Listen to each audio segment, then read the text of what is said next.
Hi everyone, I'm Ben Ilfeld from GamesBeat and VentureBeat. Thank you for attending GamesBeat, Driving Game Growth and Into the Metaverse. If you're watching this live stream on YouTube or a social channel, definitely go to GamesBeat.com and follow the links to join us on our event portal. This event is 100% free of charge. For those of you who have pre-registered for the event, our speakers or otherwise have VIP access, check your email inboxes for important links and information. I'm here with Megan Padel of GamesBeat and VentureBeat as well. Hi everyone. So we know that this online world isn't exactly new, but if you have any questions, we've got you covered. This tutorial will help get you oriented about the online event. So just to start, Ben, how do I log in to see the event and ask our speakers questions? So if you're pre-registered, the first thing you're going to want to do is check your email inbox. You'll find an email that says how to access this 3-day event. This will have your link to the virtual event. So you just click on that link and you're in. There really is no login. If you're confused or don't see that email, just head over to GamesBeat.com. We're prominently featuring links to the event on our front page. Also, we're here for you. If you're still having difficulties, just email us at eventsupport@venturebeat.com. Again, that's eventsupport@venturebeat.com. The event portal page really is 3 different pages. We start with the lounge. This is where you're going to find information about things happening now, including places to network and make connections. We also have an agenda. The agenda is roughly straightforward. It's the agenda for the entire 3 days of the event. And we've got a page for on-demand content. This will include videos 30 minutes after they show live in our live stream. You should find those videos here. Other video resources and our full event coverage from our editorial team also lives on this on-demand page. You'll also notice that at the top of each of these 3 pages, we prominently feature the live stream of the event, as well as a Q&A tab and a polls tab. So that's where you'll find our stage and places to interact. Thanks for that overview. So with Q&A, just to confirm, do I need to log in here to participate? It's a good question. You do not need to log in to ask questions. We do encourage everybody to use your real name when you ask a question, and all questions are moderated before going live to the full public. So if you ask a question in the Q&A tab, your question is first going to go through a review and moderation process before anybody else sees it. So let's take a look. Here's that Q&A tab, and you'll see a prominent button here for ask. If I want to ask a question, just pop in there and write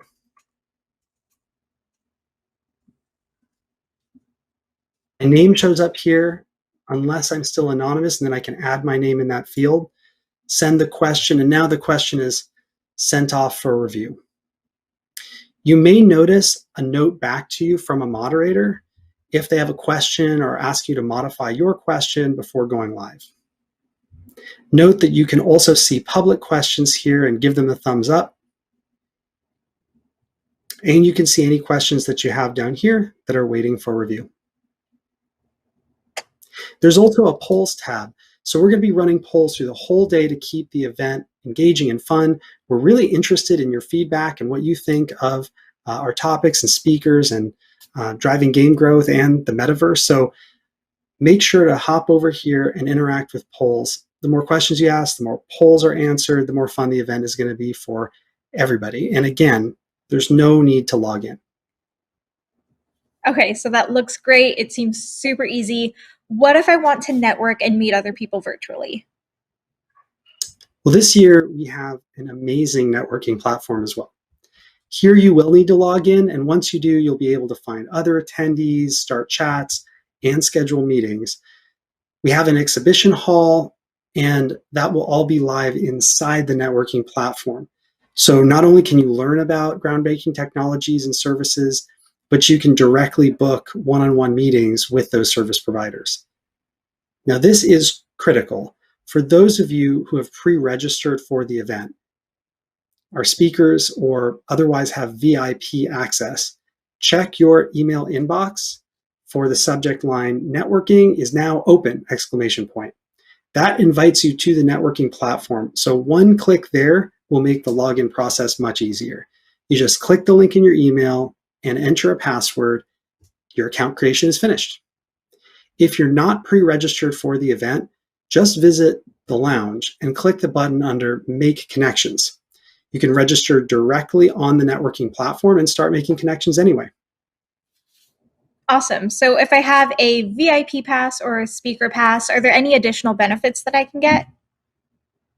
That's a great question. For speakers and for our hand-selected VIPs, there are also special networking opportunities like private roundtables and offstage Q&A. Links and passwords to those opportunities are in your email inbox as well. On days 2 and 3, we will also feature some of those links to opportunities in the event portal lounge. Just make sure you check your email, as all of these additional opportunities are password protected. Great. So it's definitely worth repeating. How can I contact other attendees, speakers, or sponsors to set up one-to-one meetings? Yeah, thanks for looping back to that. All of it is in our networking platform. So you can find that link under Make Connections.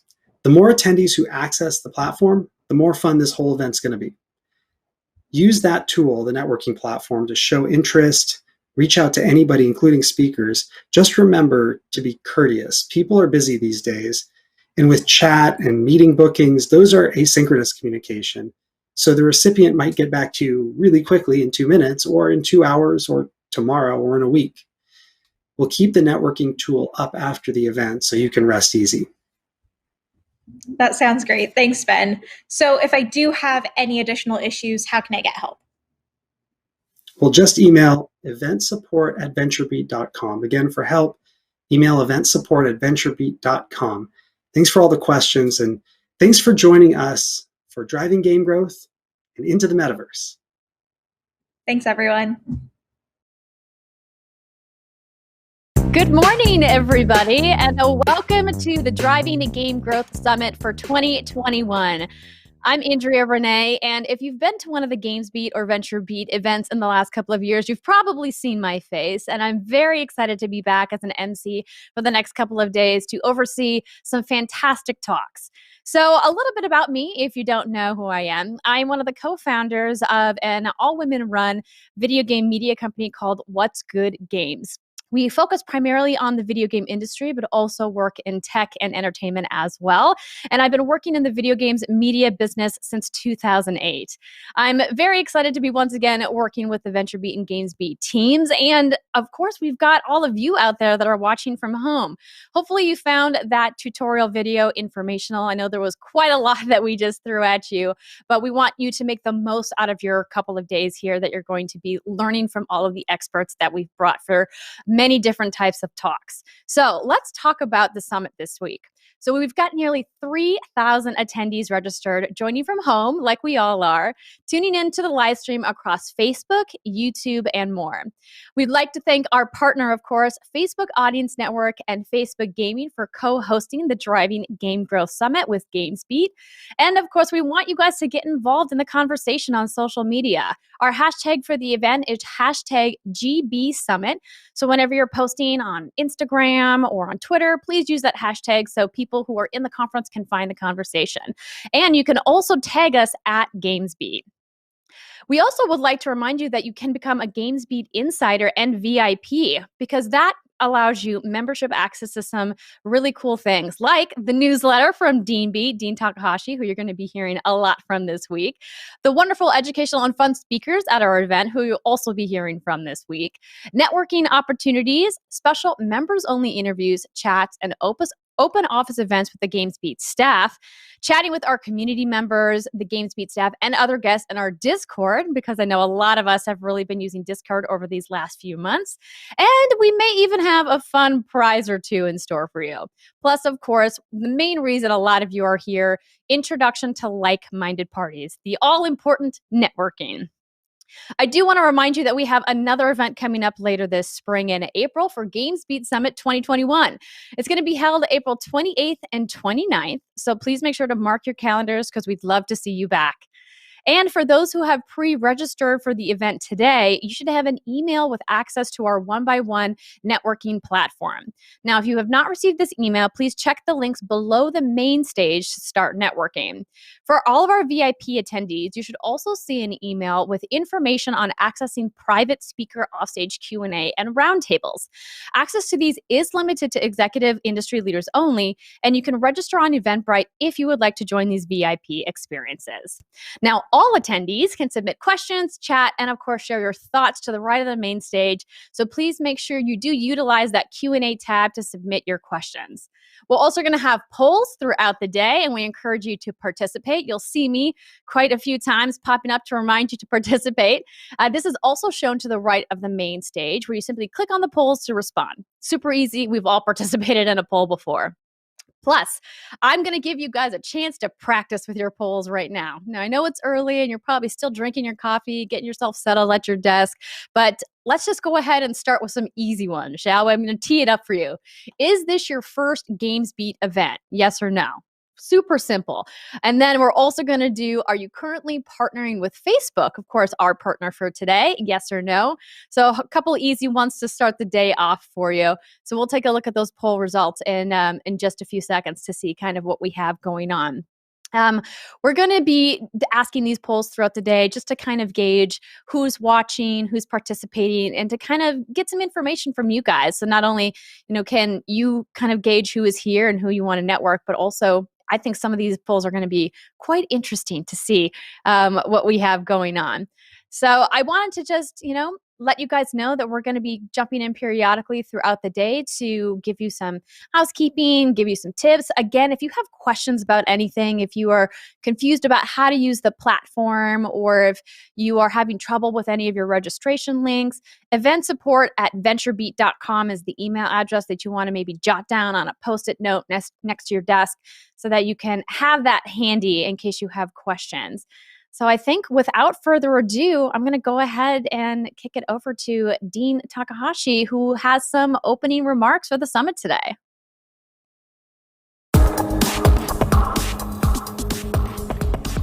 "2020 was a pretty horrible year, and 2021 didn't start out so great either. I sincerely hope that you and your loved ones are healthy and as safe as can be. I hope we can help you muster a smile or think good thoughts with our event. Thank you for joining our community. I stayed sane and dealt with fear by jogging to a beautiful lake almost every day during the pandemic. When the fires came and I had to bounce on my trampoline, I just stayed inside my house. I was lucky I was with my family, and I was lucky to be able to play Warzone with friends. I held on to the comfort that I was never alone.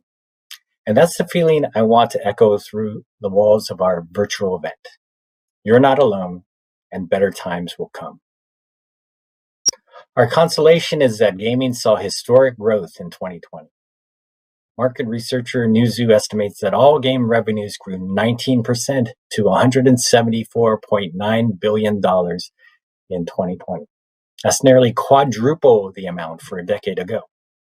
And that should make us all feel good. But what should make us feel even better is how the game industry came together last year. It came together over campaigns like Play a Part Together, conceived by Zynga and supported by most of the game industry, to rally gamers behind the idea of playing with friends while social distancing. The industry came together to support causes related to our civil unrest. It came together to amplify the voices of important but underrepresented influencers within gaming. And it also came together as we mourned loved ones lost during the year. That spirit of togetherness should go on. This is an event where you can put your swords and shields down at the door. Our industry is as strong as ever, but in the grand scheme of things, it's like a leaf blowing in the wind. The future has never been so unpredictable. But we become stronger when we share our community knowledge. You will become richer when you help your industry fellows. Once you go back outside, you can continue beating each other over the head. But in this virtual event, you are in the neutral zone. Here, you pay it forward. Will the growth keep going? We're going to study that at this game conference, Driving Game Growth. We have a great lineup of tactical experts and visionary leaders today, where our thoughts will focus on the here and now of gaming in 2021. Mobile insights and analytics firm App Annie estimates that mobile games, already the biggest segment, will grow 20% to $120 billion in 2021. App Annie believes it takes about 66 days for the average person to adopt a new habit. And many people adopted gaming as their entertainment of choice during the last 11 months of the pandemic. Those people are probably going to continue to play, even as the rest of society slowly comes back. App Annie also found that mobile games were the platform of choice in the home, even though people were no longer commuting, and they could also play on platforms like the PC and consoles. Facebook Gaming's report on games marketing insights for 2021 found that new players in the US grew by 28 million since March 2020, and they're still playing. They're playing more hours per week than existing players, and they're more social and they're spending more. There's a lot at stake here. The Entertainment Software Association reported that games directly contributed $40.9 billion to the US economy in 2019. But as we all know, gaming has gone global and has created an interdependent ecosystem around the world. So much depends on the continuation of growth. Our community, our jobs, our families are all counting on it. Gaming has been a lifeline for so many during the pandemic. It has kept us sane and connected with our friends and our family. It has distracted us from reality, and so I can think of nothing more important than growth or getting games into the hands of more people. Today, most of our talks will be about mobile gaming growth opportunities. The event will continue on Wednesday and Thursday with the GamesBeat Summit Into the Metaverse. Over 3 days, we'll offer a lot of tactical tips and inspiration for what's to come. And the price is pretty good, free. If you register, you get good stuff and connections. We are grateful to have Facebook's support that has made it possible for us to bring down a price barrier that has prevented a lot of people from enjoying our events in the past. Our knowledge is now more accessible. This is a model for how we want the biggest companies in the industry to behave. Bringing down barriers is a responsibility. When people are faced with a bleak reality, an inability to get together with friends, and the toughest mental challenges of their lives, our job is to make it easier for everybody to participate.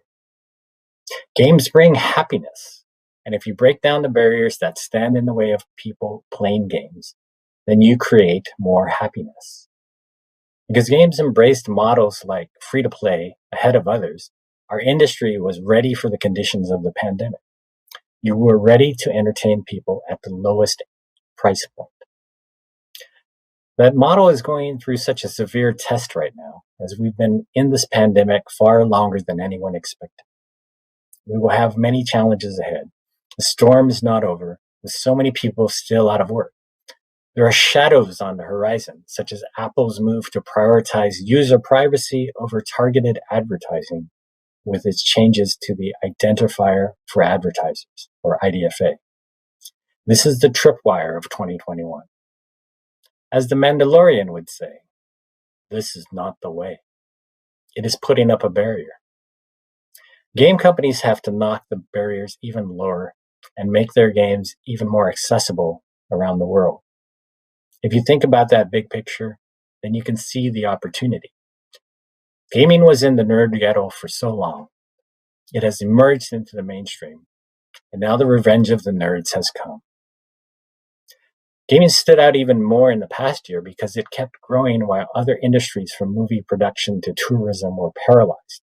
Game companies were not saddled with mile-high debt. New money from huge institutions like Blackstone to Tencent came into games. Market analyst Invest Games said that deals in games hit a record $33.6 billion across 664 transactions in 2020. When it comes to adding up acquisitions, investments, and public offerings. Game companies like Playtika are exploiting a historic window with initial public offerings, and that window is still open for more to come, like Roblox, AppLovin, and others. But will the window shut? Come March and June, it will be extremely hard for companies to organically beat the results they produced in 2020. Beating year-ago numbers could be a Herculean task, but investors have come to expect it. We hope to help investors understand games a little better through our coverage and our events so that they can fuel smart growth. For now, you have the opportunity of a lifetime before you. People will give you money, whether it's investors or gamers. What are you going to do with it? How are you going to make your pie bigger? We'll trigger conversations about how to do this at our event. As mentioned, one of the elephants in the room will be IDFA, which will now require users to opt in to share their data for ads. Apple holds the cards there, and it is being especially opaque about how quickly this change is going to come. Another wild card is making the future cloudy. China and its relationship with the U.S. is a little foggy. It's clear that the Chinese game companies are stepping up and becoming more competitive on the global market with games like Genshin Impact. But we'll see where this relationship goes in the new administration. Opening the first day are Rick Kelly, Vice President of Global Gaming at Facebook, and Steve Webb, Facebook Audience Network's Director of Global Sales and Operations. I'll moderate a discussion with them on Facebook's perspective on major growth opportunities in 2021. Then we'll get a different perspective from Josh Iguado, Jam City's president, and we'll dive deeper with a session on misconceptions about monetization in a conversation with Chris Akaban, Senior Vice President at Glue Mobile, and Joseph Kim, CEO of Lila Games. We'll look at the environment for acquisitions in 2021 with Nate Morgan of Facebook Audience Network, Chris Davis of Gamam, Rob Ricca of Scopely, and Nick Tuosto of Liontree. Can the industry top 2020's record of $12.6 billion in acquisitions across 219 closed deals? We'll look at how instant games in the cloud are removing barriers to accessibility. Beyond monetization and growth strategies for today, we'll also look at opportunities to grow gaming through diversity with a session on culturalizing games and another one on impactful diversity and inclusion initiatives. We'll close today with some inspirations for the game industry from Leo Lebe, head of game partnerships at Facebook, and Luo Mayan, who was a refugee for most of his life before he became a game developer. He has started a foundation to help refugees with technology. I've never had a conversation with Luo that didn't bring tears to my eyes.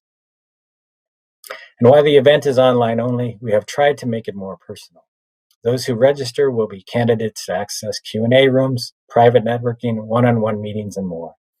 I hope you use those tools to get the most out of this event and unique networking opportunity. I want to thank Facebook for being our partner on this journey. We want to create a GamesBeat community and make everybody feel at home. We want to knock down barriers and work with you so that everybody can benefit from the unique opportunities before us and get on with the job of creating more happiness.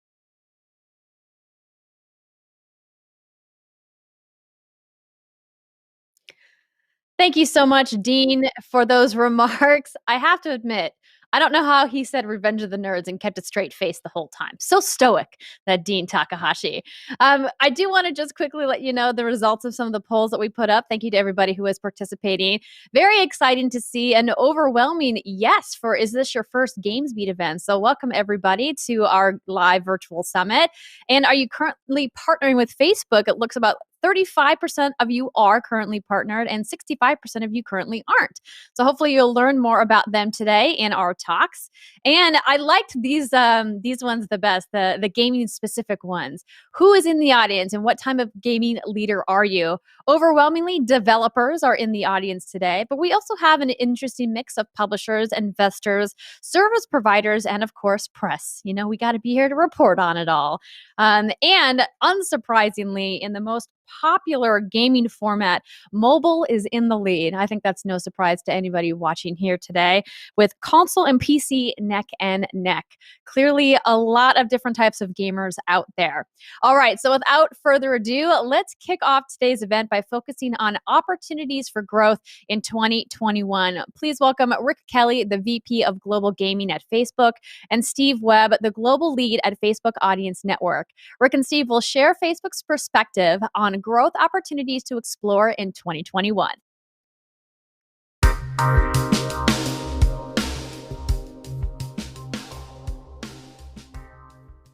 Welcome, everybody, and welcome, Rick and Steve.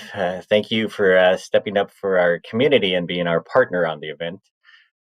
Starting with Rick, please introduce yourself a bit more and briefly describe the team you oversee at Facebook, and also why Facebook is hosting this summit in partnership with VentureBeat.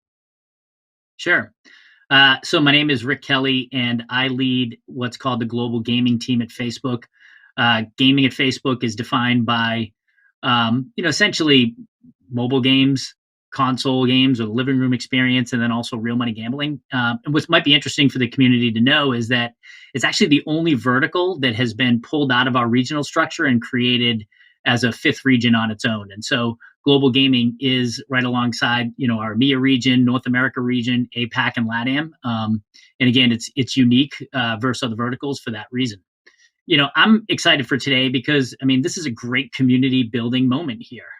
Usually an event like this can maybe have a couple of hundred people in a room, but from what I understand, we've already got 2,200 people registered to watch, which is great uptick and, shows great engagement for our community.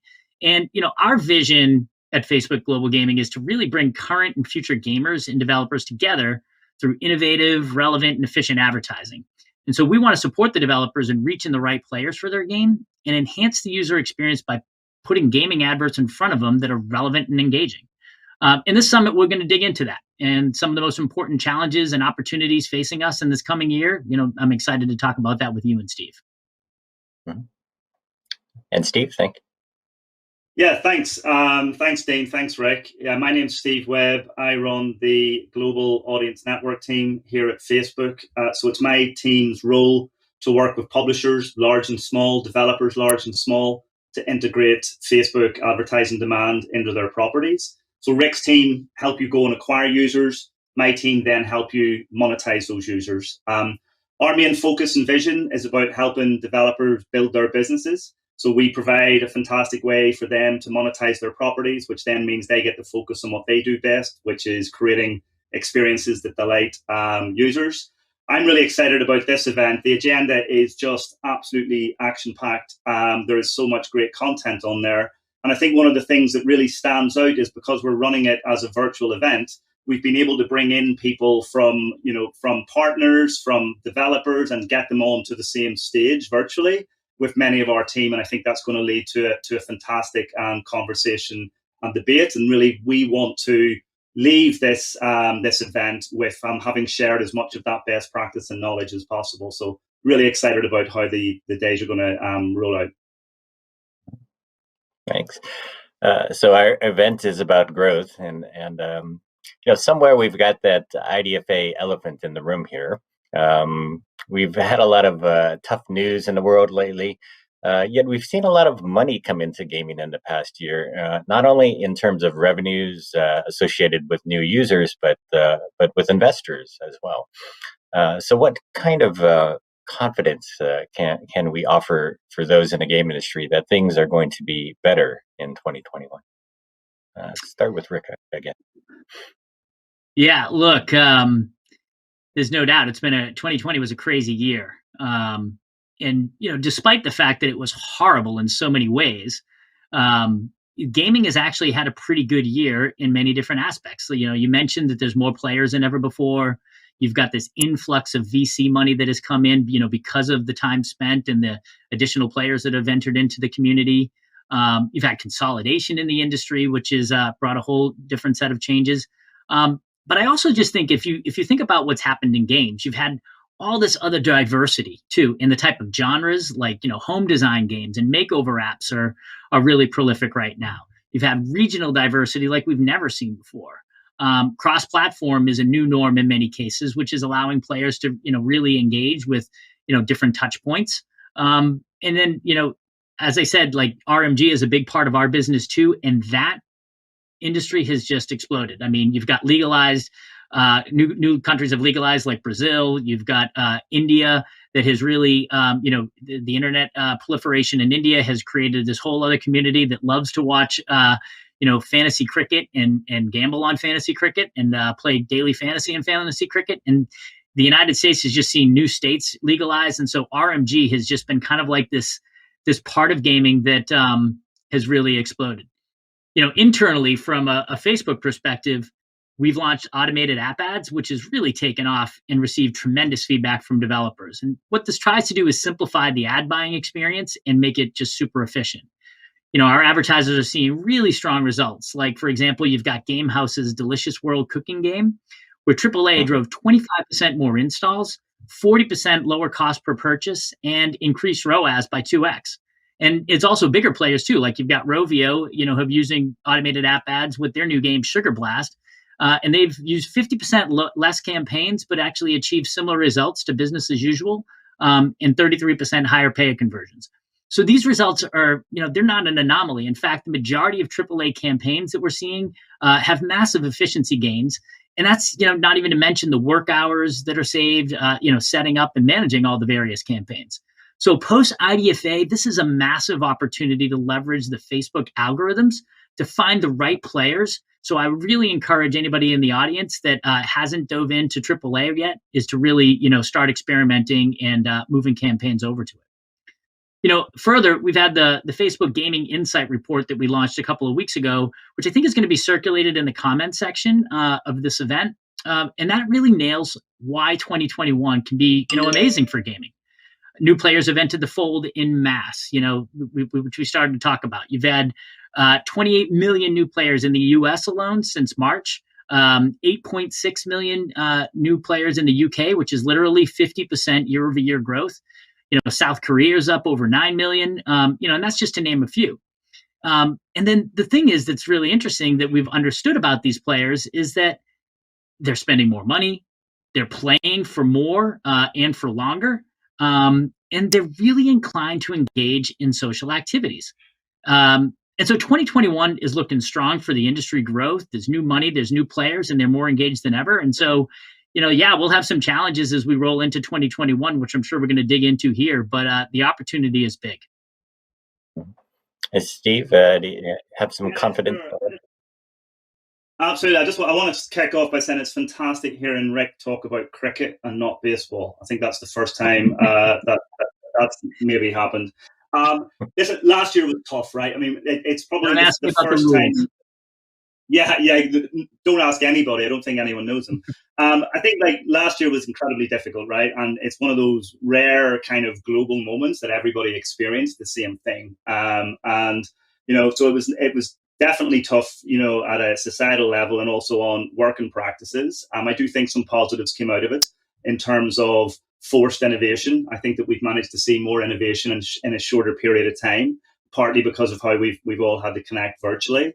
And we know that this year IDFA is going to be disruptive, and it's definitely not helpful that we don't know when it's going to happen. And I think that's one of the biggest challenges with it, that developers are having to plan their businesses with this kind of hanging over them, so they know roughly when it might be, but they don't know exactly when. And there's also a lack of information and dialogue. So I think that just means this type of seismic change is going to be more difficult to be able to navigate. We're here, we're standing in support of the app developers.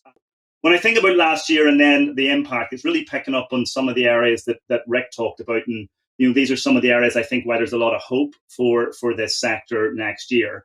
First of all, there's more gamers. There's now 3 billion mobile gamers. So the cost of entry to become a gamer is now removed. You've got a phone, you can be a mobile gamer. And last year, more and more people discovered it as a way to do that. So 3 billion is about 3 times the amount of people who watch the World Cup final. So it's a pretty sizable audience. And a lot of them are new. It's new players coming into the industry. They're also playing more, right? So we see there was an IDC report that says on average, mobile gamers are playing for 10 hours a month. So that's the same as sitting watching your favorite sitcom, one episode a day, 30 days in a row, right? So it's really, really high usage. And where the audiences go and spend time and interact, the advertisers go. So we've seen a real diversification of the advertisers who now want to engage in the mobile gaming environment. So we're starting to see more mainstream advertisers are starting to embrace this, and starting to come in. We see as well that that's then leading to both the strength of the sector itself, but also these new advertisers coming in. Even with the expected headwinds for IDFA, it's still poised for massive growth. So IDC, I think, predicted to get to just under 40 billion by 2024. So there's a lot of growth there, and I think a lot of innovation to come, and I think that's what makes it exciting. So to summarize, there's more gamers, more playing time, more advertisers equals higher revenue. And so I think there's a lot that we should be excited about, but do recognize there'll be some short-term disruption as we try and navigate IDFA challenges.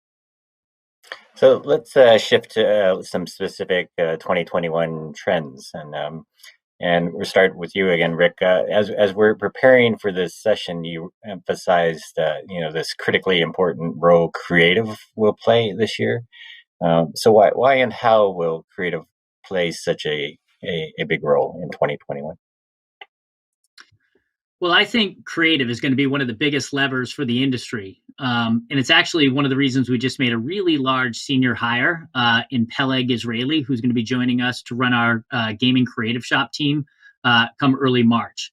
It's a big focus area for us to really support developers into how they create and ideate on creative. You got 80% of people right now across the industry that actually don't identify as a gamer.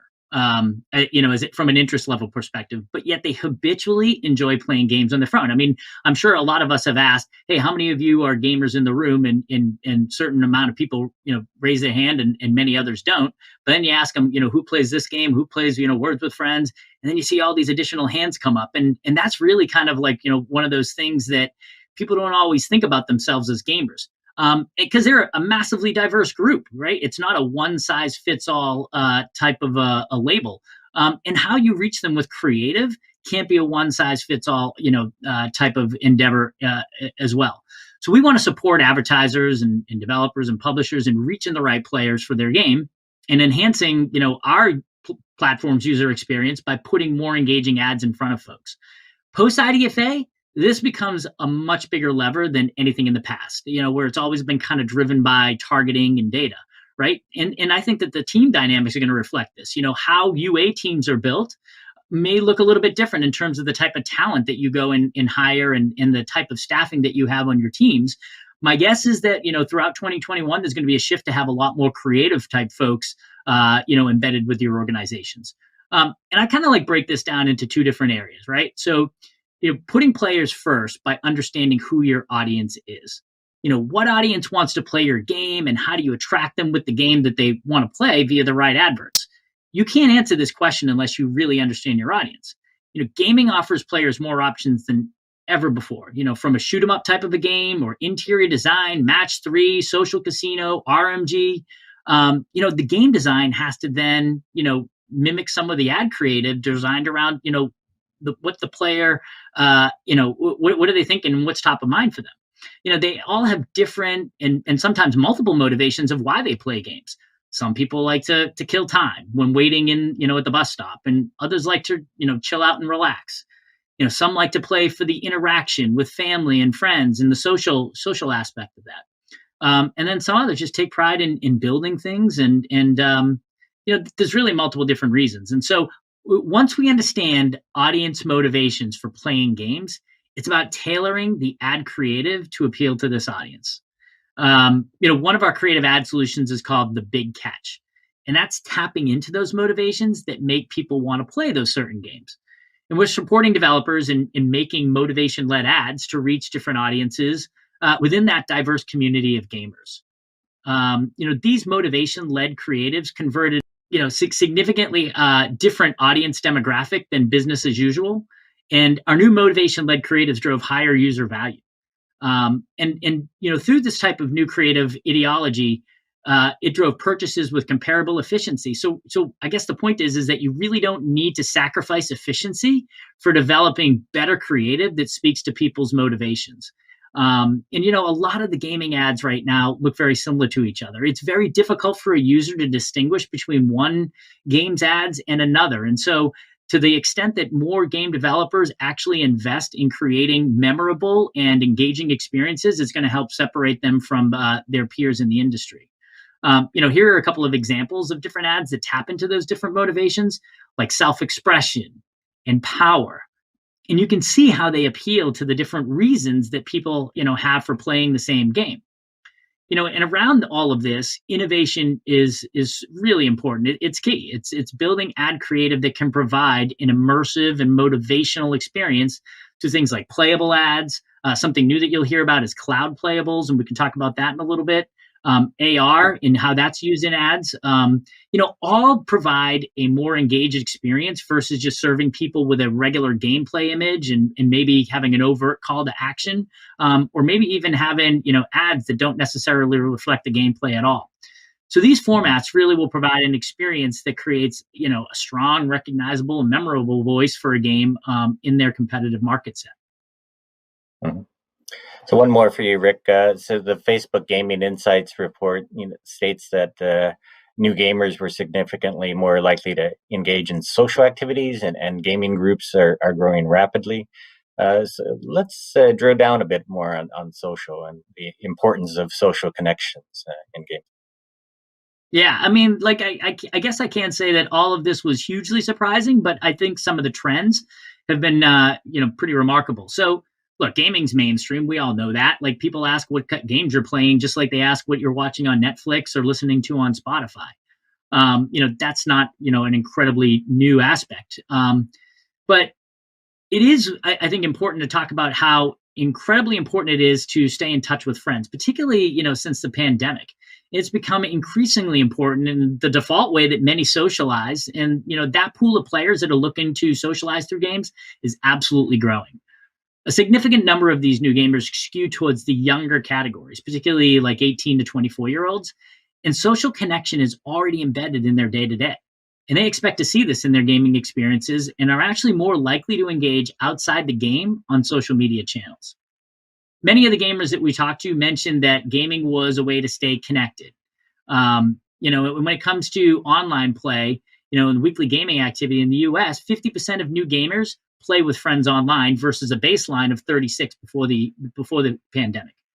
Facebook groups, there's more than 230 million people that are active members of over 630,000 gaming groups on Facebook. Gaming is actually the second largest category of groups, within the groups platform.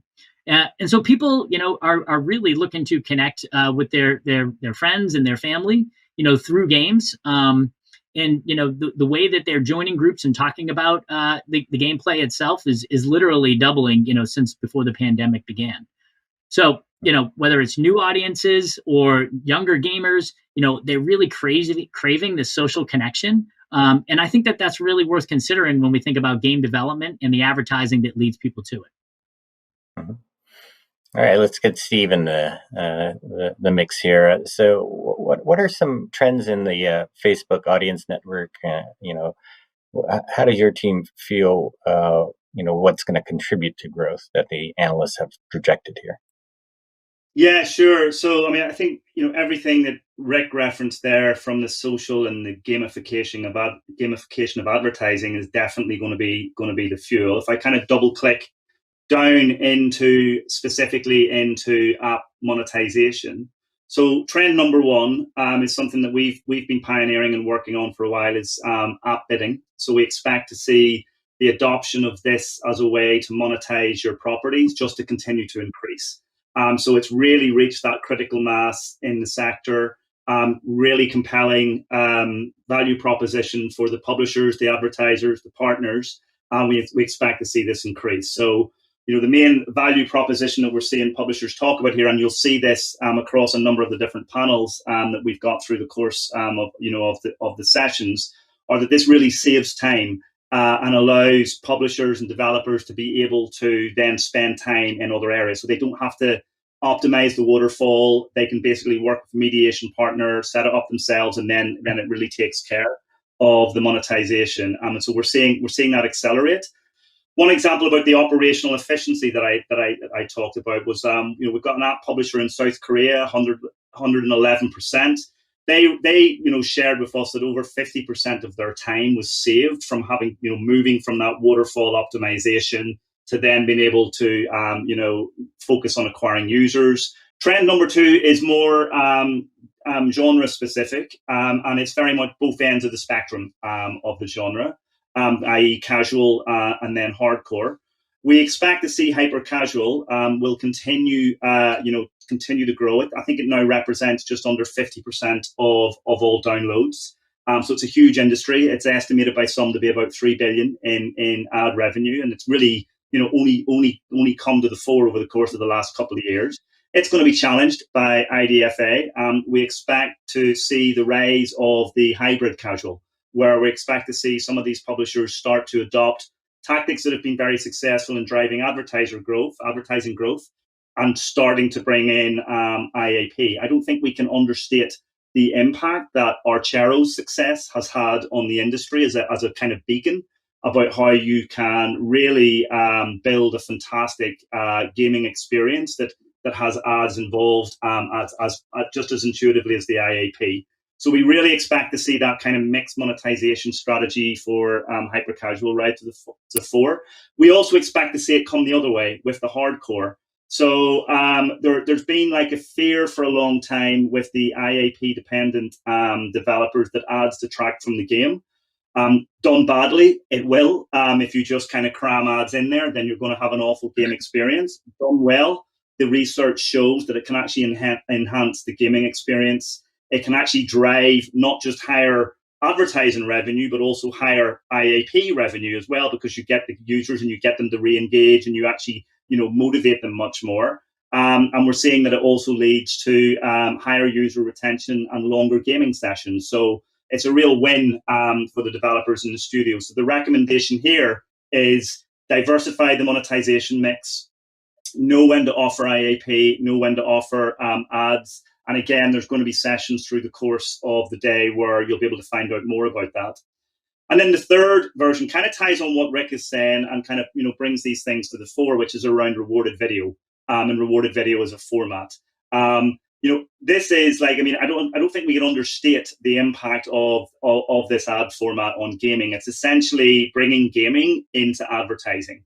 And it's really responding intuitively to the environment in which people want to spend their time, and then giving them an ad experience that actually reflects that and then rewards them as part of that game. So it's absolutely phenomenally successful because of that reason. It really respects the environment that it's in and it respects the gameplay.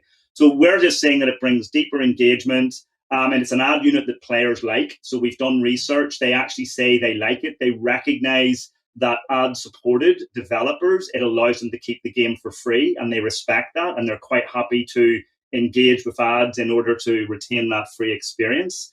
A great example here is the recent success of Evermerge last year. They've really got a best-in-class integration of rewarded video that actually enhances the gameplay. It's a really, really sweet experience, and it's something that actually you find yourself wanting to engage with the ads just as much as you want to engage with the game. And I think that's unusual in advertising. So that's a huge, huge trend we expect to see continue growing. The recommendation there is get on board. If you fall into any one of these categories, if your business is already based on advertising, you're naturally going to be using rewarded video. We're happy to partner on how to best do that. If you're unsure or thinking about diversifying your revenue mix, our teams are here. We can help. We've got the data analysts that can show the best places to put rewarded video into the gameplay, the tools that can help you model that out. So get on board and certainly attend some of the sessions that we've got over the course of this event to be able to hear more about that. Great. So as we look on these past 10 months, we've seen these new gaming audiences emerge. Rick, what did your report find around these new audiences? Well, new gamers, I guess mobile in particular, who came into the fold during the pandemic are spending more money in games than existing players. And that rings true across every country that we surveyed. A lot of these new gamers, in most cases, in most markets, are significantly younger than existing players that we had surveyed. But all of them seem to have a preference for solo play. But more and more of them are also likely to engage with social features than some of the pre-pandemic players.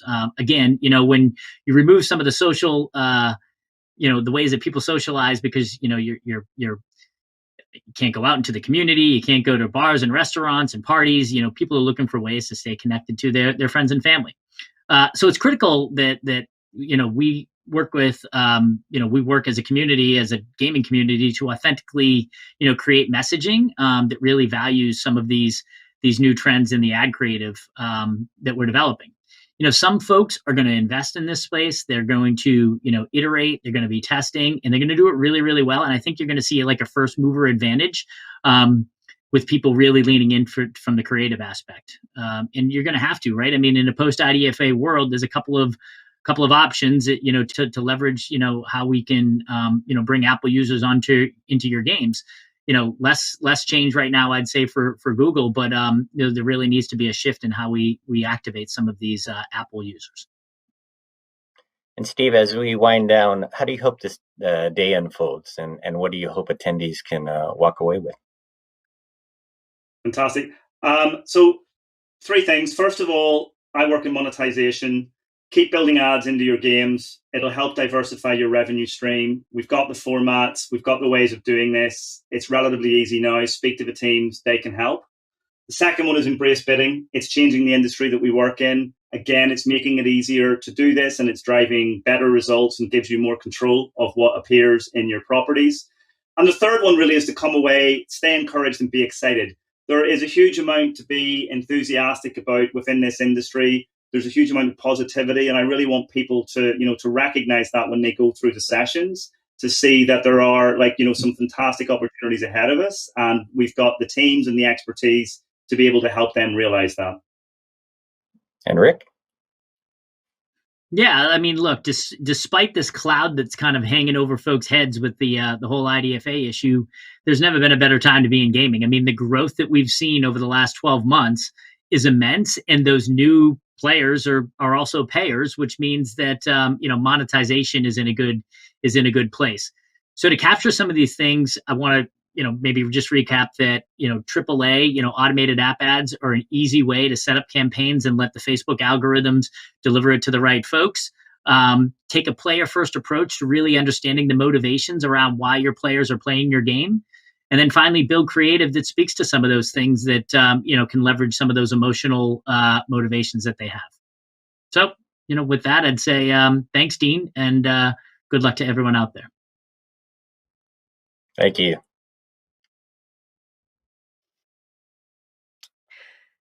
Thank you so much, gentlemen, for that very interesting conversation. I did think it was fascinating watching the poll results kind of go back and forth. We did have quite a few things for you guys to choose from in that what do you see as big growth opportunities in 2021, but the winner is new audiences, international audiences, of course, a big opportunity for growth, but perhaps, audiences close to home that maybe haven't explored gaming before. I also saw in the number 2 spot streamers and influencers as an opportunity for growth. And of course, app monetization, always a big opportunity for growth there as well. Well, continuing the conversations about opportunity for growth in 2021, we've got Josh Iguato, the CEO of Jam City, in a chat with Dean Takahashi to offer the Jam City perspective.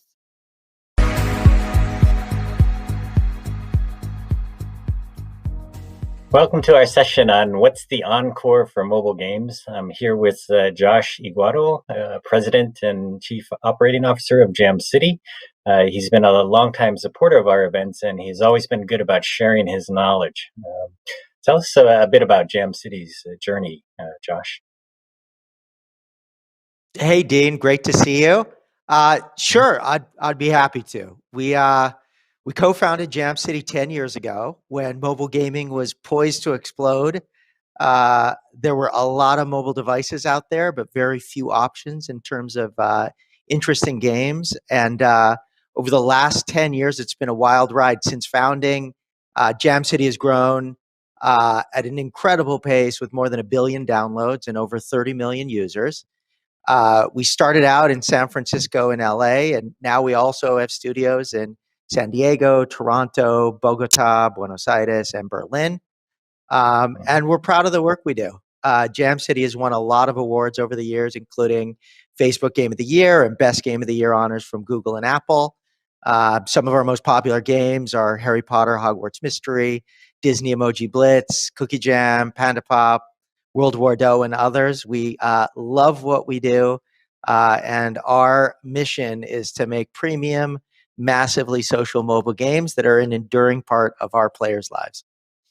Mm-hmm. Well, there's some elephants in the room here in the game industry. One of them is this IDFA change that Apple has implemented.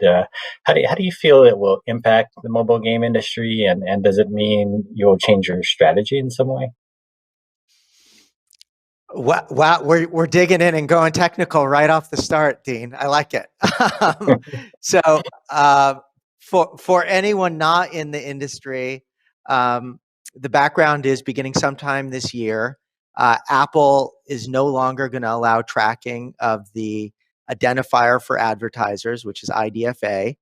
So this upcoming enforcement is going to shift user level attribution away from identifying potential players at the device level to piecing together good candidates to market to based on other factors like campaign and network information. So to answer your question, Dean, there's a ton of uncertainty, but the consensus seems to be that there's going to be some impact to the efficiency and effectiveness of mobile marketing over the short term. But, net, we at Jam City really believe that increased user privacy is probably good for the mobile industry. And the long-term impact to mobile ad ecosystem is going to be probably a little bit lower cost, both in terms of CPMs and CPIs. So, that's a double-edged sword. There's some pros and cons to that. But I think, we benefit from higher CPMs in that we have some ad monetization in our games, but then we also, pay to do user acquisition and marketing. So there's also a cost component. So we kind of feel it on both sides. But, we've been working for a while on piecing together campaign and network information to make our campaigns more effective, even without IDFA. And we've done tests on campaigns without IDFA. And frankly, we don't expect to see much impact on our marketing effectiveness and maybe a little bit of an impact on ad revenue. But, these networks have an incredible history of getting more efficient over time, even if there's a speed bump in terms of efficiency over the short term. So frankly, we're not super worried about it. There's a lot of talk. I think it's not going to be that big of an issue for the industry. Yeah. Okay. And our other topic for the whole conference here is growth. Gamers, they drove tremendous growth for mobile games during the pandemic. And a good question is, will that continue going in 2021? If in Q2 of 2020, the audiences grew 20 or 30%, doesn't it become harder to top that in Q2 2021? Yeah, good question. Every company I talk to, every mobile game company I talk to is thinking about the same thing. I think it is going to be hard to beat the incredible growth rates we saw in 2020. But I think the silver lining is that the big bumps we saw in user acquisition and in new players into our games have held. So these weren't sort of temporary users. These weren't temporary wins. All of that is sustaining, at least at Jam City. And then number two, I think it's fundamentally accelerated some trends that were already happening. So, there's this great analysis that Deloitte did. This was before COVID-19 that found that a quarter of consumers ranked playing video games as one of their 3 favorite entertainment activities. And then that's even more pronounced with younger generations. So 40% of millennials and Gen Zs listed playing video games in their top 3 entertainment activities. So I think that says something about how player expectations and entertainment expectations are changing very quickly in our industry. So yes, COVID accelerated those trends, and the growth we saw was fantastic in 2020. But we're going to continue to see great growth. This is, this sort of amazing trajectory we're on now started 10 years ago, really accelerated 5 years ago. This year was great, but I think we're just at the beginning of what we're going to see over the next 5 or 10 years. So hard to So the beat tail, 2020, but I feel optimistic. So the tailwind is the further acceleration of the mobile lifestyle adoption, I guess. Yeah, I think that's a great way to see it. I think there's a lot of people who didn't maybe play video games previously, and during COVID they were at home, pulled out their mobile device and sort of got introduced to games they hadn't played before. I think there was interest in connecting with friends and family virtually if you couldn't see them physically, and I think social and mobile games really filled that niche well. And I think people just got used to that. And the reality is, even without COVID, we don't see our friends and family as often as we'd like to. And the beauty of mobile and social games is they facilitate that. You can have it in little fun chunks. And we're seeing that in the numbers. So people are more and more embracing mobile games as almost a next generation social engagement platform. It's really, really interesting to see. You talk to our players who think of Jam City Games as a great way to connect with their friends or their family. COVID did accelerate that, but it's become the norm. So I love the changes we've seen during COVID, and I think most of them are here to stay. Mm-hmm. So did COVID cause any kinds of shifts as far as like what you greenlight or what you're planning for this year? Then I mean, how much did you sort of have to rip up the strategy and start over? Yeah, that's a really good question, Dean. Let me think. So, I just mentioned that people are thinking about mobile games as a social engagement platform. And, some of the most famously successful games during COVID were games like, Fortnite, Among Us, Call of Duty Warzone, very, very social games. So I think that aspect of video games in particular, the social aspect, is something that we're leaning into in a big way. I think we always were leaning in heavily into social. I mean, Krista Wolf and Aber Whitcomb, who are my partners here, were the founders of MySpace. It's always been core to what we make and what we do. But I think we're going to be leaning into it even more since we've seen these COVID trends. So I'd say that's one thing that's probably affected our greenlight strategy and our design strategy a little bit. I think one other bit is more and more, I think players think about mobile games not just as an interesting game mechanic, but also as a replacement for other entertainment channels like film or television. And so story has become more and more important, and writing has become more and more important in our games. So we've really invested in making our games more entertainment oriented. We're based here in LA. I came from Fox and Viacom and Univision before that. And so I think thinking of games not just as interesting mechanics, but as storytelling channels and opportunities for worlds and franchises, it's core to what we do. And I think it's also going to be an important part of our greenlighting strategy going forward. I wonder if you could sort of convey what it's like to build some of these games now. I think back to the original Match 3 games, like Bejeweled, right? And it was built like by 3 people, right? and you have these Match 3 mechanics in a lot of the new games that are coming out as well. And people might think that, these are very simple things, I guess, and that they're easy to build and just a handful of people. I mean, that assumption might be a good one, right? Sometimes, but you guys are really pouring a whole lot of resources into these games. Yeah, I mean, and it's interesting. You're absolutely right that I remember when we started Jam City 10 years ago. A 5-person team working for 9 months could crank out a top tier, maybe even 6 months in some cases, could produce a really top tier mobile game. And I'd say the expectations of players have gone up significantly.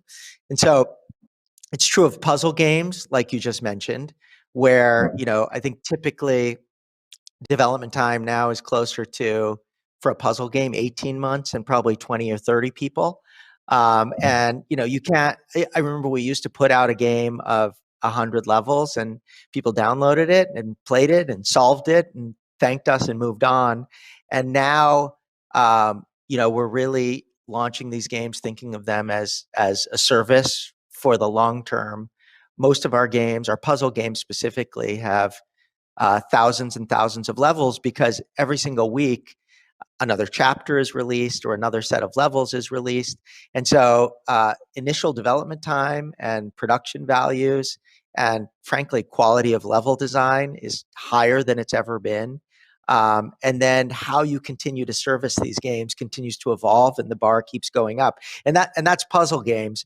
We're now, Jam City has really, really evolved to now create a lot more narrative RPGs and strategy games. And so the development time and the requirements for those types of games, I mentioned entertainment before, when we're trying to create games that really have a deep storyline. I don't know if you know this, but we have a whole team of writers that actually came from television. So I mean, it speaks to the level of expertise. We have musicians who are part of Jam City now. We have amazing artists that came from finance. We have people who are previously filmmakers thinking about angles and shots. Our Harry Potter Hogwarts mystery game. I think many of our players, they no longer have the films. They no longer have the books. At least they don't have new films or books in that franchise. And I think they really appreciate that there's a beautiful storyline with, set in Hogwarts with characters they know and love that continues on now. But of course, when you're creating that kind of entertainment experience, the production bar is that much higher. So yes, to answer your question, we're investing a lot more in each game, and player expectations are growing significantly. I think we're sort of closing in on the answer to this question of, why are mobile games so strong now, right? It's become the biggest part of the industry by far. And App Annie did some research, recently where they said that the mobile games are what people are turning to at home during the pandemic, even though they're not commuting anymore, right? They're not going places to work where they would have to use only mobile. So given the choice at home where they have PCs and they have consoles, they're choosing to play mobile first. I think it's because of this sort of gradual quality change that's happening, right? 100%. I mean, it's. I think about what you're saying all the time. I think initially, mobile games. The theory was you have your mobile device with you wherever you go. You can play it in bite-sized chunks, whether you're in line at the grocery store or taking a break from your homework. And the fact that players now are choosing mobile games as an alternative to amazing entertainment options at home. So, picking up their phone instead of turning on the TV and watching Netflix or Disney Plus, or their console if they're already gamers, or a myriad of other entertainment channels. It's amazing. And Honestly, I think, I mean, you said, is it because the production values are going up? And I think that's part of it. I also think it's just a little bit of a different experience. It's always social because you have your whole social graph right there with you. The visual fidelity and the performance is actually getting really, really good. It's you can check it out in any room in your house. You can multitask. You can be watching a television show while you're also playing a game.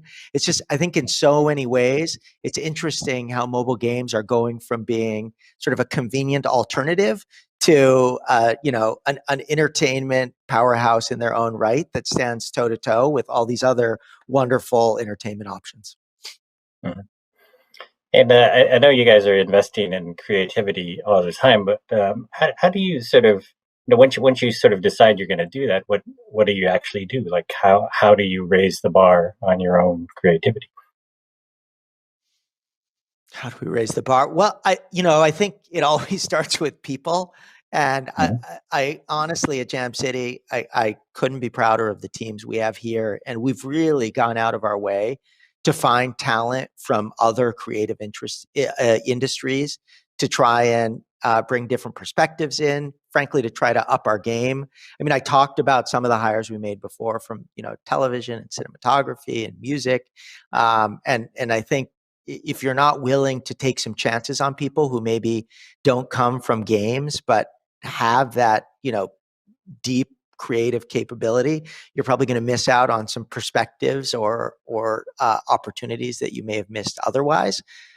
So it's people. I think it's also um, as the uh, as the capability of mobile devices increases, it's really interesting because there's a lot of AAA developers, for instance. And by AAA, for those of you that aren't in the industry, people who come from console development, really big budgets, really big titles that can take years and years and years, and some cases not just tens of millions, but over 100 million in development costs. These people working with very high level productions are interested in reaching a little bit of a different audience or make a little bit of different types of games, but with that same level of production value. So how are we investing in creativity? It's also bringing people from console development and from PC development and letting them sort of take a swing at mobile game development, which more and more is becoming from a performance standpoint, closer and closer, except you just can reach out and hit so many more players. So I think that level of scale is interesting to people. And then I'd say the last piece in terms of investing in creativity is how you manage your teams. When we started the company, I mentioned it before, but it was really oriented towards pretty simple games and lower budgets. I think now we want to give our teams the freedom to take more chances, to try things that haven't been done before. So that's where some of our best ideas have come from. If you look at Harry Potter Hogwarts Mystery, for instance, if you look at it 3 years ago when it launched versus where the game is right now, it's evolved in so many interesting ways. There's 10 times as many things you can do in the game. And that's by giving that team and that leadership on that team the freedom to take chances and really go for it. And I think if there are sort of freedom within sort of with clear goals, it's amazing how teams can perform. And so I love our teams. I love what they've achieved, and they've more than delivered on the freedom we've given them. And so I think that just earns them more freedom in the future, for better or worse. And they just keep delivering. It's amazing. It's great. Yeah. I do wonder, like, how strong the industry is going to get. And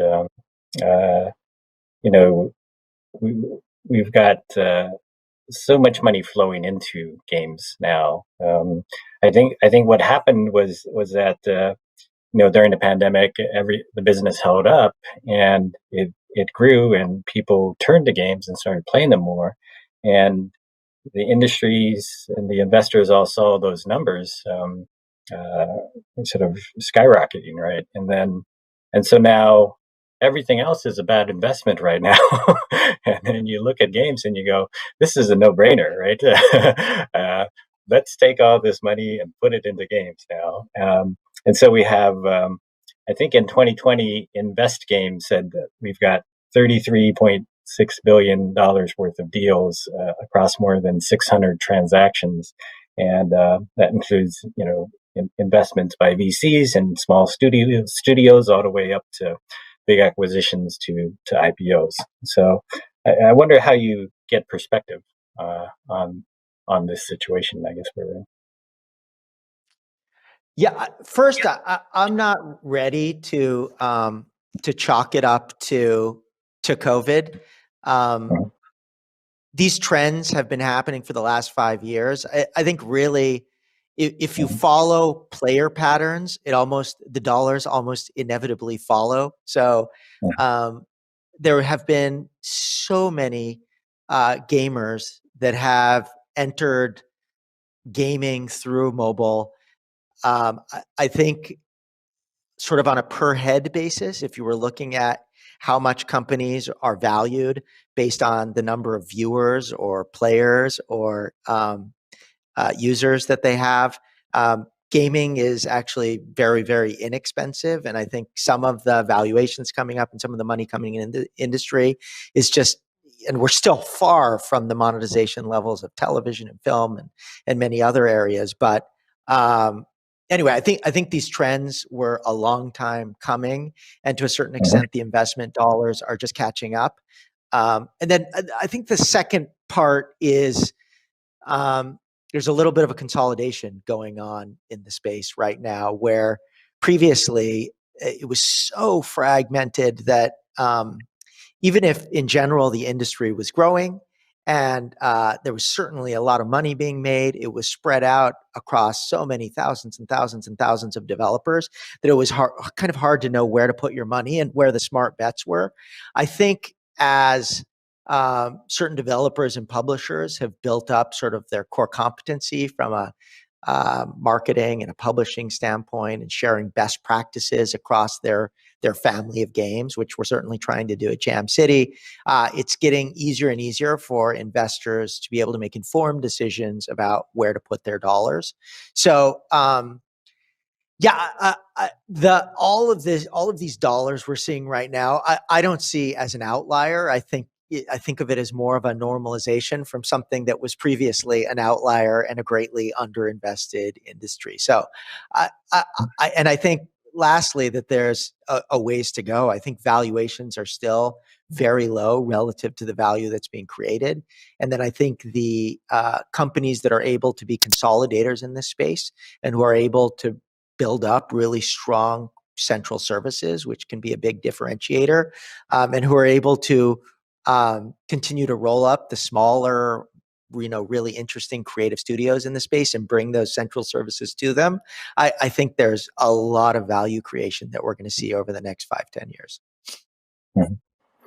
And where do you guys stand on raising money or making acquisitions? We saw Playtika raise, or reach a valuation of $14 billion now. Raising, I think, $1.9 billion in an IPO. Roblox is rumored to be, or is planning to go out. AppLovin may go out as well. In some ways, you have to keep up with the Joneses, I guess.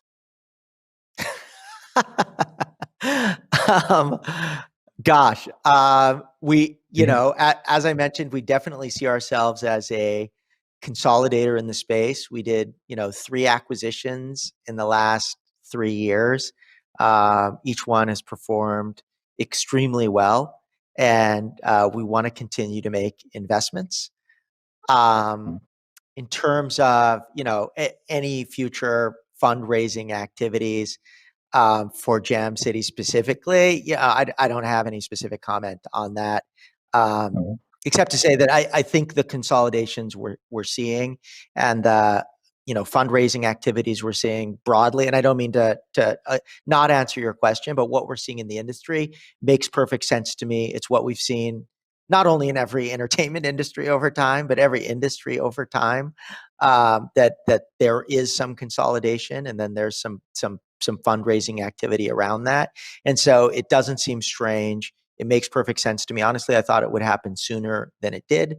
And I think the beauty of it is a lot of these companies that are raising money right now, you mentioned Playtika and a lot of others, I actually think they're great companies. And so when, if lesser quality companies were coming out and, they could kind of like pollute investor expectation, but I admire and I'm proud of these other companies in our industry that are coming out and I think Jam City has a very bright future. I thought you were going to say you were going to buy a Hollywood studio or something. We are a Hollywood studio. Come on, Dean. That's the whole point. We're creating IPs. We're if you think about some of the biggest IPs in the world, and we have games from Disney and games with Warner Brothers IP, and then again we're creating IP. Our games in many of these situations have so many more viewers than some of their other channels that are maybe more known or more famous. And if you've got a big franchise and you're looking to reach your players and your fans directly, there's no better place than mobile games and video games generally right now. And I think we're just entering the golden age of video games and mobile games specifically. And I think last thing I'll say is that if you look at a lot of the biggest IPs that exist right now, wonderful IPs like Marvel and Harry Potter, and the list goes on and on. Star Wars, which I'm a gigantic Star Wars fan. Many of these were created many, many years ago, and it'll be interesting to see the franchises of the future, where they come from, where they get their start. And with the number of players of mobile games and video games generally right now, I wouldn't be surprised if more and more IPs start coming out of interactive entertainment experiences and not traditional entertainment experiences. So you're a COO here. For our last question, do you have any advice on how smaller companies can operate right now during the pandemic, and what they should prepare for in 2021? Any advice?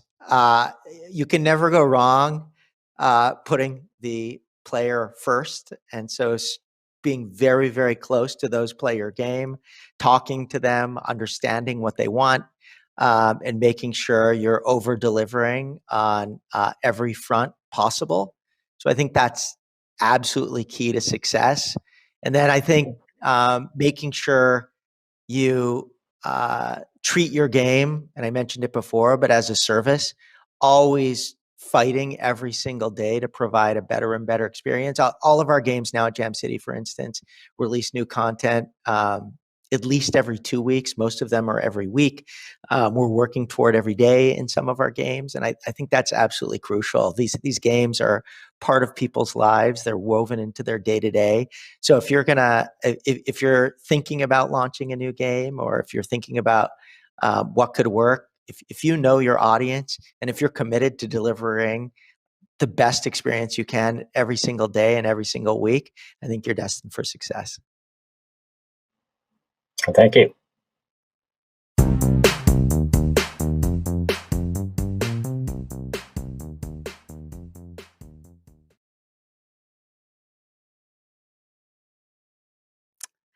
All right. Well, thank you so much to Josh and Dean. And Josh will be taking your questions in our offstage Q&A Zoom room.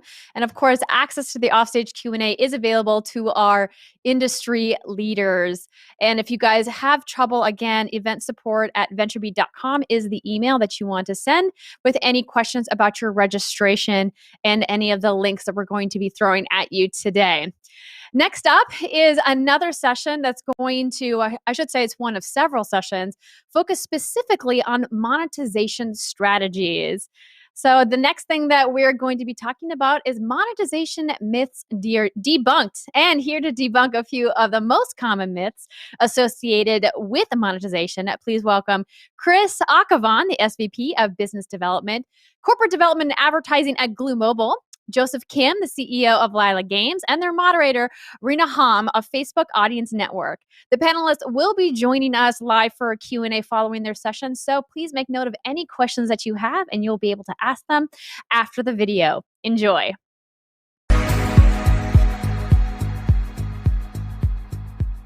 Hello, everyone, and welcome.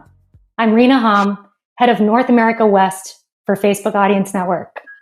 Today, I'll be moderating a discussion about common monetization myths and discuss real-world experiences to debunk some of these myths. Joining us are two gaming industry experts.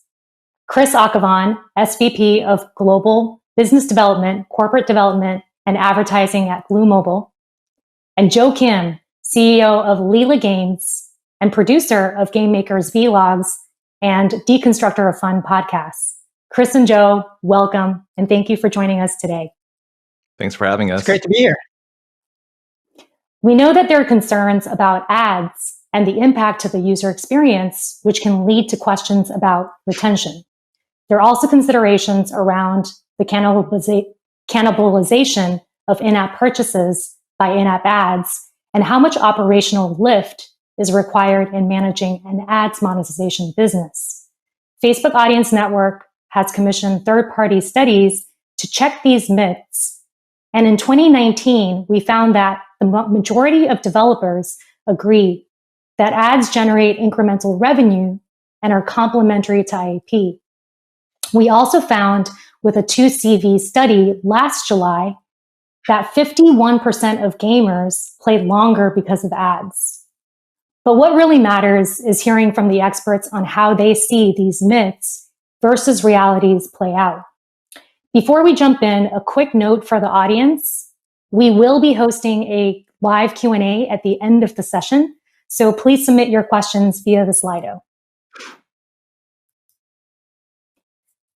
All right, first, let's look at the myth that in-app ads cannibalize in-app purchase revenue. Do you see this happening? And if so, how do you work around it? Joe, let's start with you. Yes, I mean, I definitely agree that it's a myth that like advertising always cannibalizes in IAP, but I think it's also a myth that it never cannibalizes as well, right? And so I think what we need to do is really talk about the situational context that influences the behavior and impact of ads. And so first, I think you want to think about the kind of game in terms of genre and monetization system of the game. And generally speaking, I think ads are going to perform better in more casual games against an audience who are typically more time-rich, cash-poor. I think also, secondly, geo matters in terms of like the type of countries when we're thinking about like Southeast Asia, LATAM, or India, other countries with low credit card penetration, where ad monetization is generally more accepted and maybe a dominant form of monetization. So these are situations where clearly ads make sense and the audience generally is very accepting of ads. However, I think the tricky part comes when we think about, for example, in IAP-focused games where you've got the mix of IAP and ads, there's a lot more complexity. And in many situations, you may potentially cannibalize ads in the sense that because because you've got both forms of monetization, you've got your ads and you also have your IAP. The tricky part comes when you're thinking about the value exchange, right? Because essentially what you don't want, what happens is that when you think about the conversion of ads to monetization, and you basically have to entice players to engage with an ad. And so if you're giving like 0.3 gems in order to watch an ad, then that conversion between what you typically pay on the IAP side versus ads can lead down a path of more inflation, for example.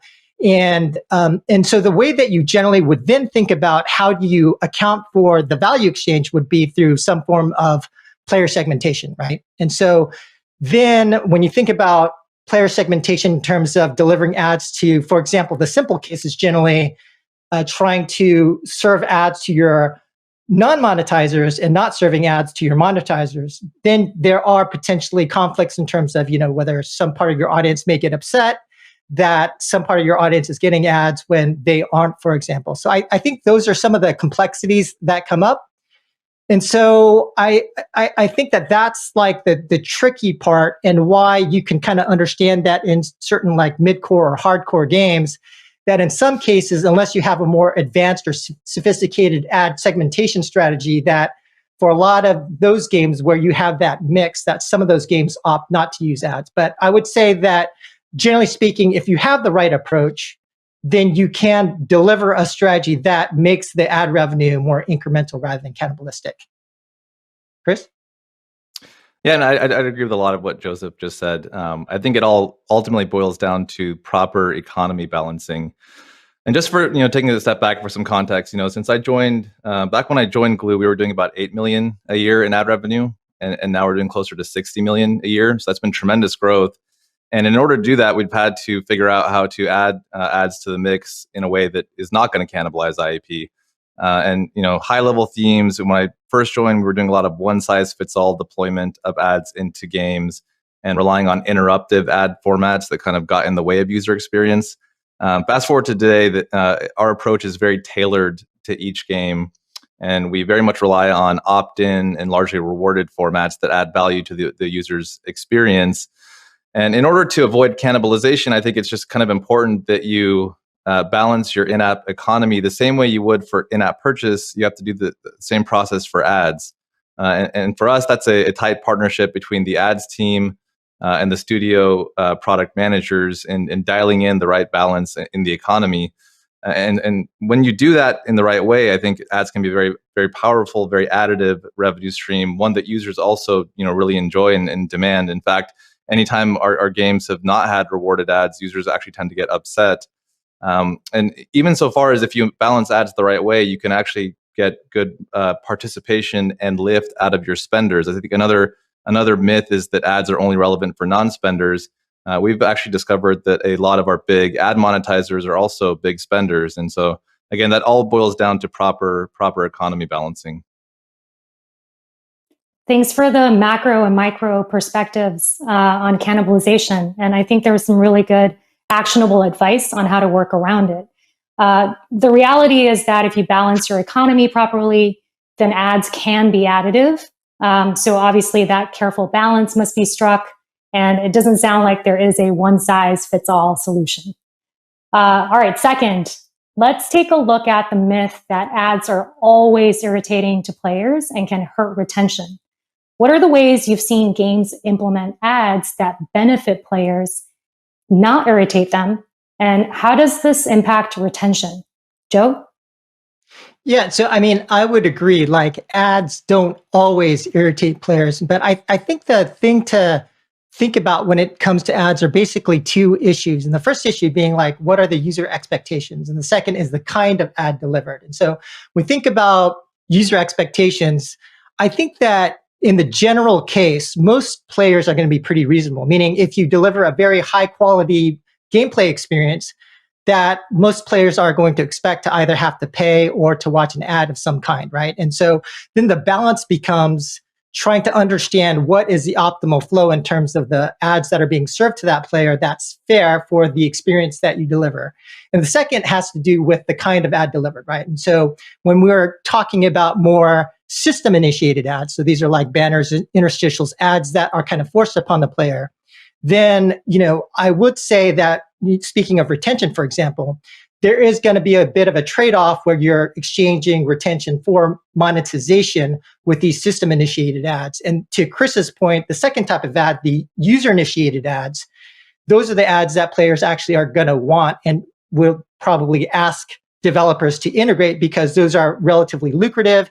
These are opt-in. These are actually not irritating. These are the type of ads that players are actually seeking. And so I guess that would be the main difference there. And I would say, in fact, when we think about like user-initiated ads, that actually not only, I would say that I would argue that user-initiated ads, like rewarded video ads, is almost like a conversion event, right? Because you're investing in the game, you're kind of doing something. So in that scenario, when you think about like indicators of higher retention, it's very similar. It's not exactly, but it's a bit of a proxy to a conversion event. So you can actually expect higher retention over time.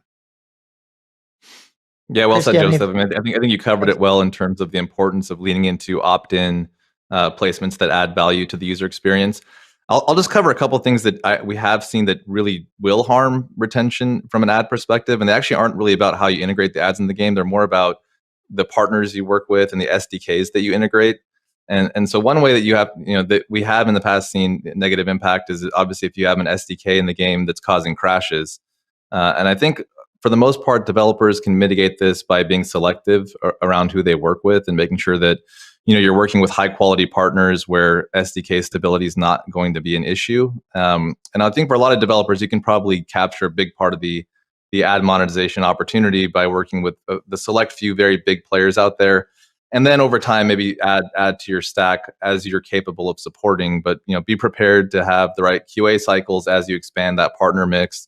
And also make sure you have kill switches in your game, right? If there is a problem, you want to make sure that on the server side, you can kill that SDK very quickly. And secondarily, I'd say the second important area to keep a close watch on is the quality of creative coming from a lot of your partners. There's been in the past various networks have run deceptive creative things, for example, that don't have a close button, or sometimes even letting offensive content slip in. And so because of that, we have a zero tolerance policy to ad creative. And again, we are very careful in working with ad partners that we know are going to very tightly vet and ensure the quality of ad creative coming through their channel. So it really sounds like, when ads are done right, they won't hurt user retention. And in certain cases, they might actually help and increase LTV. And also, as you mentioned, Chris, finding the right partners and SDKs that align to your business needs should also really be considered. All right, third and last myth is that building ads in your games takes too much operational work. If that's true, what can developers do differently to build in operational efficiencies? Joe, any thoughts there? Yeah, I would say that I agree with this as well, in the sense that in the general case, it's not a lot of overhead. Like the implementation of an ad tech stack is generally relatively straightforward, but there are situations when you've got a game at pretty massive scale and you're trying to do a lot of optimizations, and you've got a pretty complicated multi-tier waterfall type of system. And then to the point that Chris raised earlier, like debugging some of that stuff can become a nightmare. But the overall trend as we're moving towards, real-time auctions, bidding, and that sort of technology, I think that the general trend is for that operational overhead to become less and more efficient. So we're heading in the right direction. But I would say that the other part to think about in terms of like the operational implementation of your ad tech or your ad strategy will come with how do you actually do some of the things that we talked about in terms of like coming up with an appropriate player ad segmentation strategy. And with all the changes happening, certainly we're on the cusp of like IDFA deprecation, and what, just hearing anecdotally the impact on ad revenue for lat versus, non-lat traffic, like CPM ranges could be pretty significant, 5 to 12x. And so then when you have that kind of impact to your ad revenue, then going back and thinking about what we talked about with respect to value exchange, and then rebalancing for example, for system initiated ads, how do you rebalance that? How do you kind of rejigger what the trade-off between retention and monetization looks like? That's going to be the hard part in terms of not necessarily the operational implementation of your ad strategy, but coming up with the ad strategy, having an experimental framework, and kind of figuring out what to do. Yeah, I'll speak a bit specifically more to real-time bidding, which has just been, from an operational perspective, a huge win for the industry. Years ago, we all had to spend a lot of resources and energy, manually optimizing waterfalls, and so it's just been very refreshing to see that we are largely behind that kind of intense complexity that we used to all have to deal with. Glue was actually an early adopter of real-time bidding, and we were an alpha partner for Facebook and MoPub and others. And I'd say early on, we kind of were a little bit let down. We didn't see much of a lift in terms of performance. Part of that is I think we did a really good job back then, managing the manual waterfall. But certainly over time, and especially I'd say last year, we saw a very material, improvement in CPMs. And I think that's just kind of the move to real-time bidding is really maturing, and platforms have really kind of refined their bidding pipes. And so what that's done for us operationally is taken that load down, and instead we can do the things that Joseph was speaking to, being more thoughtful around how we're segmenting and displaying ads within our games, which is much more impactful work and more strategic for us as well. Thank you, Joe and Chris, for sharing your wisdom and experience with us. I'll just do a quick summary of some of the points that we talked about. So number one, app bidding obviously has evolved to a state where efficiencies can be gained in effectively managing ads monetization. Two, there isn't a silver bullet solution in balancing ads and IAP, and you really need to understand your player experience and balance the in-game economy. And three, test, right? To find out what works for your game. There are helpful guides out there, and FAN also has resources to consult on best practices, like an RV guide by genre. In fact, stay tuned for the Winning with Rewarded video across genres session coming up next. With that, let's jump into the live Q&A and take a few questions from the audience.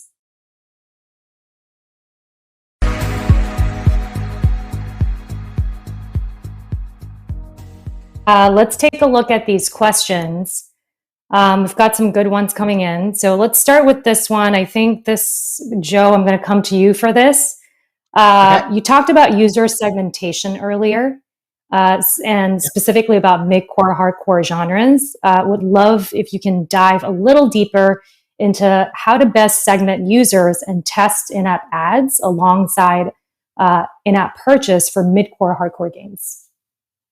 Yeah, I think this is a really, really difficult problem, and one that I think that if you figure out, there's certainly potential to gain pretty major advantage relative to competitors. But the typical or base strategy, I would say, is the one that I mentioned earlier, which is you basically look at your player base, and then you show ads to your non-monetized, or you show ads to your non-monetizers and don't show ads to your monetizers, so that you can kind of, mitigate the impact of potential cannibalization. But I think the more optimal strategy is going to be a lot more advanced and really depends on your game. So there's going to be a lot of variables that impact how you do your segmentation. But I would probably start by first thinking about the segmentation that you deploy against your IAP only audience, right? And so there's a lot of different ways that you could think about that in terms of whether you use a behavioral approach, machine learning based approach. I think a common approach that has been shown to be pretty effective is something along the lines of an RFM type of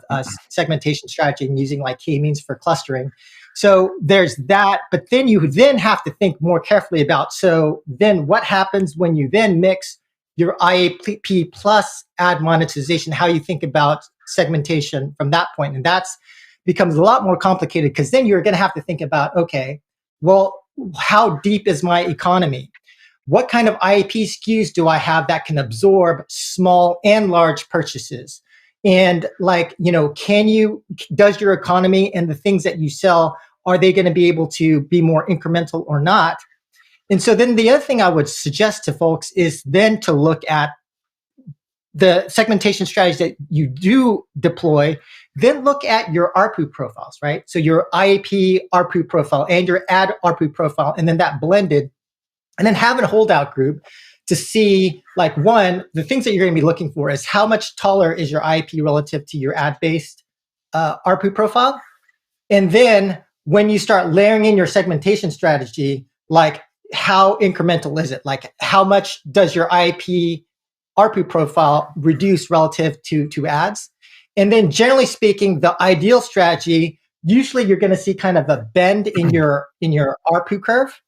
And the ideal strategy would be one where you can kind of extend that a little bit further, right? And so the specific segmentation strategy that you deploy, I mean, again, it's a hard problem. There's a lot of different variables, as I mentioned before, but that's going to be the trick for developers to gain additional value here. Yeah, I would just definitely agree with what Joseph said. The one word of caution I'd add there is that we have very much seen that our players communicate actively with each other, and so you got to be careful in any kind of segmentation. Like, for example, if certain players get an ability to watch rewarded videos and others don't, they will definitely share that information amongst each other. So just keep that in mind as you're running those experiments. Definitely a very passionate community, so that makes sense. All right, we've got one that has a ton of upvotes, so I'm going to ask this one next. Are publishers becoming aware of the competitive risk they are facing from ad tech companies that own gaming content? So, Chris, I'm going to come to you for this one first, and then Joe, if you want to add to that. Yeah, look, there's a lot of discussion around the industry around that. You certainly see this trend in ad tech starting to own content, and I have to admit they have an incredible advantage, right? When you're looking at part of my role is M&A, and so like these ad tech players have this amazing advantage where they have their SDK into so many games, and they can get a first-hand look, very early stage in beta at metrics that the rest of us don't have access to, right? Things like App Annie do give you some bits of information, but ad SDKs typically they get access to retention and in-app purchase data and things like that, and get like a very perfect view of products in the market, which definitely gives them a big advantage in, for example, taking out an acquisition early stage before the company scaled. And then certainly there's the concern around how the data gets used. So ultimately, I think it is a trend to keep an eye on. It's not one that we overly concern ourselves with. We kind of try to focus on executing to the best of our capability within the parameters that we have control over. Yeah, Thanks, from Chris. my side, Joe? I would say that it's 100% a source of pretty major competitive advantage. But I would think about the kinds of games that you would have those types of ad networks would have advantage in the sense that whether it's everyone knows who these players are, whether it's AppLovin or whoever, but you're going to have advantage in terms of the front end, right? In terms of your initial front end metrics, your IPM, and the initial entry into the game. And so absolutely, in terms of casual games and games of that nature, you're going to have an advantage. But where I don't see those ad companies having a major advantage are in the games that actually require more downstream conversions. So and we know they're working on games like 4X and more mid-core, hardcore games, but I think those are the areas in which they're going to have a harder time having advantage. Gotcha. So this question also getting another upvote here. I think I'm going to come to you first, Joe, for this one. Because you talked a little bit about, the international landscape.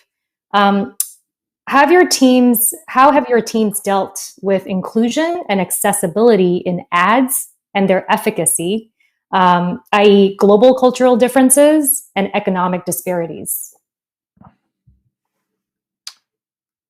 Oh, actually, I don't know, to be honest with you. I haven't actually dealt with that a lot, if I'm just being honest. That's probably a better question for Chris. But yeah, I personally, I'd be interested to hear about that, but I personally am not a good person to respond on that. Sorry. Yeah, it's a great question, very much on point, and an area that I think as an industry we need to look at more closely and to improve. What I can say is we're definitely also early stage there. I mean, we've definitely looked at, for example, do you adjust pricing in your economy based on location, right, and factoring in local GDP and income disparity. So yeah, I'll say similarly here, it's early stage for us as well, and I think for the whole industry, but definitely a good question to be asked. Got it. Something that we will have to all kind of noodle on and think about as we expand out into the world more. So, Chris, I think this one may be good for you as someone that's overseeing sort of a more established business. Let's see; these things are moving all over the place. Oh, how do you manage your ads business organizationally? What do your teams generally look like? Yeah, it's a good question. We actually have a really lean, small team. I mentioned earlier the size of our business, roughly 60 million a year in scale. Our ads team is myself and 3 other people is the core team, and that covers the yield optimization, the partner management, and kind of the BD aspect that goes into that. And then also the supply creation, right? Actually designing implementations into games and working across the studios with all the game teams and the product managers. So the core team is small, but then in order for us to execute ads across the company, we have to have that tight partnership with with all of our game teams, which really starts with the PMs and the analysts at the front lines. And then beyond that, we also have a tech infrastructure that we tap into. We have a central SDK team, for example, that packages our ad SDKs along with everything else we use, from like CRM to UA and so on, and puts that all into one package that's easy to deploy across the company, as well as QA teams that make sure that we don't hit the problems I mentioned earlier with ad SDKs crashing and things like that. So. Answer the question. Very small, lean, very experienced and talented ad team, but then collaborating across other parts of the company as well. All right, Joe, I'm going to come to you for this next question on, because you did talk about the opt-in experience of ads, and we talked about rewarded video a little bit, but what types of specific ads are you seeing users request the most? This person feels that it's counterintuitive that users would want ads. Well, I think that users want ads because of the value exchange, right? And so when you're getting a benefit from watching the ads, then it's useful for them. Now, I don't think users specifically choose the ad, right? But they can choose to engage with an ad and choose to get benefit from watching those ads. But I would say on the flip side, in terms of the ads that are more successful, I would say that's one thing for, I would say, developers and publishers to look more at, because there does seem to be certain classes of trends that happen where, there are specific types of themes or specific types of ads that generally are for whatever is happening in the world around us, or for whatever reason, and we saw this last year with specific themes in terms of hordes and, a lot of things kind of coming in, but in specific colors and things of that nature. But certainly there will be specific themes or types of ads that just, for whatever reason, seem to resonate a lot more at a specific point in time. And so I think I would say that my advice would be more for the people creating the creatives out there to be watching for those types of things that are happening in the market. That's a great point, Joe. In that same vein, for both of you, what's the most creative ad you've seen implemented in a game?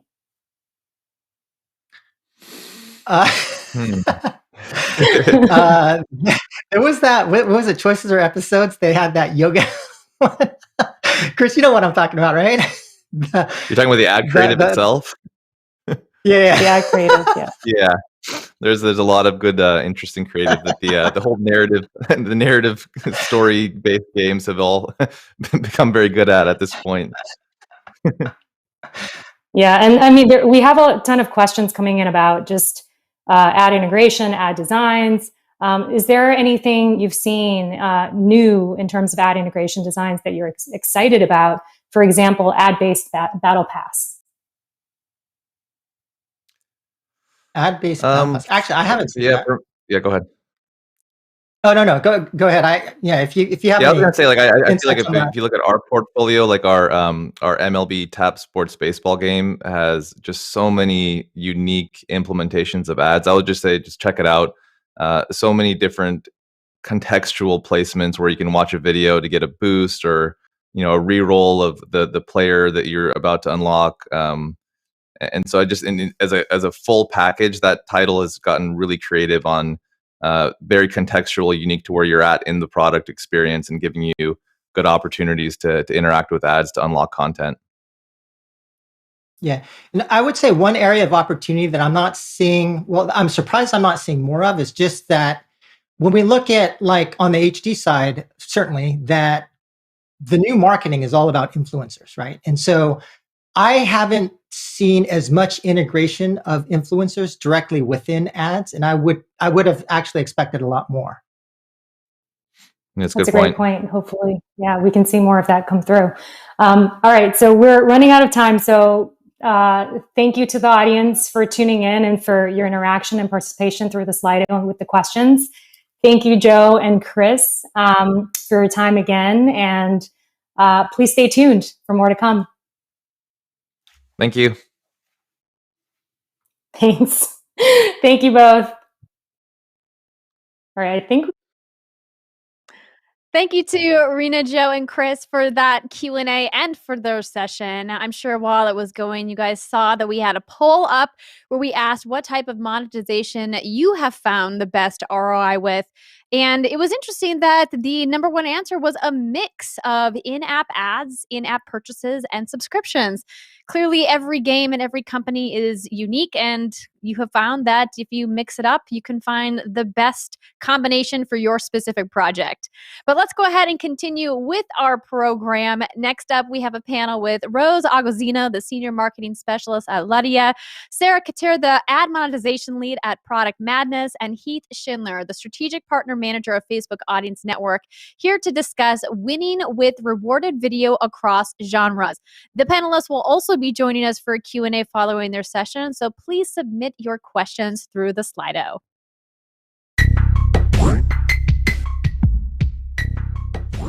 Hey everyone, my name is Heath Schindler, and I'm a Strategic Partner Manager at Facebook Audience Network. Welcome to this session called Winning with Rewarded Video Across Genres. We have an exciting half hour ahead. In a few moments, we'll be discussing best practices and insights around rewarded video with two leaders in the space, Rose Agozino from Ludia and Sarah Katir from Product Madness, two women I've had the pleasure of working with for a few years now. So they'll talk about their experiences and why rewarded video works, followed by a live Q&A with you, the audience, so please feel free to submit your questions. But first, real quick, I just want to take a few moments to highlight the overall opportunity and explain why rewarded video is being adopted by so many mobile gaming developers across all different verticals. All right, so let's jump into it. So mobile in-game ad revenue is growing significantly. It's a booming business for sure. We just received some updated numbers from Omdia, and in 2020, mobile game developers generated $43 billion in revenue. That's huge. And despite the upcoming challenges around IDFA, it's expected to grow 118% and be a $94 billion business in 2025. Just think about that for a moment. That's a huge opportunity. And it's actually growing faster than IAP. And one of the main reasons the industry is growing so fast and developers continue to invest in in-app advertising is because users are actually open to receiving in-game ads. According to a recent study by 2CV, 79% of players are actually happy with the ad-supported model. So players now expect to see ads in exchange for not having to pay for a mobile game. And rewarded video is the perfect format to introduce ads because it's user-initiated, it's not intrusive, and it's proven to increase engagement. And another reason in-app ads continue to grow exponentially is because typically only fewer than 5% of players actually make in-app purchases. So depending on that 5% is risky, and more publishers are realizing this. Quite frankly, they're sick and tired of leaving money on the table, and I don't blame them. Additionally, many publishers have found that after introducing rewarded video, their in-app purchases actually increased. That's because rewarded video can demonstrate the value of an in-app purchase and really give the user a taste of what can happen once they start making purchases. So I think at this point, developers no longer need to be convinced that ads don't disrupt the user experience. And those seeking the right format to build their monetization strategy can find rewarded video highly favorable and effective. Like I said, it can increase engagement and retention for users across all genres. And according to two analysts, we're going to see more and more rewarded video this year since it's proven to drive higher LTV. And that's really what it comes down to, folks. The question is, does rewarded video work? And I think the overwhelming answer is yes, it does. Rewarded video can work well in all genres when you follow best practices. Developers need to build out their monetization strategy by factoring in how their users play the game.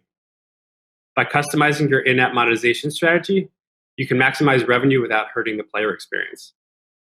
So in the casual and hyper-casual space, we know players are more likely to expect ads, but they still need to be implemented properly to avoid user drop-off.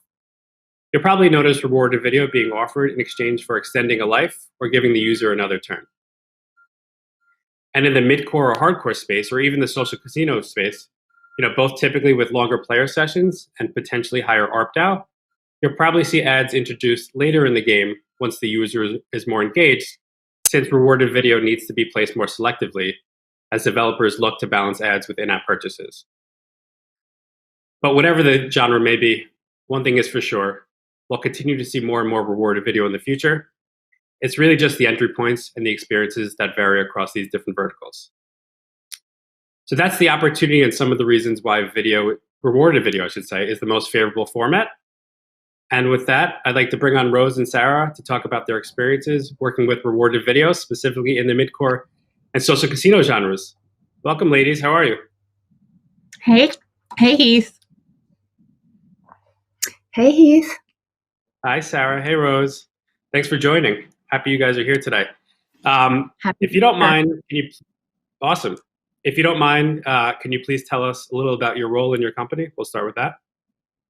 Yes. So my name is Rose. I work at Ludia Games based in Montreal. My role is senior marketing specialist, and we touch a lot on ad monetization and product management a little bit. Yeah, so for me, my name is Sarah. I've been working at Product Madness for a bit more than a year and a half now as the ad monetization lead. So basically, I've been hired here at Product Madness to build a whole ad monetization strategy, as it's still fairly new for us. So as you can imagine, I've been working with a bunch of different people in the company to make it work.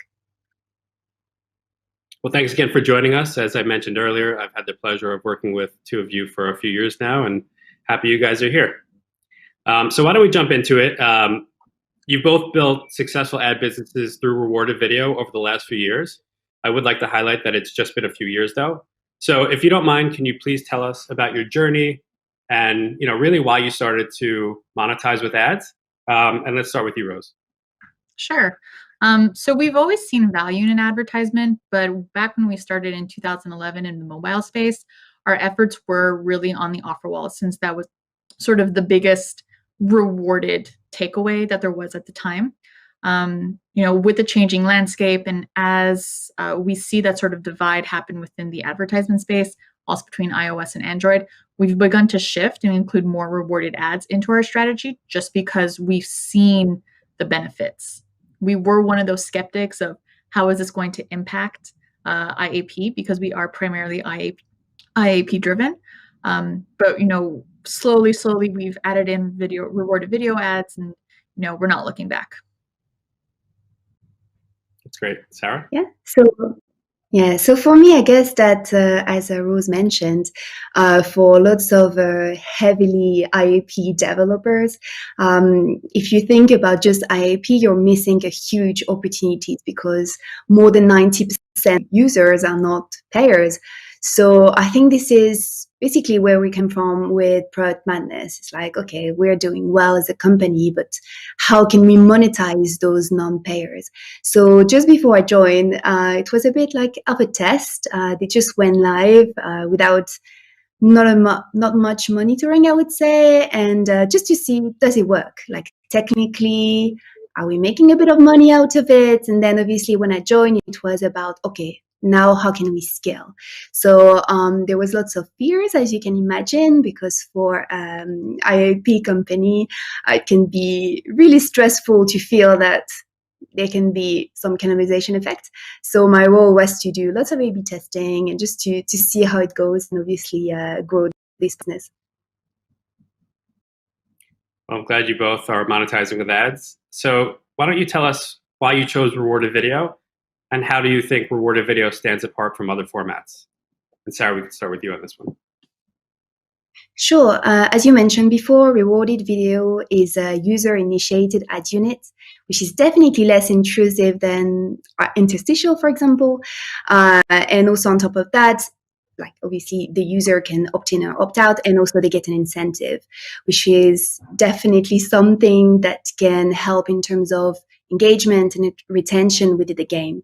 So I think when you work on ad monetization and you work really closely with product, I think that testing rewarded video is the best and easiest way to start your ad monetization journey, because as I said, it's really less risky, and you can just see your engagement rate within the ads. You need to think about your user. You need to think about the qualitative aspect of ads, because when you start doing ads, you can get lots of complaints with the users. And when you do RV, it's definitely something that is less common than an interstitial. So that's why naturally we started doing rewarded video at first. Yeah, as Sarah mentioned, rewarded ads do provide a very clear benefit for the player's time. So it's really important that when we do create these placements and we create the reward that goes into it, that the players not only understand that there's an exchange that is happening, but that they actually see the value in the exchange. Because if they don't find that the reward is worth their time, they're less likely to come back and repeat engagement with these ads. And that's something we've seen as well in a lot of our titles. Sometimes, we'll change a provider or we'll make some changes to the waterfall, and then suddenly we'll get emails into our support team saying, I don't have any ads, where are the ads? It's been 3 days, and they get really mad because now they've added this into their playthrough, into the way that they play the game. It's such an intrinsic part of how they play that for them it's just, if we take it away from them, they see it as a problem. So don't fear that your players are going to be completely mad, because a lot of times once they understand the value, they are going to build it into how they play. That's great. Thank you. And you both mentioned IAP, and you were referring to, of course, IAP cannibalization earlier. Unfortunately, there are still some developers out there that do have concerns around IAP cannibalization if they were to start monetizing with ads. So my question to you, ladies, is how do you balance your in-app purchase and ad monetization? And have you actually seen ads cannibalize your IAP revenue? Yeah. So since we started integrating rewarded video, we made sure that we had limits in place so that players couldn't go ahead and, run through thousands of ads a day and cannibalize the IAP. So what's actually really interesting is that once we really started to integrate RV a little bit better, we've seen some really great KPIs. So for example, in one of our titles, we've seen a 4x better retention rate from players who engage in ads versus players who don't who have never watched an ad. And it's not just retention. We've also noticed that players who watch ads are 6 times more likely to make a purchase within 24 hours of the ad watched. So this lends to the theorem or the theory that if players get a sample of what it's like to be a paying user, they're more likely to become a paying user. So how do you balance your in-app purchase and ad monetization? And have you actually seen ads cannibalize your in-app purchase revenue? Yes. So I completely understand the fear of cannibalization, but at the end of the day, what we need to think about is, even if there is a bit of cannibalization, if overall the revenue coming from ad monetization is above what the cannibalization with the revenue, it's actually worth it to do it. But at the same time, as Rose mentioned, it actually brings more engagement and retention, because it gives the user, that is sometimes a non-payer, sometimes it cannot be, let's say if it's a non-payer, it gives the user like the feel of actually paying and getting those rewards that they might if they pay. So I think that definitely it's something that I completely understand can be scary, but when you go and you do an A/B test and you actually see that all your KPIs are actually pretty positive, because we saw good engagement and retention with the people that we show ads to, I think that it's an easier way to convince your product teams to actually push ad monetization, which I think it can be quite difficult when you're an ad monetization manager in a company. Thanks, Sarah. I mean, that's great. So engagement and retention both increase, as well as in-app purchases. That's all good stuff. And Rose, I'm surprised you actually didn't mention your Costco analogy about getting samples. That's your go-to. It is my go-to, but I figured we'll try something new for this one. Cool. Okay, next question. So as you both know, there are many ways to integrate rewarded video. What rewarded video experiences or flows would you say have worked best with your games? And how did you basically decide to implement those during the development stage? And Sarah, we'll start with you, please. Sure. I think that for social casino, it might be a bit different than other genre. It's not about level up or, maybe giving some sort of items. It can happen, but I think that the most important for social casino is to find those frustration points for a user. So when they lost a certain amount of time, or when you give them an hourly bonus and you want them to watch another ad and get even more bonus. It's all about giving them the opportunity to play slots more. We obviously can give other type of reward, reducing timer, things like that. But I feel it's always about finding a natural flow. You don't want to break the game. You just want to make sure that everything goes well.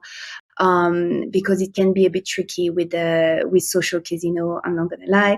Obviously, you also want to make sure that your placements are generating a good engagement rate.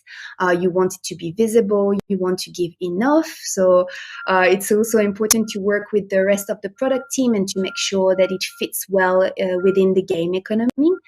But I would say that what works well for us would be placements such as low on coins. So when they're running low on coins and, it's a good incentive, the engagement rate is usually good for this type of placement. Hourly bonus, as I mentioned before, is one. Thanks. Rose? Yeah. So we have a mix of casual and mid-core titles. So in our resource-heavy games, one of our top performing placements is actually to reduce a countdown timer. So this kind of follows with longer engagement times and just more impressions overall, because the ad reduces just a portion of the timer. So either players will need to wait for the full countdown timer to go down, or invest in that IAP and make that countdown go down entirely. So, this provides a taste of the good life and encourages them towards making that purchase. In more casual games and more trivia titles, try to find natural pauses that won't frustrate the players. So, sometimes when there's points of frustration, but there's also points of, not sure what the name would actually be, but basically, celebration. So after winning a round, where they're in a very good mood, that's when you can go ahead and ask the player, would you like to double or triple your winnings by watching an ad? And because they're usually in such a great mood, they're more likely to want to watch that ad and keep their winning streak. Thank you for that. Great insight. Next question. So what tips can you offer those publishers who are starting out and want to test and optimize with rewarded video? So definitely do your research before picking points, and don't bury placements deep in the end game and then complain ads aren't working for you because you're worried about the cannibalization. So make sure that you also understand what players find value in. Just because you think it's valuable doesn't mean that the players find it the same and might not engage with it in the way that you're planning on them to be. And also look how you can provide a portion of it in exchange for an ad. And then always test. Yeah, definitely. Testing is the word that you would just keep hearing in ad monetization. So I completely agree with Rose. I would say, first of all, it's just making sure what's your plan, like what do you want to do, and like who do you want to work with, mediation platform. Let's say that you really start ad monetization and you haven't done it before. I think it's really important the partners that you want to work with, as I said, mediation platform, the placement, work really closely with products, and do lots of A/B tests, loads of A/B tests. That's the only thing that will tell you if it's working or not. Ad monetization is not an exact science. It's not something that from one day to another you're going to make tons of money without testing. It doesn't work like that. I wish it, but it unfortunately doesn't. And that's why it will always be about testing. So sometimes a placement works well with a certain segment of users, sometimes it doesn't. And it's always about testing and picking the one that works the best and just keep moving. And it's not because your A/B test worked and you find something that worked well for you that you might not change it again in the future. It's a constant evolution. So yeah, just I would say be patient. Have the good base, all the things that you can fully control on your side. Make sure that it's working fine, like all the tech aspect especially. And just go with it, and you will see you might be pleasantly surprised. I think you will be pleasantly surprised with the results. So yeah. Thanks for those words of encouragement. And those are some great tips and insights. Thank you. Switching gears, I think 2020 was, I guess you could say, the year of mobile app bidding. How does bidding fit into your monetization strategy? And now that you both have moved to bidding, what would you say are the benefits that you have seen? Let's start with Sarah. Yeah, sure. Honestly, I feel that bidding is obviously the future, and I would say the next year or two, everyone will be on bidding, and I completely understand why. We've seen amazing performances with Facebook Audience Network, with an increase of the CPN and the ARPDAU. I believe that bidding allowed us to really get a lot of time into manual optimization and instead of working on the waterfall, everything was just done within our bidding. So I think it's definitely something that's worth testing. It might be a bit difficult at first in terms of technicality, but when it works, it's just you don't have to think about it too much after. We've seen amazing performances, as I said, so I encourage everybody to test it. Do an A/B test and just see how it works. Yes, definitely do an A/B test if you're starting with bidding. It took us a little bit of time before we started to actually see that impact. It did, the system does need time to learn. So don't expect everything within your A/B test to work out within the first 72 hours. Definitely, the systems do need time to learn, understand where the players are coming from, what they're engaging with.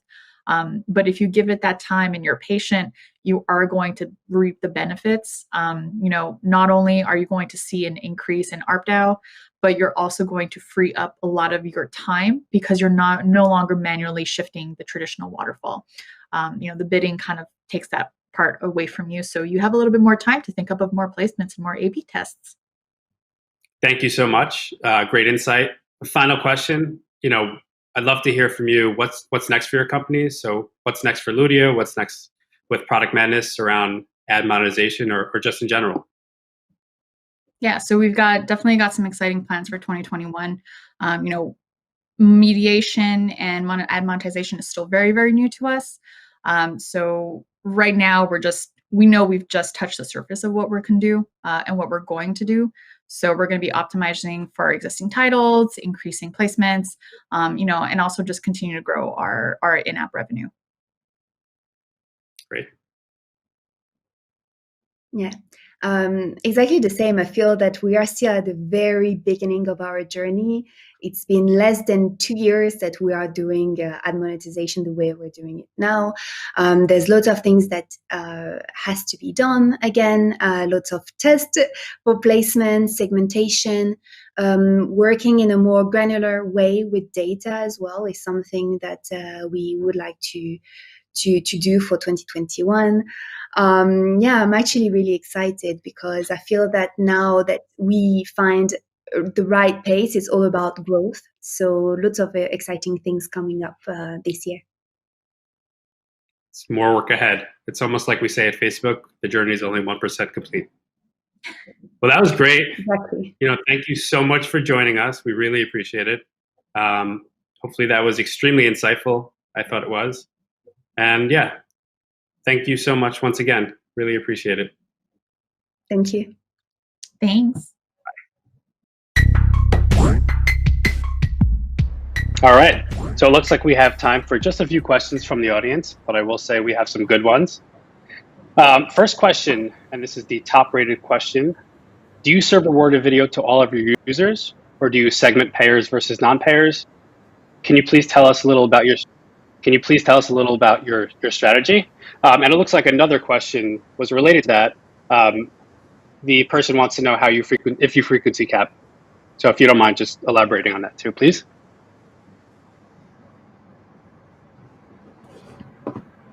Yeah. So yeah, as mentioned earlier, it's combating. So for the adopting and integrating IAP into the monetization strategy, it's the biggest issue we had was the very real fear of cannibalization for our IAPs, and we had to do a little bit of hand holding and really sort of walk the teams through what were the benefits and how it's going to work for the game specifically. It's not a one size fits all model.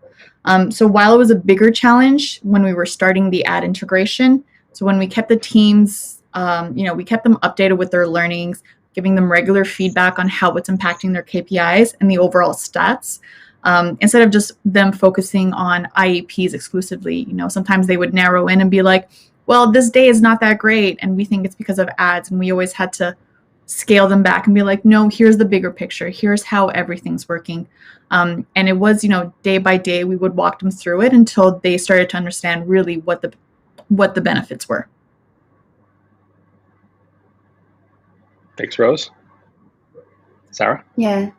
Yeah, I definitely agree with Rose. I think it's definitely the biggest challenge to make sure that everybody is on board, to reassure everybody, and just take your time. And as we said, it's all about A/B testing and showcasing that your A/B tests are working. And the more it works, and the easier it gets in the future. So yeah, I'm completely aligned with Rose. Great, and I'm glad you both are making progress in this area and, again, willing to test. Second question, so how do you monitor your rewarded videos to guarantee that the creatives are not inappropriate? And why don't we start with Sarah on this one, please? Yeah, it's a really, really good point. So depending on the network you work with, most of them are capable of blocking certain type of ads, inappropriate ads, depending on your game and genre. So typically we do block some type of ads. So if you, for example, if there is immunity or things like that you don't necessarily want to have in your game, it is a lot of back and forth. Sometimes it's going to be the users actually telling you that they saw an ad that they don't like, and then you have to go and block it. But most network will be able to do. You can also do manual blacklisting for specific apps on your game as well. But yeah, it's important to take that into consideration. Thanks, Sarah. Yeah, we Rose? We work very closely with our customer support teams. And oftentimes we'll have parents kind of emailing in being like, we saw this ad. So we always make sure to go and update our blacklist. Working with licenses as well. Sometimes licensors might ask to block certain competitors. So that's also something we do through the network. So we can just kind of manually blacklist or just blacklist an entire category for anything that doesn't work with our brands or our games. Thank you both so much. I would just say quick plug for Audience Network Monetization Manager. We certainly allow you to manage and control the ads that come through. So just keep that in mind. Okay, looks like we have time for another one. What are the biggest misconceptions that your peers have about rewarded video? Why don't we start with Rose? There is always the misconception that ads will cheapen an experience. And when we look at advertisement throughout the history, it was always, ads is a way to get things for free, which is, it is what it is. But in these days, I think it's more than 60% of players see the value and want to have ads. So at this point, it's no longer taking away the experience or value from the title or the game. It really is adding to to the total experience. So I think, yeah, that's the biggest misconception would be that, ads have a negative impact. Thanks. Sarah, anything to add? No, but I definitely agree with Rose. Unfortunately, it's hard at first to change this misconception about ads. But this is why I think that it's really important to build trust and do tests that showcase that actually it doesn't harm as much as you think. Actually, it can be positive, especially with the case of rewarded ads. As I said before, it can help with engagement, for retention, and the user experience can be great. You just need to make sure that you are capping, that you're not going crazy, and you're still doing lots of tests.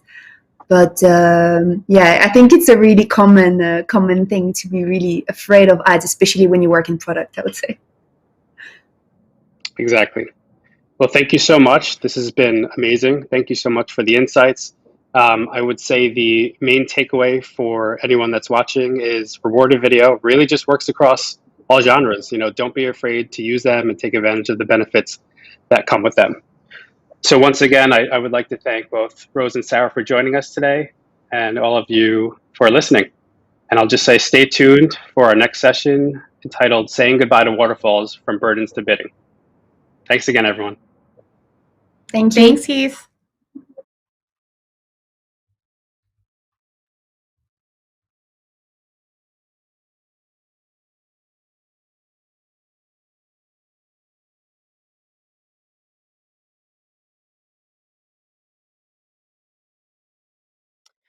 Hello, everyone. Sorry about that. We're having just a couple technical difficulties behind the scenes here, but thank you so much to those panelists for that very insightful information about rewarded video. We did do a poll, and if you participated, you probably saw, does your company currently use rewarded video? And 50% of the respondents said, yes, you do currently use rewarded video. 16% said no, but we plan to, and 34% said no, you don't currently use it. But maybe perhaps after all of those insights, you will look into it. I personally found it very fascinating. And we are going to move on to our next segment here to discuss saying goodbye to waterfalls from burdens to biddings. Please welcome our next panelist, Mary J. Kim, the head of growth at GameHive, Alfred Fung, founder and CEO of Fungi, and moderator Wai Kwai Chong, the strategic partner manager at Facebook Audience Network. And don't forget, you can submit your questions for the panelists as they'll be joining us for Q&A after the session.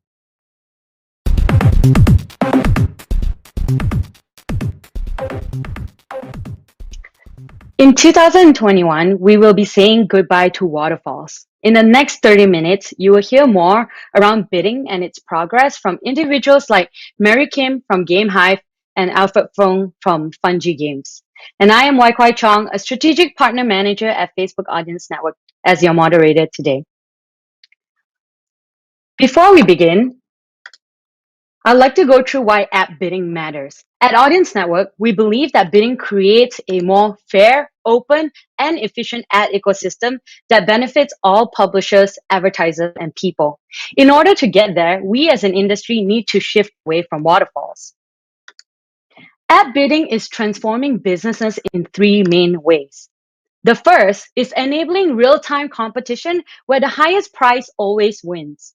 Waterfall mediation requires a publisher ad server to call demand sources one by one, according to their average historical price, and is not based on who is willing to pay the most for each impression in real time. For publishers, the result is missed opportunities to monetize and money is left on the table. Secondly, bidding can help support streamlined operational efficiency. Publishers can struggle to cope with adding and maintaining a growing number of demand sources in their waterfall. And finally, bidding can reduce ad latency. This is because bidding gives publisher the ability to integrate as many demand sources as possible with minimal management. Publishers have recognized the many inefficiencies of waterfall and are driving the shift to a more efficient and effective approach through bidding. As you can see, although our vision has been to move to a bidding-only network, I'd like to discuss why we are accelerating this milestone to help prepare publishers for upcoming iOS 14 changes. Apple's upcoming iOS 14 changes affects the ability of publishers and developers to collect IDFA, impacting how they will be able to monetize their apps through in-app bidding or in-app advertising. As past network performance becomes less relevant, waterfall management on iOS 14 will become more complex.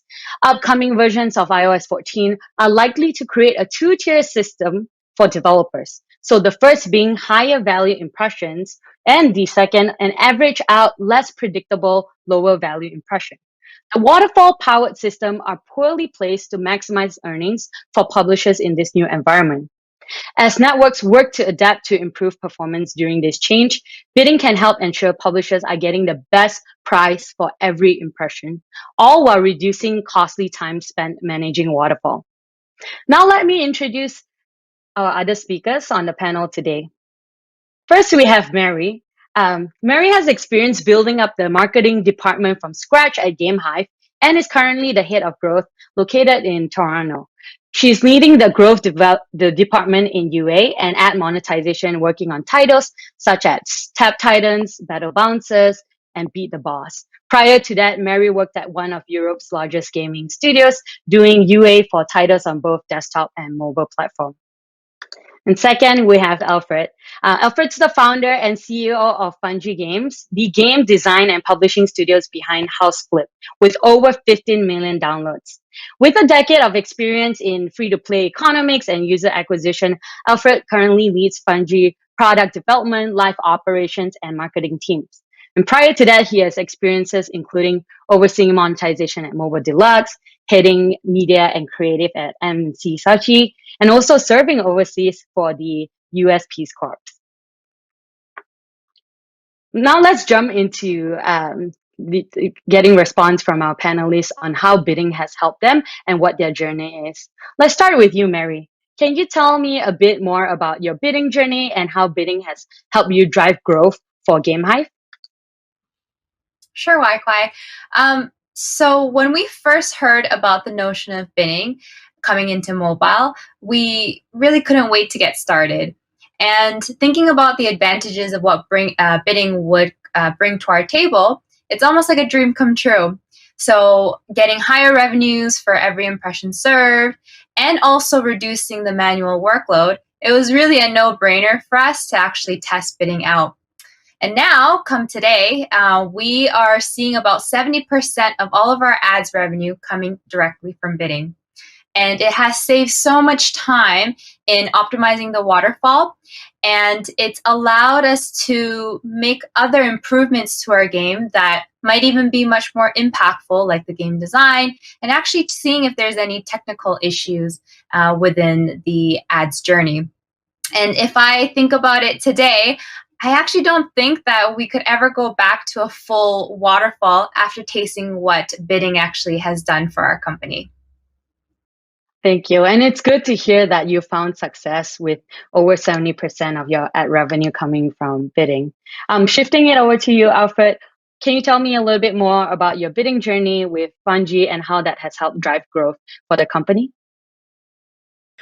Yeah, so while at Fungi, we've been running House Flip for a couple of years now. Really, it's been more of a journey in terms of making sure that we're designing monetization and ad-based monetization from the very beginning. And so, given that the game has only been live for a couple of years now, I myself, my personal background, I've been in ad-based monetization and free-to-play economics for close to a decade, and so I've run everything from direct SDK integrations, ad mediation, and obviously now what we're running with real-time bidding.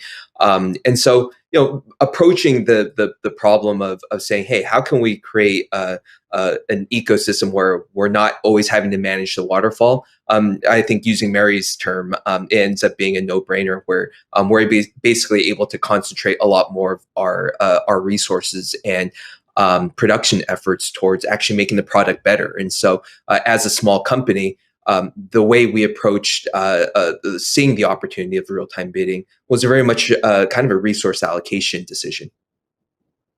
That's a perfect segue to my next question around kind of operational efficiency and how the different teams are operating.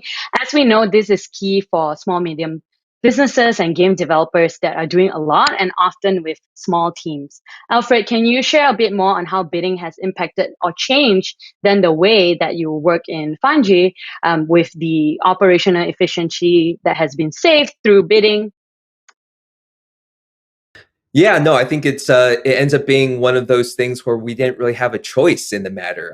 We're even though House Flip is a pretty big game, we have a huge ambition for it. We're trying to create this MMO with mid-core game mechanics, players being able to collaborate, renovating houses together, and yet we're a really small company. And when you realize, hey, like you have a dozen people trying to build a game that hundreds of thousands of people are playing, you have to be incredibly intentional. Say, like, how are we going to divvy up the resources to be able to service a game of that size? And so, because we don't really have a whole lot of choice, we're saying, hey, where are those operational efficiencies? How can we as a small business make those intentional decisions of saying, hey, if we were able to carve out just one person to not have to manage a waterfall, and that one person can actually spend a lot more of her time focused on improving the game, diving into data, looking at user journey flows, and being able to improve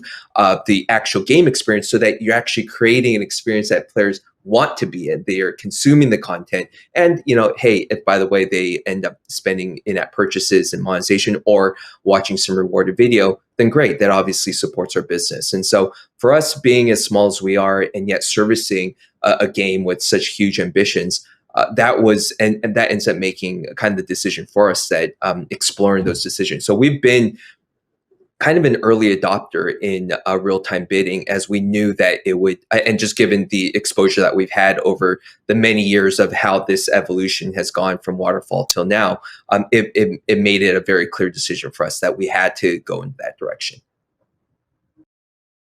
It's really interesting to hear because ad monetization is so important, but it is so nice to have that additional time to focus back on game design and game experience that really keeps user core to your games or your apps. Mary, this next question is for you. We know that bidding has made many strides over the past 3 years, but as with any technological evolution, there are still a lot of challenges. What do you hope to see with bidding in 2021 to make it even more impactful for your business and business alike? I think transparency is actually key. And as ads monetization managers would normally, optimize a waterfall, they need to look at the data and analyze what's going on in order to kind of tell a story of how to improve and optimize even further. And now with bidding, transparency is so key because it kind of removes all that for you, and it's really the machines kind of doing the heavy lifting. And so we pay much more closer attention to see if there's any technical issues going on. And I think in the future, transparency will be even just much more of an essential part because of this. And as well, when you look at user acquisition efforts, you do see that transparency is becoming far more in demand. And with bidding, it will allow access to give much more insights of even user level LTVs and just more granular things that, ads monetization managers as well as UA managers can work with to try and, eventually create that flawless ad journey where you don't have a lot of technical issues. Because if you really think about it, even 1% of all of your impressions having technical issues, it may not seem like a lot, but it does add up in terms of how much revenues that could account for. So with transparency, you can actually figure out a lot of the different issues that you might have. And that's the kind of feature that we're hoping to see, much more transparency so that we can do better to really improve the quality and ads journey for the actual players. That's perfect. Thank you for sharing that, Mary. With going into bidding, it was rather new in the past 2 years. So now is a perfect time and to have those conversations about the improvements that can be made, especially transparency, which bidding is a huge advocate for. So how can we continue to make that transparency available to publishers who are using it? Alfred, I'm going to direct this to you as well. Do you hope to see anything different with bidding in 2021? Or do you think as what it is right now, it is stable and sufficient to support the business that you have? Or do you think there's more that can be added that we don't have it on bidding today? Yeah, I don't think those are mutually exclusive, right? I think it certainly suffices for what it is today, us having integrated actually, well over a year ago. But what does 2021 represent? Certainly, I'm certainly optimistic on how things are, what the outlook is looking like. I think I think to your point in the slides that you were covering, creating an ecosystem whereby advertisers can be placed in a kind of in a self-regulating environment where their willingness to pay for the inventory that is valuable to them it ends up being something that our players and our company ultimately gets the benefit of, right? Because ultimately the folks that are willing to, that recognize, holy cow, like, hey, in House Flip, there's people that are watching these ads and they're engaging with them, and we know that their audience is largely women. How do we then say, hey, we're willing to pay X amount of dollars more for that traffic? That ends up being, and that, I think that's just the state of where things are with real-time bidding today, right? I think going forward, I think with the adoption of more advertisers recognizing, hey, this is kind of where things should be, where we actually want that type of, we want that inventory. We're willing to pay for that inventory. I think as advertisers become a little more sophisticated, then they'll say, holy cow, like there are actually a great deal of content folks like the Mary Kims at GameHive and like us at Fungi. So that, hey, that supply ends up becoming very accessible for those advertisers. So I think 2021 ends up being, hopefully it's an improvement of scale, and certainly Facebook Audience Network has been a great performer for us.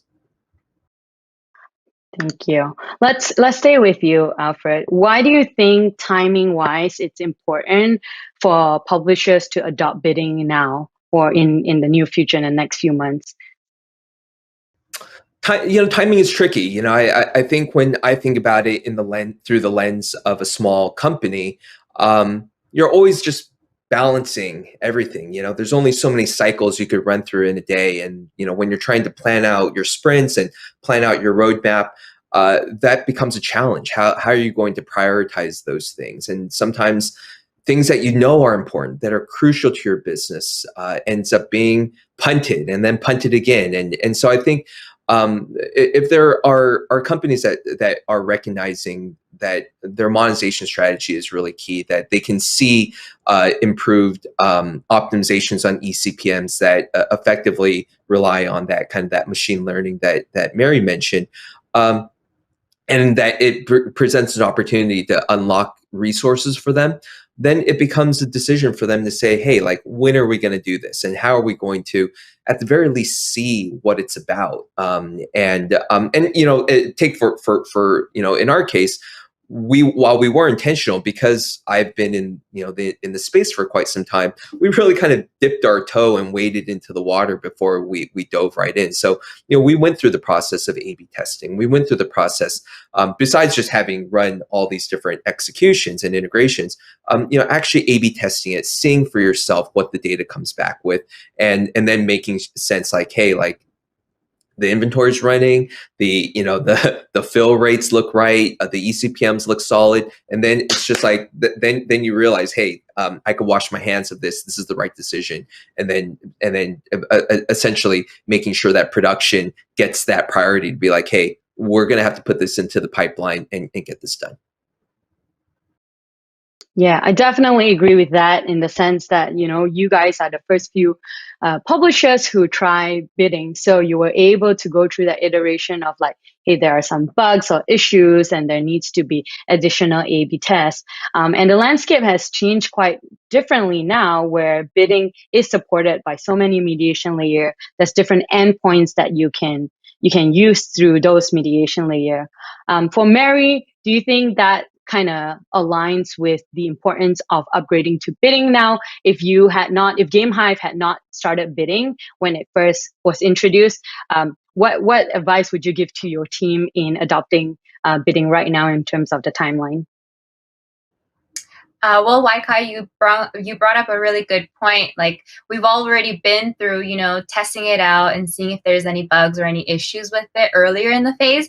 And so now, because bidding is a bit more mature, you have a lot of different publishers that are testing it and using it and seeing fantastic results. I think, pretty much the time is now. And with GameHive, we always actually want to keep a portion of our efforts to be a bit experimental, because you can always question if something's going to work out for you, but to really know for sure if it is going to work out, you really have to test it. And as Alfred mentioned about kind of figuring out what the balance is between the effort to actually implement it and the outcome of what the result is, I mean, you just have to really prioritize it. And if it's going to save you a lot of time and effort, and essentially give you higher revenues, I would say, kind of pick your battles to see what you need to prioritize first. And also, yeah, I think iOS 14 was brought up a bit earlier too. And now with that coming along, it's an even more important time to think about the strategies and think about, what it kind of means for you. And I would say as an advice, test it out. I think the worst thing that can happen is that, it just doesn't work for you, but at least you're not kind of left behind when the industry kind of moves more and more towards bidding. Thank you. iOS certainly presents its own challenges. And I think what you've mentioned and Alfred mentioned too, the key is prioritization, right? With bidding, that allows you to help prioritize which impression that will get paid and get bidded with the highest price. And of course, to get into bidding, you have to prioritize the upfront work to integrate, but hopeful that the eventual bidding setup is where you save 90% of your time to be able to work on other projects within either ad monetization or the game design. Alfred, Mary had already gave some advice to our audience today. Do you have any words of wisdom or advice for game publishers that have still not adopted bidding today? Oh yeah, I guess I could cover that one really quickly. Yeah, so I think it's don't operate out of fear. Operate from a position of power. There's I think you being the publisher and the folks that are in charge of production. This is core of how you operate the business, and so making that decision and coming from a position of saying, hey, like we can execute this. There's plenty of white papers and documentation out there. I'd say be very optimistic about it, but still do your homework. Thank you. I love that. Don't operate out of fear. With Waterfall, it is an investment that we have a long time, and it is difficult to move on from something that we might be familiar with to a new world of optimization and monetization solution. So I love that. Don't operate out of fear, and I think everyone should kind of keep that and take away from today. Thank you much, Mary and Alfred, for being on the panel today. I think we got a few takeaways alongside of don't operate out of fear is that, do a lot of A/B testing and find out what works for the company and for the business that you are in, and also that understand that there might be some trial and error before you get to that ideal solution that you would like to see with the performance from bidding. Thank you so much, Mary and Alfred.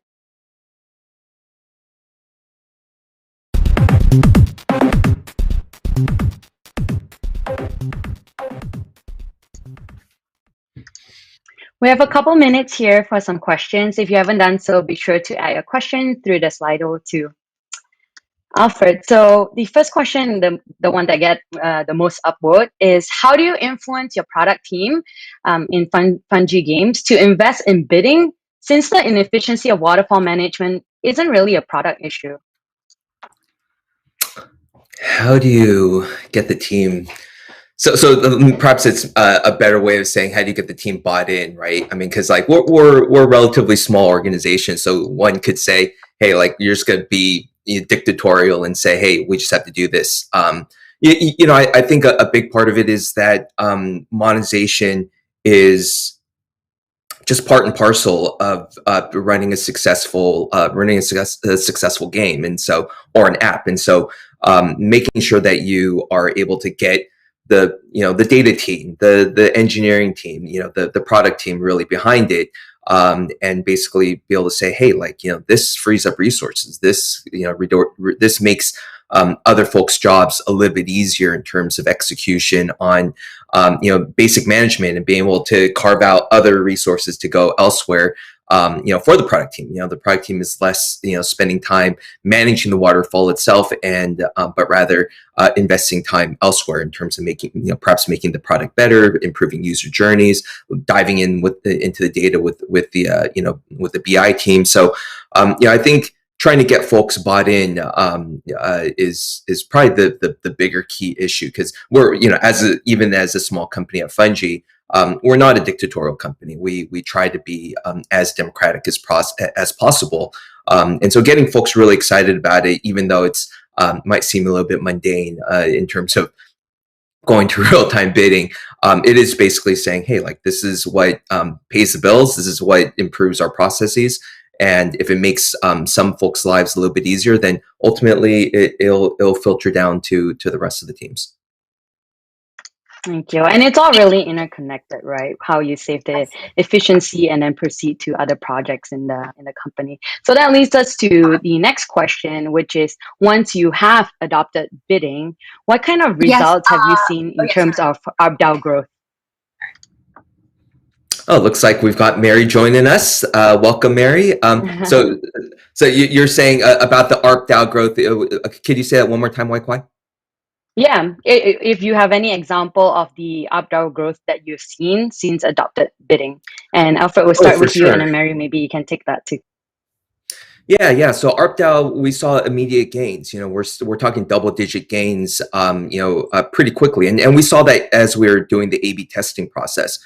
Quite frankly, that was one of the qualifiers in which we were assessing. Hey, does this improve the overall eCPMs? Does that translate into an improved average revenue per daily active user on certainly on the ad-based monetization side, and then.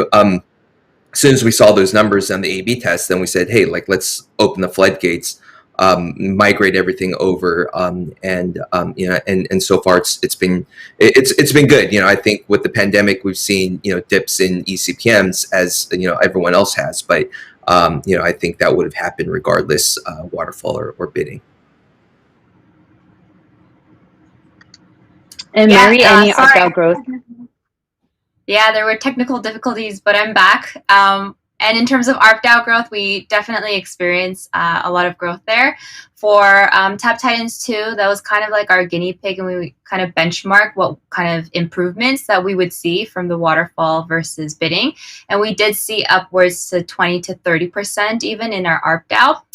And as well, with one of our newer titles, we kind of jumped right into the deep end, and we started off with bidding because we had such a great experience with Tap Titans 2.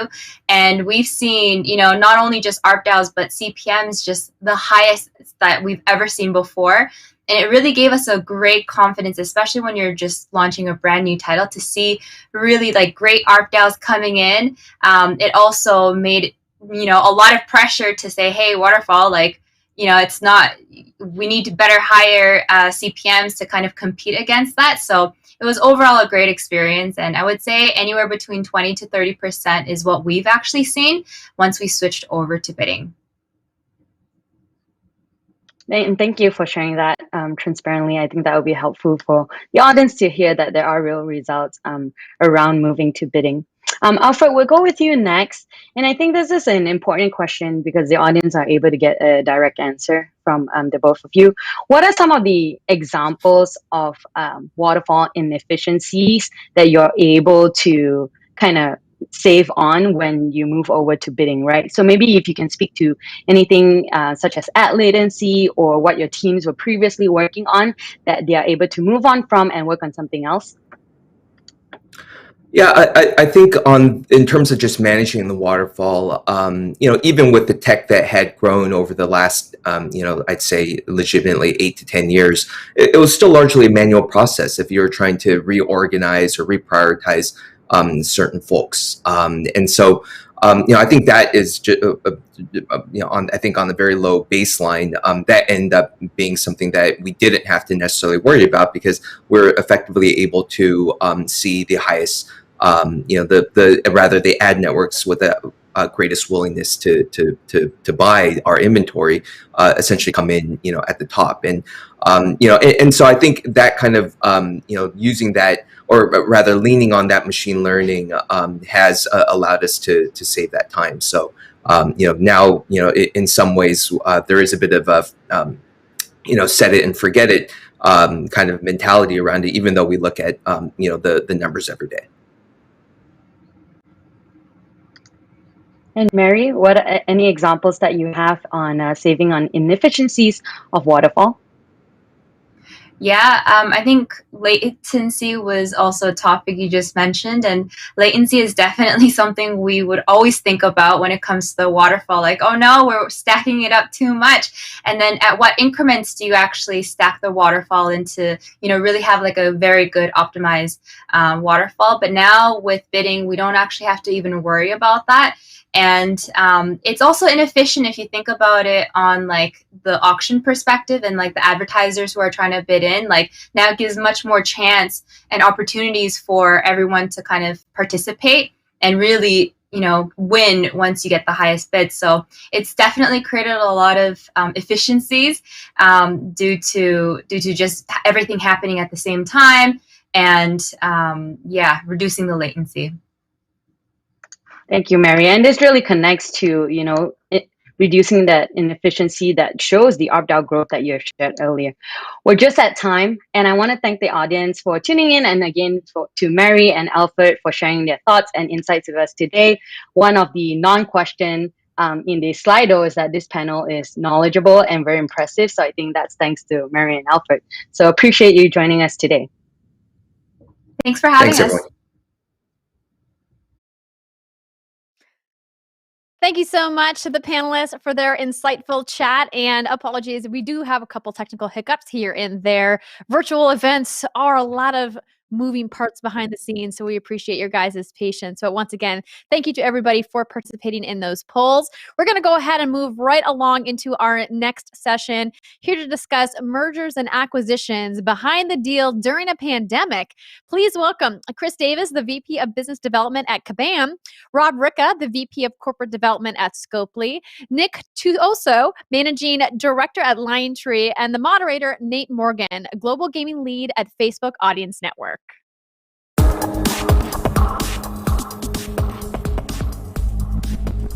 Hello, and welcome to our panel, Mergers and Acquisitions Behind the Deal During a Pandemic. I'm Nate Morgan, Global Gaming Strategy Lead at Facebook Audience Network, and I'll be your moderator today. A little bit about me before I hand it over to our panelists to introduce themselves. Before joining Facebook Gaming 2 years ago, I spent the previous decade in mobile games monetization, partnerships, and BD at various companies in mobile gaming, including NGMoko, Zynga, and Network.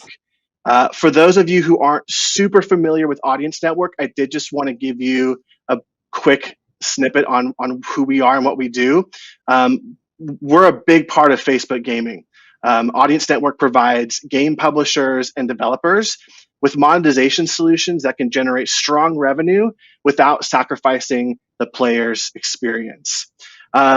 So with that said, here we are, M&A, a very, very big topic, a very exciting topic. And we put together an amazing panel for our discussion today. I'd love for each of our panelists to quickly introduce themselves before we get into the questions. And I'd love to turn it over to Rob to go first. Welcome, Rob. Thanks, Nate. Appreciate it. Thank you for having me today. It's a pleasure to be here, and psyched to be on a panel with Chris and Nick, who I know well. So just a little background on me. I was a corporate M&A and venture capital lawyer for years in Silicon Valley. Some of the big firms there, Fenwick & West, Wilson Sonsini, and was lucky enough to have Glue Mobile as one of my clients. So did some transactions with Glue. They ended up convincing me to come over there, get more on the business side of things, and ended up 4 years at Glue. Ran BD and Corp Dev, did some of their M&A, and about 2.5 years ago moved over to Scopely. And so I'm currently VP of Corporate Development at Scopely and running the M&A activity over there.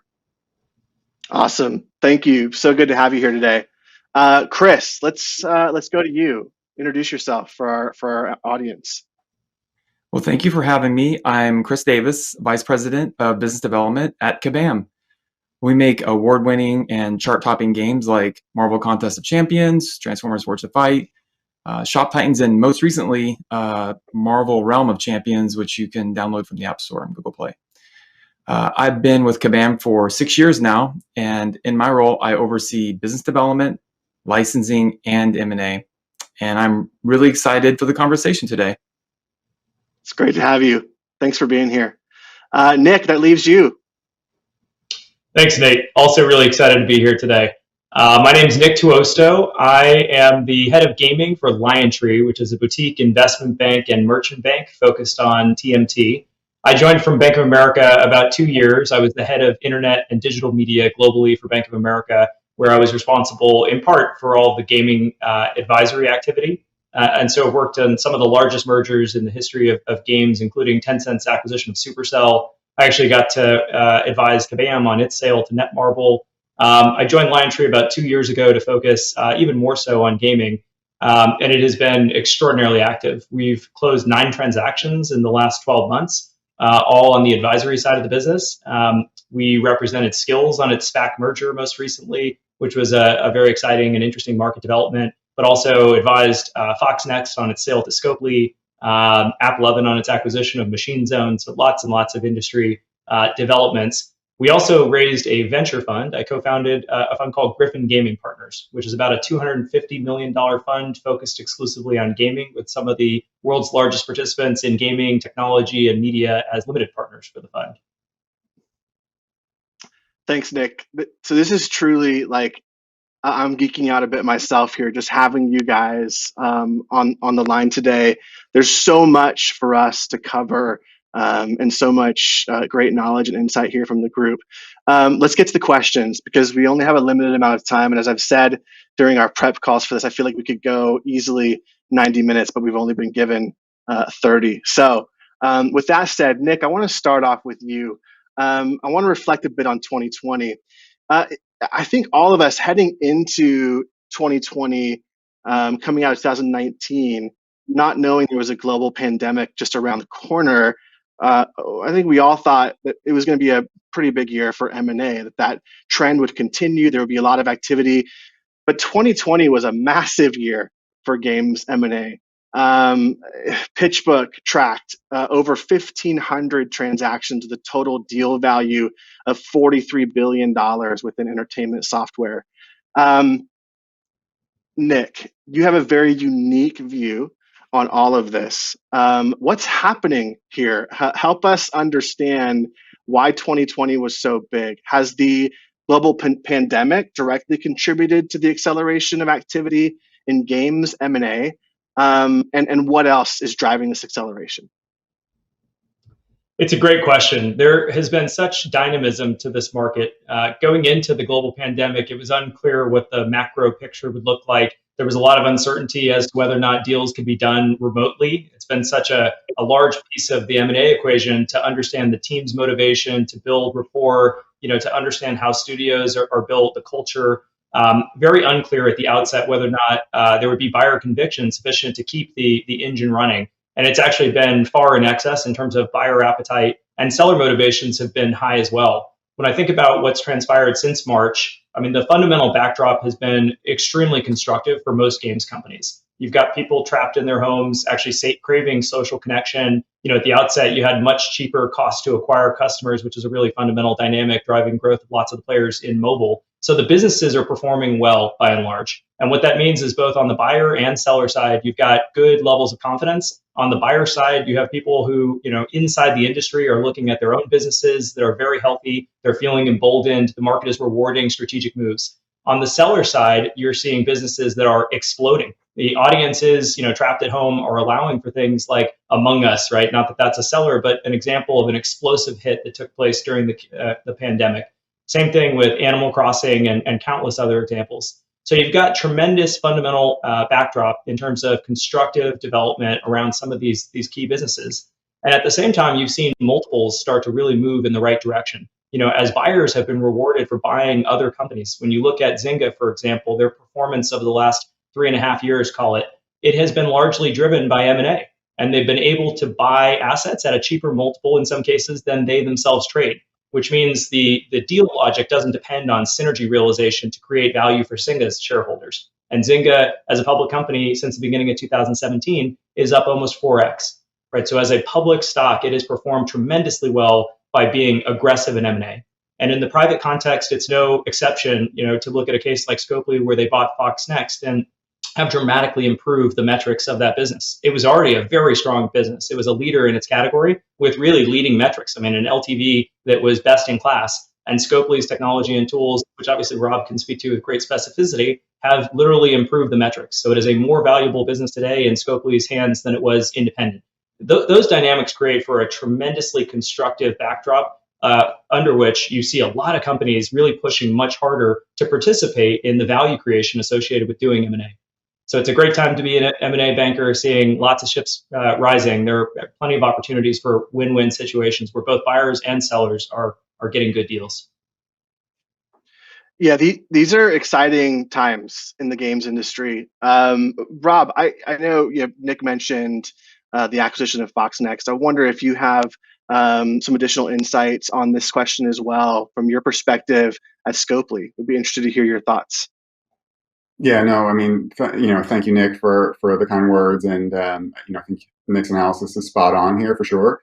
I'd say one thing I really have seen the past year is just kind of the spotlight has been on the gaming industry, right? And I think a lot of the strength, the fundamentals of the business that maybe the industry insiders kind of could see for years and years here, how strong the gaming industry is. Free to play model, creating these personalized entertainment experiences for players that stick around in these games for years and years. A lot of that us that were in the industry, close to the industry, we're seeing for years now with this spotlight on gaming during the pandemic. I think a lot of just the investors that had kind of ignored the sector and said, oh, well, there's content risk there. It's a hit-driven industry, have seen and woken up to, oh, wow, no, there's a lot more here, than what we were thinking. There's this very heavy social layer to these games today. And companies like Scopely are really creating personalized experiences for their players that, our players are staying in one game for years and years. And you can have a game like Dice with Buddies at Scopely, Dice and Yahtzee, that is 8 years in on the product and hitting record revenue levels. So I think a lot of people kind of that were outside of the industry have kind of seen that. And I don't know how many times I heard from investors in 2020, oh, we've got a new gaming thesis. So I think a lot of that kind of understanding, and then companies like Nick brought up Zynga, and benefiting from M&A multiples on public markets. I think that's kind of flowing throughout the industry right now. Chris, I want to go to you. I want to go to our second question, and would love to also hear from Rob on this one.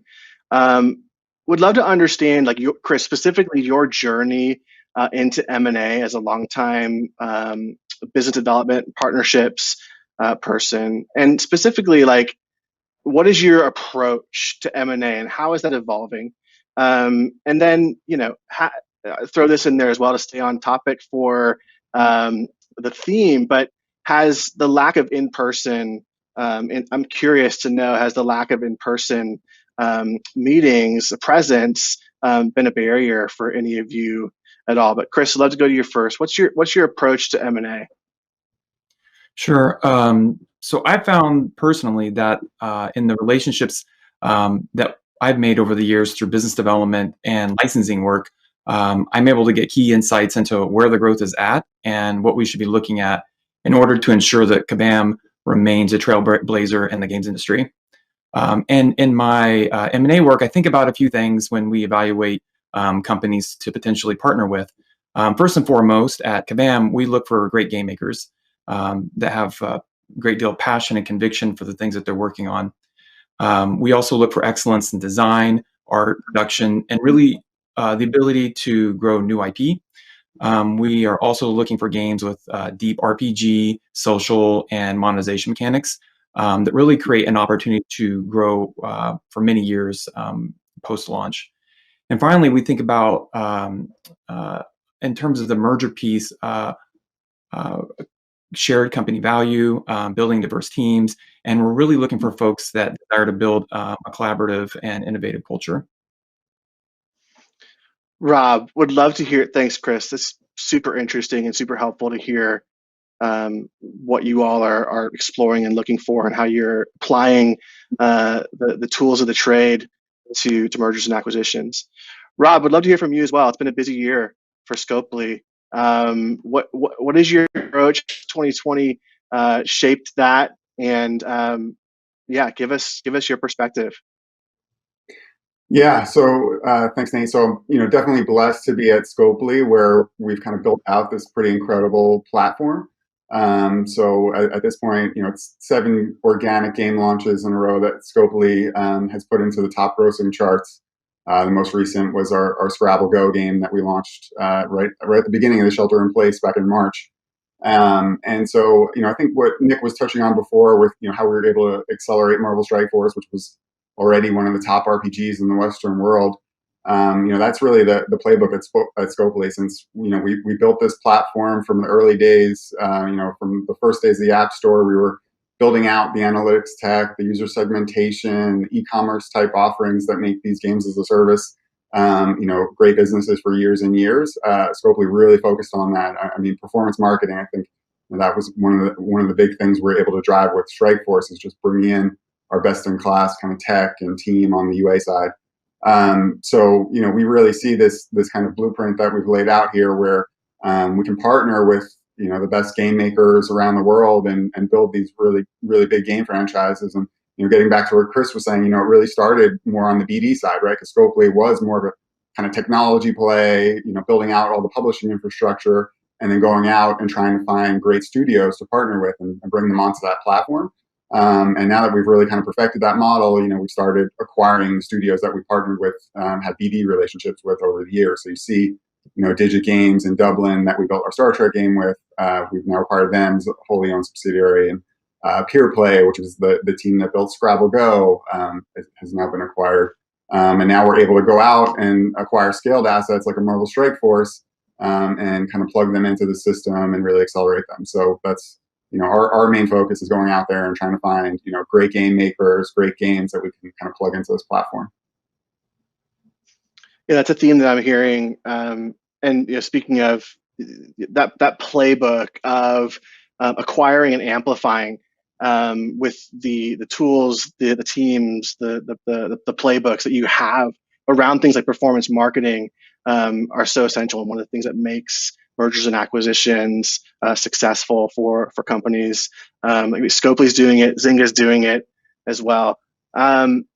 I want to shift focus out of private markets and transactional conversation and get Nick's perspective on what's happening in the public markets as well, because it's come up here on this conversation. It's super relevant to us. I think the excitement that we're seeing from investors is something that it's a relatively new trend for mobile gaming. So the past year was filled with gaming IPOs, with many more filing to go public as we speak.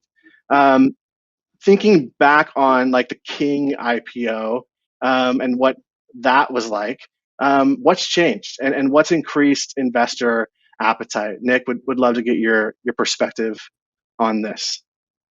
It's a really interesting topic for conversation. I think taking a broader lens and looking back to the last decade, if you look at the beginning of the last decade, even the biggest AAA companies in gaming, Electronic Arts and Activision, didn't trade all that richly in terms of the multiple investors ascribed to their expected revenues and profits. And the reason, especially in the case of EA, where there was dependence on licenses, was that investors perceived there to be some volatility and some risk, some of that hit-driven nature.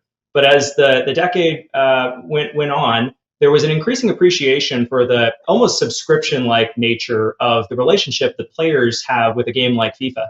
Each year, EA is going to sell millions and millions of copies of the piece of software. There are new teams, new stats configurations. There are platform actually opportunities that, like FIFA Ultimate Team, which emerge from that brand and that connectivity with the player, which only EA is really positioned to execute well against. And those can be billion-dollar plus incremental revenue opportunities. When you look at Call of Duty, there's now a free-to-play game, there's now a mobile free-to-play version of the game, and there's still the premium piece of packaged software. And Call of Duty each year, even though it doesn't have new teams and new stats, has done, if you look at the past decade, pretty well. They've grown that franchise, not mechanically like a SaaS business, but there are certainly very significant elements of sustainability. That brand has meaning to players, and they are, in many cases, deeply engaged in the IP. And it'll be a fixture of the gaming ecosystem for a long time. And as a result, you've seen EA, if you take that example, 10 years ago, trade dramatically higher in terms of the expectation of quality and credit in the growth which reflects in the multiple that EA trades at. So very, very different and much higher multiple today than 10 years ago. When you think about mobile, mobile is by its nature very competitive. It's a much more chewable exercise. When you think about the most casual experiences on mobile, a game like Helix Jump might occupy someone's attention for a short while, but the average player churns out of those experiences quickly. And the companies that went public with mobile expertise and with actually tremendous success, like Candy Crush for King, they had very, very significant pessimism reflected in how they traded. So King actually traded as low as 2.5 times its expected earnings, 2.5 times EBITDA, right? That is about the lowest multiple you'll find in any entertainment capacity, period. And if you look at, when it went public, the next 2 years were fairly choppy. It went from an MAU base, monthly active user base of about 500 million to, after the acquisition by Activision, a trough of about 250 million. But that's exactly where it is today. So if you look at the last 8 quarters, King is actually stabilized at that 250 million players, right? So this is an entertainment franchise, if you just look at the snapshot over the last 8 quarters, that is stable and reaches 250 million people every month. It's a franchise that produces, on a run rate basis, about $1 billion of profit annually. And unlike the biggest movies in the world, you might have 3 Lord of the Rings franchises every single year, possibly in perpetuity, there will be very significant free cash flow generation by having more and more levels for the most engaged players to play in. But I think this is really fundamental because it's just the very tip of the iceberg that we're starting to see. It's still a very small fraction of the players in any one of these games that pay anything. And if you think about it, a user on YouTube or Snapchat, they don't get to free ride. There isn't a 98% of the user base equivalent that doesn't watch an ad or pay in some dimension and get to use the service for free. All of digital entertainment involves some sort of exchange of value for the entertainment received, except gaming. Gaming is one of these phenomena, and the market sort of evolved backwards. It started with a premium purchase of a game like Angry Birds and has evolved into vastly dominated by in-app purchases. But today, it's just a small sliver of the player population that pay. And the potential is there. The other 98% of players, I think, over the next 10 years will be paying in some capacity, either by watching ads or paying in in-app purchases, as companies that are very sharp in terms of extracting player value when they're providing massive entertainment and you have a deeply engaged audience. So there's just a fundamentally evolving dynamic in gaming, which means growth. When you look at the market, you already see it in terms of the overall TAM, right? It's a north of $80 billion market in mobile gaming today. That was a market that was still finding its footing, 6, 7, 8 years ago. Now it's very clearly the fastest growing subsegment within gaming. And the leaders in 2 capacities have figured out ways to sustain growth. There are organic operators that have achieved success and continue to scale their businesses, Scopely being one great example. There's a company in Israel with a game called Coinmaster. The business is called Moon Active, that has scaled just organically tremendously, right? So you take bright minds, people who are very product driven, very data heavy, and it's hard to do, but there are lots of examples now of companies that have organically grown their businesses massively against that huge backdrop of the growing TAM. But then the second capacity, which has really unlocked a lot of value, is M&A. And we talked about that at the outset, and this is obviously the topic du jour, but there's been incredible value creation by executing on M&A opportunities. And unlike in many spaces, this isn't that hard to do. There are literally dozens and dozens of transactions in mobile each year. And there are more that could be done as more and more buyers decide that this is a very viable strategy to drive growth. The only way there'd be an issue is if the growth weren't sustainable.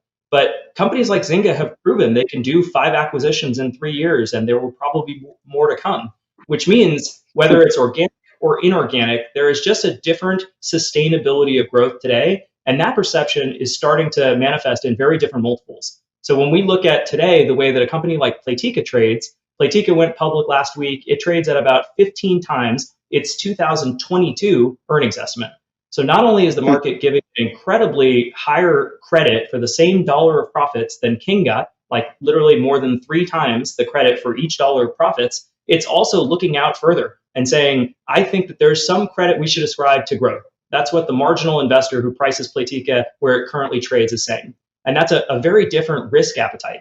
Now, I actually think this is just the beginning in terms of the re-rating of the mobile sector for this phenomenon that Rob talked about in terms of the subscriber-like characteristics. There are games like Marvel Strike Force that have, call it 80% of their players who are playing of the revenue associated with players who play every single day. And if you open a game 7 out of the last 7 days, the odds that you churn are very, very low. And so the way that I look at it, looking back at the evolution of software as a service companies, the market now appreciates that SaaS companies are far more valuable than the market gave them credit for 10 years ago, because there's that sustainability of growth and ability to execute against adjacent opportunities, sell more into your existing customer base. Those same phenomena, they apply in games. And so I think we're in the very early innings of a re-rating of mobile games businesses. And it won't just be Playtika. You'll see platform companies like Roblox go public. There are rumors around AppLovin going public. Other very high quality businesses that have sustained growth in either organic or inorganic fashion will be tapping that public market bid, which is increasingly constructive. Okay, so much to unpack there. Thank you for that. That was incredibly helpful and insightful. And I've been in mobile games now for 12 years, and it's starting to feel like we're just getting going, which in many ways we are. So I'm mindful of time, and I have one more question. And I want to send this to Rob first, and would love to hear from Chris as well. As we head into 2021, what are the trends we're going to see, and how should that inform M&A and corp dev strategy? We've got a lot of people in the audience today listening who would love to get some insight from all of you in terms of how you're thinking about 2021. So Rob, give us a couple minutes, then we'll go to Chris. If we have time, Nick, love to hear from you as well, and then we'll wrap up. Yeah, thanks, Nate. I mean, there is so much there. I mean, would love to tack on to a lot of what Nick said, but in interest of time, I think maybe trying to synthesize 2021 down to a couple topics here. So, for one, I think what we're seeing, and Nick was hitting on some of the names in the public space for gaming, but it's like scale, diversity, and consistency. That's really what's driving a lot of value today in the public markets for gaming companies. And I think, M&A is helping to drive a lot of that. You see the Zyngas and Playtika now, which has just gone public. A lot of that success, AppLovin, if they do go public, has been driven by M&A. So, I think it's a consolidating industry, but, it's going to just be more so in 2021. And I think, a big move there probably will be more cross-platform, right? Since a lot of the kind of big public names, it's kind of the PC console studios that are maybe getting some better multiples, and I can see PC console studios that are saying, hey, we're missing mobile in our portfolio right now, and we want to go after mobile. So I think you see that go both ways. I mean, you've heard Zynga talk about, hey, yeah, we're looking at PC console as well. So I think that will be a trend in 2021 is kind of going both ways on PC console and mobile. Also with the pandemic, another spotlight on the influence of social on gaming, and being able to log into a game like Scrabble Go, and maybe I can't go visit my mom right now, but I can play Scrabble with her, and so I think the social nature of games, and like a Roblox, and this idea of maybe a metaverse, I think that's going to drive a lot of the thinking. A lot of investors are thinking hard about that right now, so that'll be top of mind for M&A. And also like influencers, streamers, you see a game like Among Us that Nick brought up. I mean, that game was out for years before it blew up, right? It was during this pandemic when some of the influencers got on and started streaming it, and it went viral, right? So I think we're going to see a lot more of that. And for M&A, I think that it's going to make some companies grow a lot, and other companies take a hard look at how they can build their portfolios to be more social, be more viral. Awesome. Thank you. Chris, what are you thinking about heading to 2021? So just briefly, because I know we need to wrap up here, we are having tons of discussions with developers already in January here, and there's a lot of optimism among those developers and a lot of interest in strategic partnership. So for us at Kabam, we're just going to really have a prioritized focus on talking to partners, building relationships, and evaluating potential strategic investment opportunities. We're always open and excited to talk to new partners. New developers are working on cool and exciting new things. Awesome. And Nick, 30 seconds, anything in closing? I would say expect increasing velocity, scale of all varieties. There's going to be more M&A coming. And the most interesting may be for this audience, this new phenomenon, relatively new, SPAC mergers. There are all sorts of companies now in the games sector considering going public via a merger with a shell corporation that basically just holds cash. It's an alternative to going public, and it's one that provides potentially more visibility, time to market, ability to drive a different outcome. I think Skills was a great testament to that. They now trade at 30 times revenue. And that's an exercise where I think in a traditional context, there would have been reference to Zynga and Glue and other game developers as part of their comp set. In this case, entirely framed as a platform, a software development platform. And so you can control the messaging and the positioning and the investor base that you end up building with a lot more transparency into price. So really interesting to see, what follows. I know we've got a number of projects underway, and excited to see what comes. Very, very cool. Nick gave us a 30-second SPAC overview elevator pitch to wrap it up, which is not easy to do. Thanks for that. Gentlemen, it's so great to have all of you on the panel. Thank you for your contributions. For our audience, stay tuned for the Marketing Mobile Game Apps session coming up next. Thanks for joining us. Thank you so much to Chris, Rob, Nick, and Nate for that great conversation. The poll that we had up during that conversation, have you experienced a merger and or acquisition during the COVID pandemic? 58% of the respondents said no, they have not, but 24% said yes, they have. And 18% said yes, we're open to it. Next up, we have John Choi, the head of growth marketing at Pocket Gems, Jerome Turnbull, the VP of growth at AppLovin, and moderator Susan Park, the head of global gaming ads and product marketing at Facebook, on the panel of Marketing Mobile Game Apps. Achieve more with less via automation. Enjoy the session.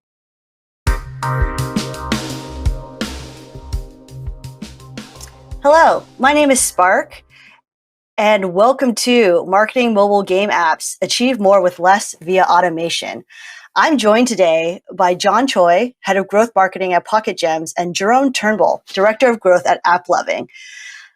We're going to give it over to them first so that they can introduce yourselves to the panel and to the world out there. And thank you guys for joining us again today. So John, do you want to introduce yourselves and tell us a little bit about your background? Sure.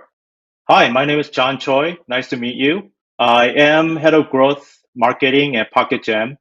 I've been in gaming about 15 years in the past. I worked at companies like Glue, KBAM, and Zynga.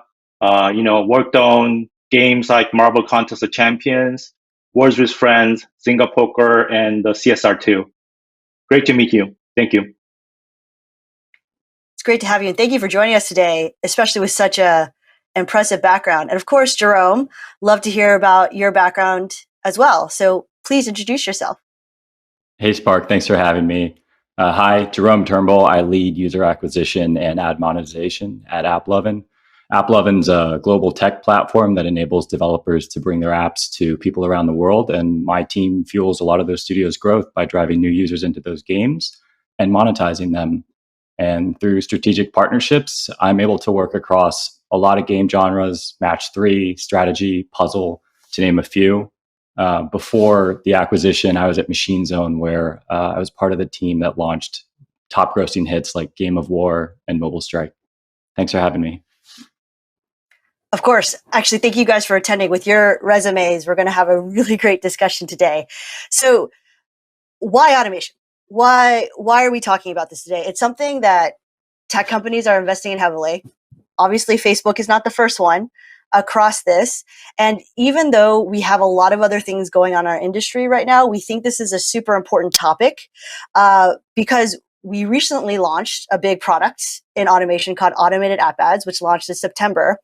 And by design, it's a way to consolidate things. And we actually also think it could be a very strong solution for all of these industry changes that are going on with iOS 14 and all of the consolidation that we're going to have to do to prepare for the SK ad network API changes when it comes to measurement. So that's why we're talking about this today. And I can't wait to get the opinions of both John and Jerome as we talk about how we bring automation into how we do user acquisition and marketing campaigns for games.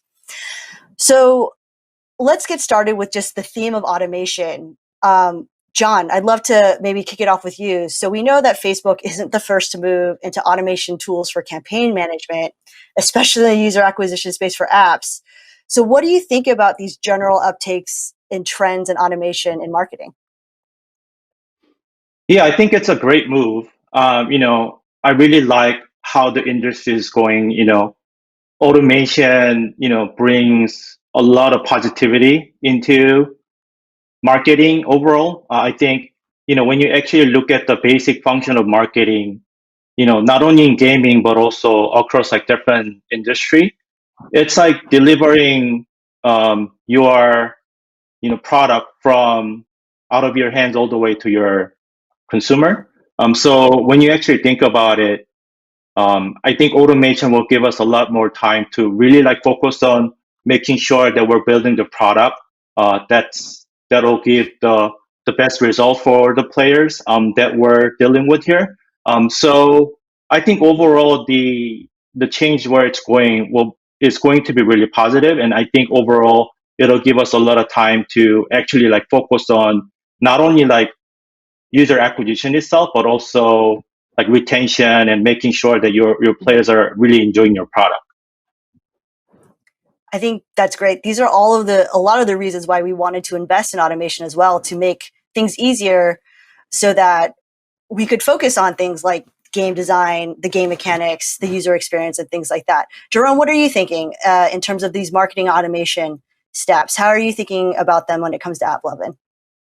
Yeah, it's definitely a trend I've been seeing in the past few years, and to echo what you were saying, it comes at a good time with all the changes in the industry. And to what John was saying, I also think it frees up a lot of time for our teams to work on other projects, and that's important for them to develop and to explore and to stay focused.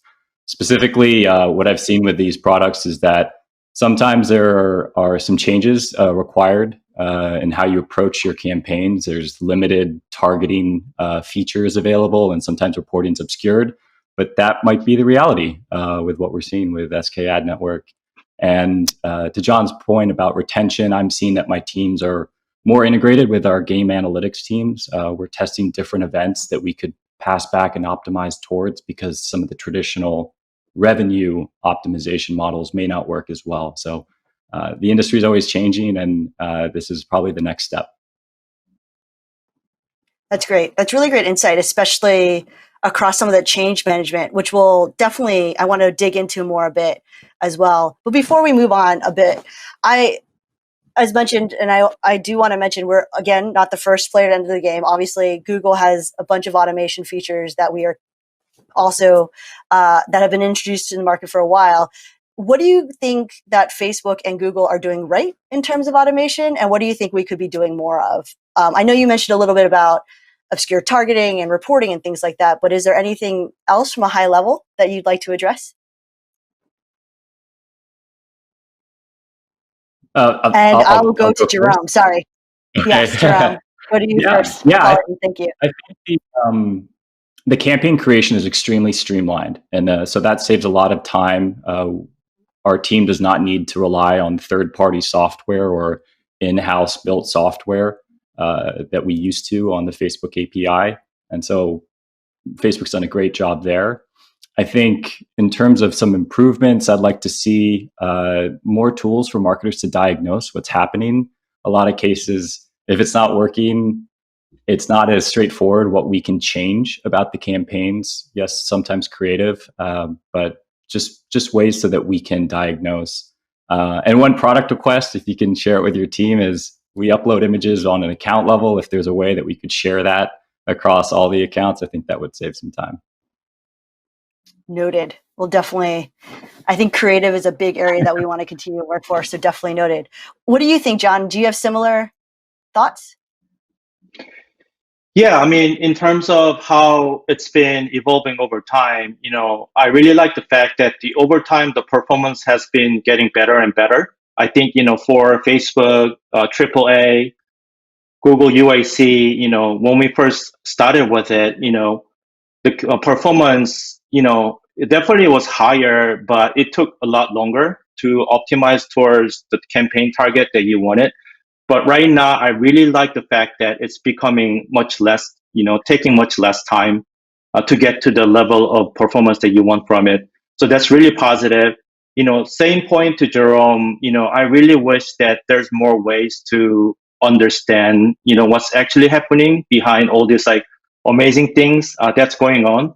So like, being able to not only understand, where we're lacking and what we need to do to make it better, but also like, I wonder if, Facebook and Google can, come up with a system based on, like sort of like a ranking system, compared to other publishers in the industry, where, if you're lagging behind or if you're lacking something, I wish it has a system that can kind of like let us know, hey, you are falling behind on like this and this and that. So like, we can make sure that we can continue improving on these metrics.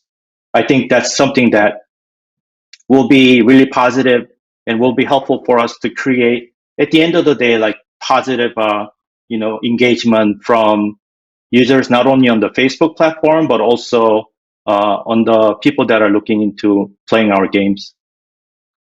Interesting. Very great points, especially in terms of how we can continue to give you guys insight to make sure you're extracting the most value out of all of this. Which it's great to hear that automation is actually providing you guys with more time, different focus areas, things like that. It sounds like even though there's been trade-offs in terms of transparency and visibility, it's been worth it based upon some of these nice things that you guys have said. And John, I'd love to follow up a bit more on some of your original statements about some of the changes that you made. Have you guys made any structural changes to your team since bringing on more of these automated tools? And have you brought on any, team dynamic changes or any steps in terms of easier way of working because of these automation changes? Yes, definitely. I think some of the major change that I'm bringing to the team is to, like, before, when I actually look at the performance marketing team, like close to 70 or 80% of them were people that are actually sitting down and optimizing campaigns pretty much every day. So I remember like bunch of the user acquisition folks like sitting at the corner of the office and then just focusing on the monitor all day. It's like, they're like day traders, right?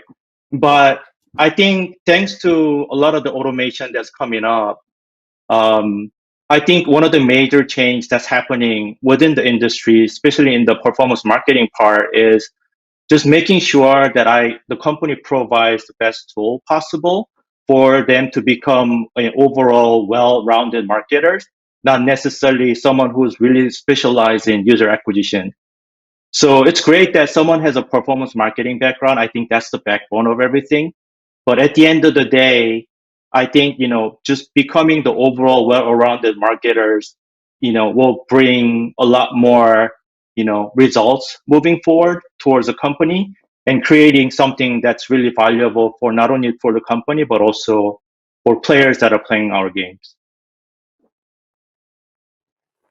Awesome. Jerome, I saw a lot of smiling, nodding, so it looks like you're in agreement. Have you guys shifted to other areas as well?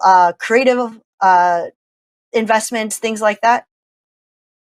Yeah, I like John's description as day traders.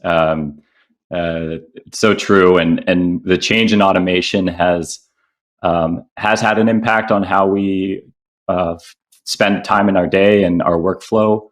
One thing is I've had the team develop channel experts on Facebook and Google so that we could share learnings across all these different games that we work on. And what I'm seeing is that there's less tinkering with the bids or the budgets, but more in the types of optimization models that we try. And as I mentioned, we integrate more deeply with the analytics teams to create custom events that we could pass back. So, for example, if someone completes action X and Y within this time frame, let's try that event. Let's see how Facebook would respond. So those are some of the interesting challenges and kind of the changes that we've made. That's super interesting. And it's great that you guys are taking advantage of this additional, I can only say bandwidth to kind of, use brain power in different ways. And it's great that you guys have been able to make changes with your teams and, grow their careers by making them more full rounded marketers. I think that's a great thing to aspire to. So let's talk a little bit about more of the nitty gritty about automated app ads, if we can, a little bit, also known as AAA. It's not AAA games. It's affectionately called automated app ads with us. I know both of your companies have tried automated app ads. We'd love to hear a bit more in detail about how they've worked through, especially since you guys have been able to make some changes in terms of your team structure and things like that. Jerome, do you want to kick us off? Overall, the experience has been positive. I think, as John had noted too, we see better performance in terms of lower CPIs and some better scale with these automated app ad campaigns. We still run the standard ones together mixed at this point. We see benefit in having a diversified strategy there. And with the AAA product, I see that it is trying to do a one-size-fits-all product, and it works well for a lot of titles, but there are some cases where it doesn't do as well. And so we still have the standard campaigns to utilize. Well, it's only been live for 3 months, so hopefully it'll get better. That's all I have to say. Just kidding. But no, we appreciate that you try to test it out. And actually, that's maybe if I can ask a follow-up question to that, like, how did you guys decide what to test with AAA, with which titles to go with? Because I think that's a lot of the times we approach customers, they ask us, like, how do we make the decisions on which titles to try first, which part of the titles, with countries? What kind of, tiering process did you guys go through in terms of testing? I can hop in first. first. Sorry, to Jerome. Yeah, sure. It was a follow-up to Jerome. Sorry. So one thing that we look at is how the game monetizes. So some are ad revenue based games and others are in-app purchase. And so that may affect your decision. We tend to see that the in-app purchase AAA product tends to do a little bit better. That information is also shared more frequently with Facebook's algorithms. And then there's also just how frequently a purchase happens in let's say a very high payer amount or a high ARPPU, as we call, and low payer rate may not do as well with these sort of campaigns because the signal back is so infrequent. Very interesting. What about you, John? Are you guys seeing, did you guys use similar types of criteria to think about how to test? I mean, like when we tested it, we knew this was something like no matter what we need to implement within our system because of all the things that's going to happen with Apple rolling out iOS 14. So the way how we tested it was, we basically created an account that is just for AAA campaign for testing. And then like we blocked out like a bunch of different countries and then, combined them together. And then we started running the test with that setting while the main campaign was running on some of the tier 1 countries. So that, we compare the numbers between the two, and then we quickly realized that the ones with the AAA campaigns were performing or even performing better than the main campaigns that we've been running for a while. So that's when we kind of decided to basically like start rolling it out towards like some of the main campaigns. And I think right now, when we actually look at our campaign, like more than 80 to 90% of our entire campaign is adapted to AAA campaigns. I think, one thing that we really like about running with triple campaign is that I think at this point, the campaign itself does much better job when it comes to like delivering the creatives to the users that are most likely engaged with them. So with the AAA campaigns, we've like saved, almost like 50% of our creative testing budget while running it because I know that in the past, with just typical campaigns, I think there's a lot of myth around how to test creatives on Facebook platform.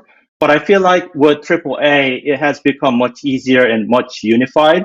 And I, think, based on my conversation with, some of the Facebook rep that I had, was that you can just put in like 40 different creatives in there and let the Facebook optimize. I think that is truly the statement, that kind of like amazes our team, is that like, typically, we try to stay about 2 to 3 creatives in one ad set at the most, like 3, like 5 at the most. But with AAA campaigns, it's great that we've been putting in like so many different creatives in there. And, it's great to see that the AAA campaigns can quickly find the winner and then start scaling to an extent where we decided to go back and rerun all these like creatives that we ran in the past and then retest it with AAA. And we found some of the campaigns or creatives that are performing much better than when we tested it before. So yeah, I mean, overall, the positive that it brought to the team was great, and it's much more simplified. It takes less time. Financially, it's much better compared to before. That's awesome. That's great to hear. So now that you guys have all this time, kind of kidding, but trying to keep it loose here. But now that there is more time and bandwidth, like what are your maybe top 1 or 2 priority areas that you'll be investing in terms of this free bandwidth of time? And Jerome, I'd love to go to you on that, especially since you guys have such a unique business. Yeah, it's a great question. We definitely have shifted a little bit of our focus. As you know, there are a lot of changes happening in the industry, and a lot of it's still fluid. So we are investing some time to figure that out as a team and how to prevent any interruption in our acquisition campaigns. On top of that, there are a lot of let's say analytics projects that we can work on across the different game studios. And my team we're here to provide services to all our partner studios. So there are other things we can do, like App Store optimization, that we can spend more time on. We're more integrated with the creative team, and there's definitely more work to be done. So, what about you, John? Same? Yeah, I mean, definitely more work towards, making sure that, users are retaining and engaged with the app. But, specifically for Pocket Jam, we pride ourselves with developing like really good games that can bring, a really high engagement towards our players. So right now, what we've been doing is to basically like making sure that the marketers are spending a lot of time like on the product itself, like really understanding. But even before that, we spent a lot of time doing like a bunch of research around like what's the ideal audience that we want to target, like, what kind of games do they play. We also understand that, just having a fast follow games, is not as successful as before. So we try to like develop a lot of user insights on like if someone plays this kind of game and if they really enjoy this game, what are the innovative gameplay that we can bring in. So like a lot more focus on product, and I think it'll continue to be even more and more for my team. And then also like heavier focus on creative, like Jerome mentioned before. So like those are like 2 major things that marketers were supposed to do. But, with all this like day trading on campaign job we had to do, we kind of like, switch our gear while focusing on more campaign management. But I feel like right now, like Facebook and Google are truly like helping us to make sure that we deliver the best product for our users as much as possible. And I really like the change, and I really appreciate you guys like pushing the industry forward with it. Oh, thank you. That's great to hear. So I'd love to run. I couldn't end it better. I couldn't even say it better. So thank you for those really kind words across these things. I'd love to kind of wrap this up. We do a fun thing at the end of the panel discussions. Plus, it kind of helps us to get to know you guys a little better because you guys are obviously incredibly educated and interesting. A quick fire. Well, I ask you a couple of questions of something versus something to both of you, and you guys tell me a quick answer really quick. So let's start with something that's on top of everybody's mind. Maybe John. I'll do John first, then Jerome, so that you guys know to answer one. So John, Xbox 5 or Xbox X or PS5? Wow, that's a hard question. Can I have both? Quick fire. What about you, Jerome? Yeah. I'll go with PS5. PS5. And John wants both. I mean, I'd take whichever one I could get right now, honestly. Yeah. I think they're both such high. I think that's good. Okay. What about iOS versus Android, John? iOS. Oh, iOS. What about you, Jerome? I use an iPhone. Guys, same guys. Got to go with both at least, with things changing maybe. All right. For future of gaming, IAA, in-app advertising, or subscriptions? Which are you more bullish on, John? Oh, that's a tough one. Yeah. Wow. I would say in-app advertising. Oh, great. Cool. Jerome, I think I know what you're going to answer, but okay, good. I'd agree with that. Very interesting. I feel like that could be a whole nother panel. So I'll throw you guys a softball as a last one. So how about something easier like Fortnite versus PUBG? Fortnite. Neither. That works. That works too. Neither is definitely an option. So thank you guys again. It was so wonderful to have you guys here today. Such great insights across automation. And thank you guys for being so honest about how you are thinking about this change management with your teams, including, I mean, we have a lot of change management coming our way in terms of measurement, analytics, campaign setup. So it's great to hear that you guys are taking advantage of all of the products at the most capacity to think about how you guys can manage that moving forward. So thank you guys for sharing your best insights and practices with the rest of us so that we can take some inspiration moving forward. Thank you guys again and have a great day. Yeah, thank you so much for having me. Welcome back, everybody. And now I'm sure you guys are looking at the clock going, oh my gosh, it's almost time for lunch. I did want to just quickly go over the poll that ran during that last session. Have you woven automation into your performance marketing campaigns? And it's about a 50-50 split. It was interesting kind of watching the poll go up and down in the yes and no column, but overall it looks like it's kind of split right down the middle, which is the first poll that we've had that way today. But as I mentioned, it is lunchtime, and I wanted to let you know we're going to be taking a short break until 12:30 p.m. Pacific time when we will continue our driving game growth sessions. Attendees who have pre-registered for our Investing in Games Roundtable may now head to the offstage Zoom room. And again, if you have questions about your registration, eventsupport@venturebeat.com is the email address for tech questions. And I will see you guys right back here after the break.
Hello, everybody, and welcome back. I'm Andrea Renee, one of your MCs this week, and you are watching the Driving Game Growth Summit 2021. Thank you to Facebook, our partner in making this day possible.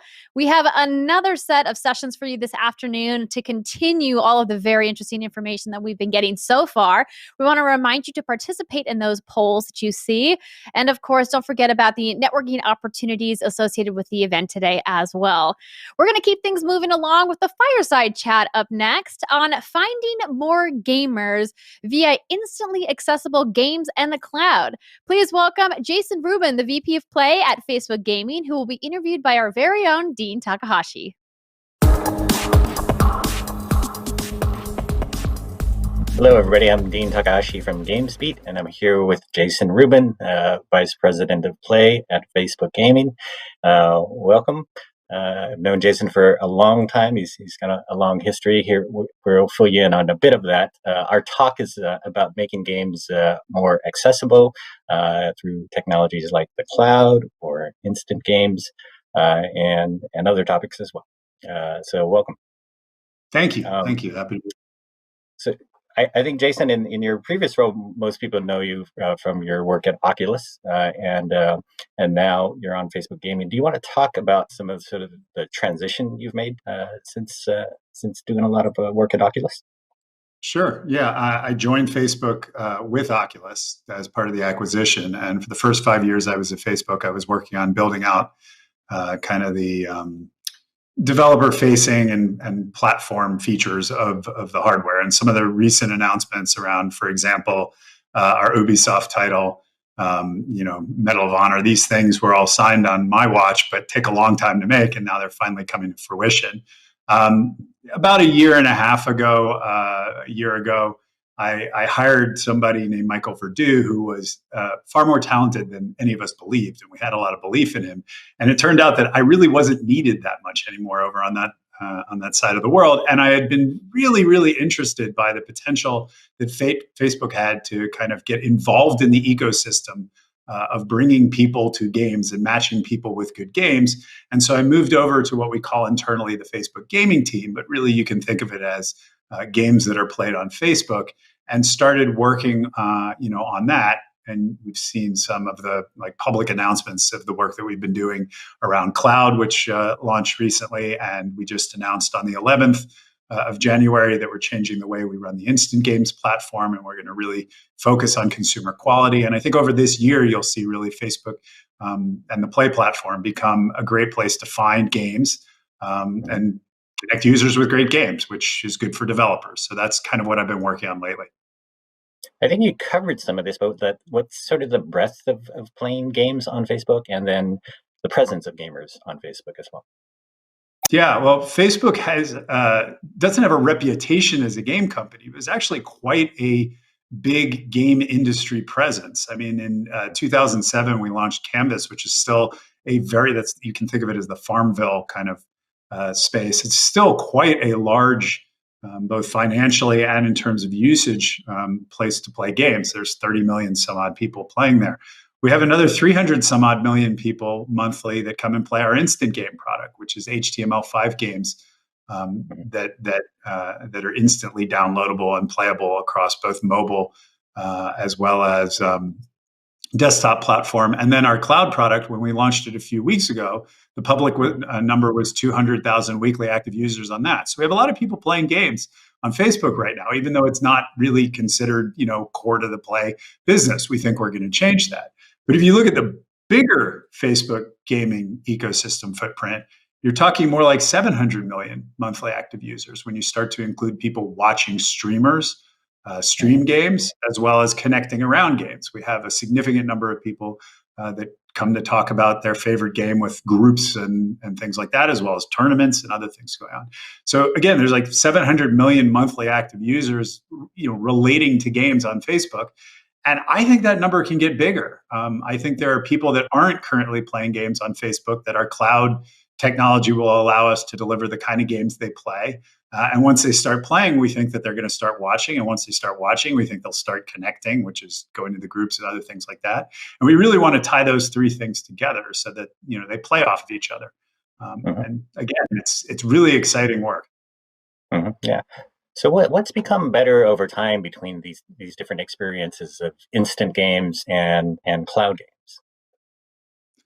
Yeah, well, Facebook's real sweet spot is that people come quite often to Facebook to do various things. And they don't really often come with much intent. In other words, they come to Facebook because they want to catch up on what their friends are doing. Sometimes they end up with a news story that engages them. Sometimes they end up watching a video. They don't really go to Facebook and say, today I'm going to do this. They come to Facebook to find things and just to be interested by things. And we've been able to, in many cases, connect them with a game that they want to play. And the fact that that game is instant, meaning that you just click a button and you're playing it in a few seconds without download or any other kind of resistance, has been extremely powerful. The weakness we've had historically is that to do that, we've delivered HTML5 games, which are quite small. We've limited the amount of memory, and they haven't really had the potential to deliver the experience that a lot of gamers expect these days with 3D graphics and everything else that's going on. The beauty of the cloud product is that it allows us to deliver that kind of experience, but with the same instant download free kind of, relationship that the consumer can have.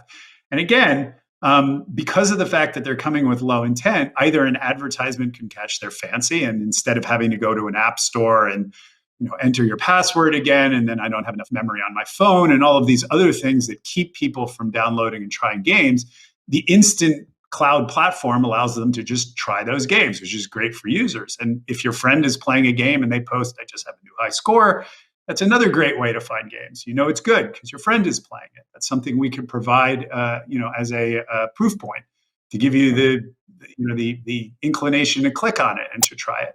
And the more that happens, and the more of the more people play these games, the more likely we think it is that they're going to find games that they really like.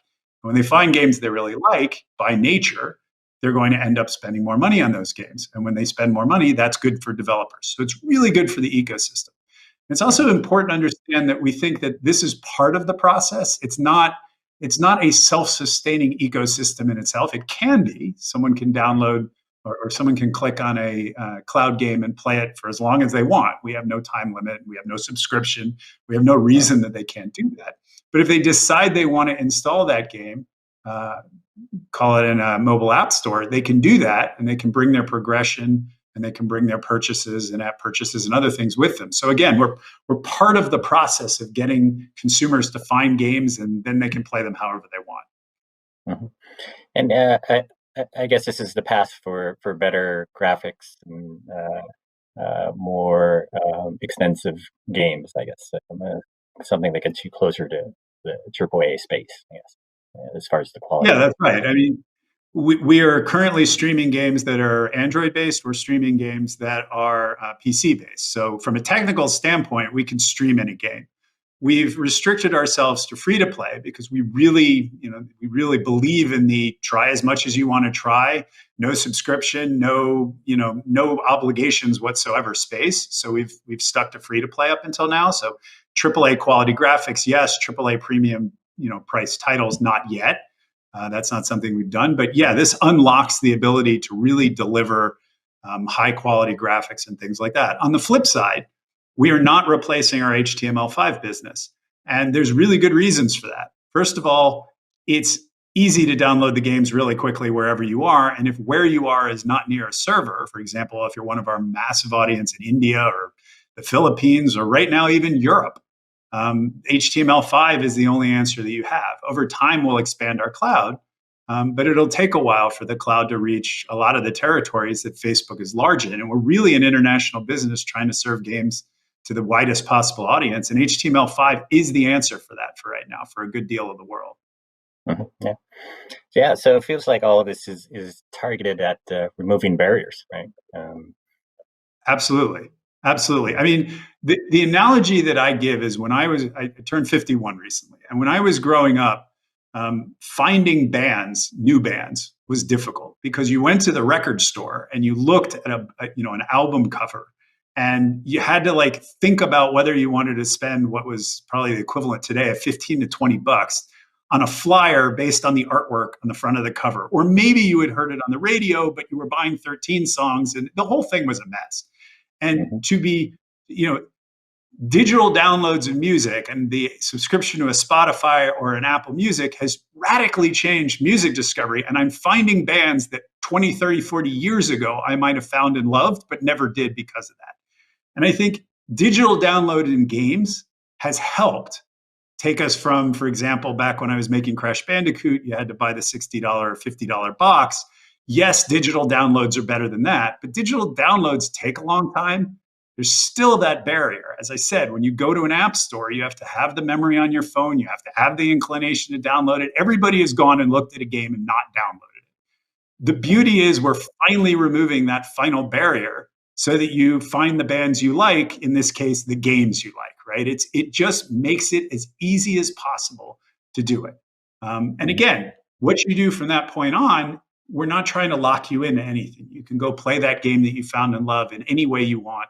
Whether it's on our platform or elsewhere. And it feels like this is making games more accessible, breaking down barriers. This feels like something that Facebook is sort of uniquely positioned for, and it feels like the social media platform and a game platform are a good combination for these reasons. Absolutely. A lot of the way that people discover games on Facebook is that they find out that their friends have played it. And again, like the social credibility of my friend plays this game is irreplaceable from an advertising standpoint for a company. For a developer to be able to say, your friend plays this, is the most powerful thing that you could say, because you trust your friends. Your friends are not, if they're playing the game, they're not trying to sell you on it. There's nothing about that is ingenuine or can in another way be a trick. And we are uniquely positioned to let you know what your friends are doing because you have so many friends on Facebook. Mm-hmm. It feels like like also in the pandemic that there's real opportunity here in that getting rid of some of these barriers for the new gamers who are now embracing gaming for the first time because there's so many other things they can't do. Right. So in some ways, what you guys have been doing more recently is pretty timely. Absolutely. I mean, the whole game industry has, seen an uptick. I don't think anyone would ask for it, but we have seen an uptick because people have had so much more time to fill because they haven't been able to do the things that they used to be able to do. Across the board, Facebook has seen more communication with each other, more usage of our platforms, be it messenger video chats or things like that during the pandemic. And I think some of the behaviors that are coming out of this, they're fun in the sense of games, and they're not going to go back. So, for example, my daughter has become a massive Roblox player. That's how she socializes with the friends that she used to run around on a playground with, and it's sad that that's all she can do right now. And I'm sure she's going to go back to the playground, but she's not going to give up Roblox. And playing Roblox while being on a messenger call, using Facebook's free services to speak to her friend for hours on end. Again, that's not going to go back to norm. I think that's going to become part of the repertoire of what she does to entertain herself. And I think the game industry is going to see that, just in general, people discovered that they like doing things that they otherwise might not have noticed. But of course, we all hope that we go back to normal. Yeah. So what kind of games do you want to deliver more of, using these different platforms? I mean, there is all the Oculus stuff for sure, and that's looking good. But instant games and cloud games, like what do you want to get more of into the hands of people that they can't really play in other places? Yeah, I see kind of a phased or stepped impact or result from what Facebook's doing. Step one is that the games that, for the most part, already exist, like an Asphalt 9, which we released on our cloud platform, or Mobile Legends, or our WW, the products that we have already out on mobile platforms but are now available on cloud will be discovered, and as I said, that will lead to people finding games that they like more often and settling on a better game. So that's phase one.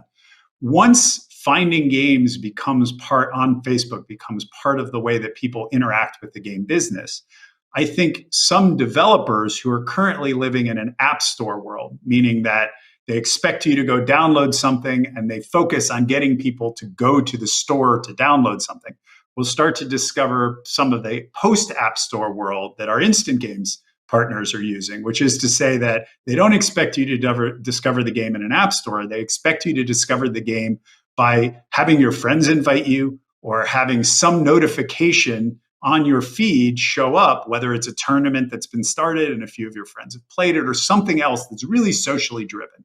And that's the post-app store world. And what I think you will see is games that historically have been hampered by the fact that the app stores, the download app stores, don't have deep friend graphs for you to kind of build upon, will start to use some of the potential that the friend graph gives to have social virality and social spreading and to play with your friends and to set up events with your friends and do the things that Facebook will enable, and will create a new type of game that is neither app store or post-app store, which there is a division right now, but it will be this combination of the two. And I think that the potential of that is great. And again, I think ultimately what that means is a lot more playing with a lot more friends. And I think that just looking at my daughter and what she's doing lately, that is the trend that the world is headed in. And I think we're just going to accelerate that. So I've had a good look at Rival Peak as a new kind of game. Is that what the kind of thing you mean as well? That we have something here that is kind of like a reality show, but interactive as well, and lots of AI. It's hard to figure out what to call it.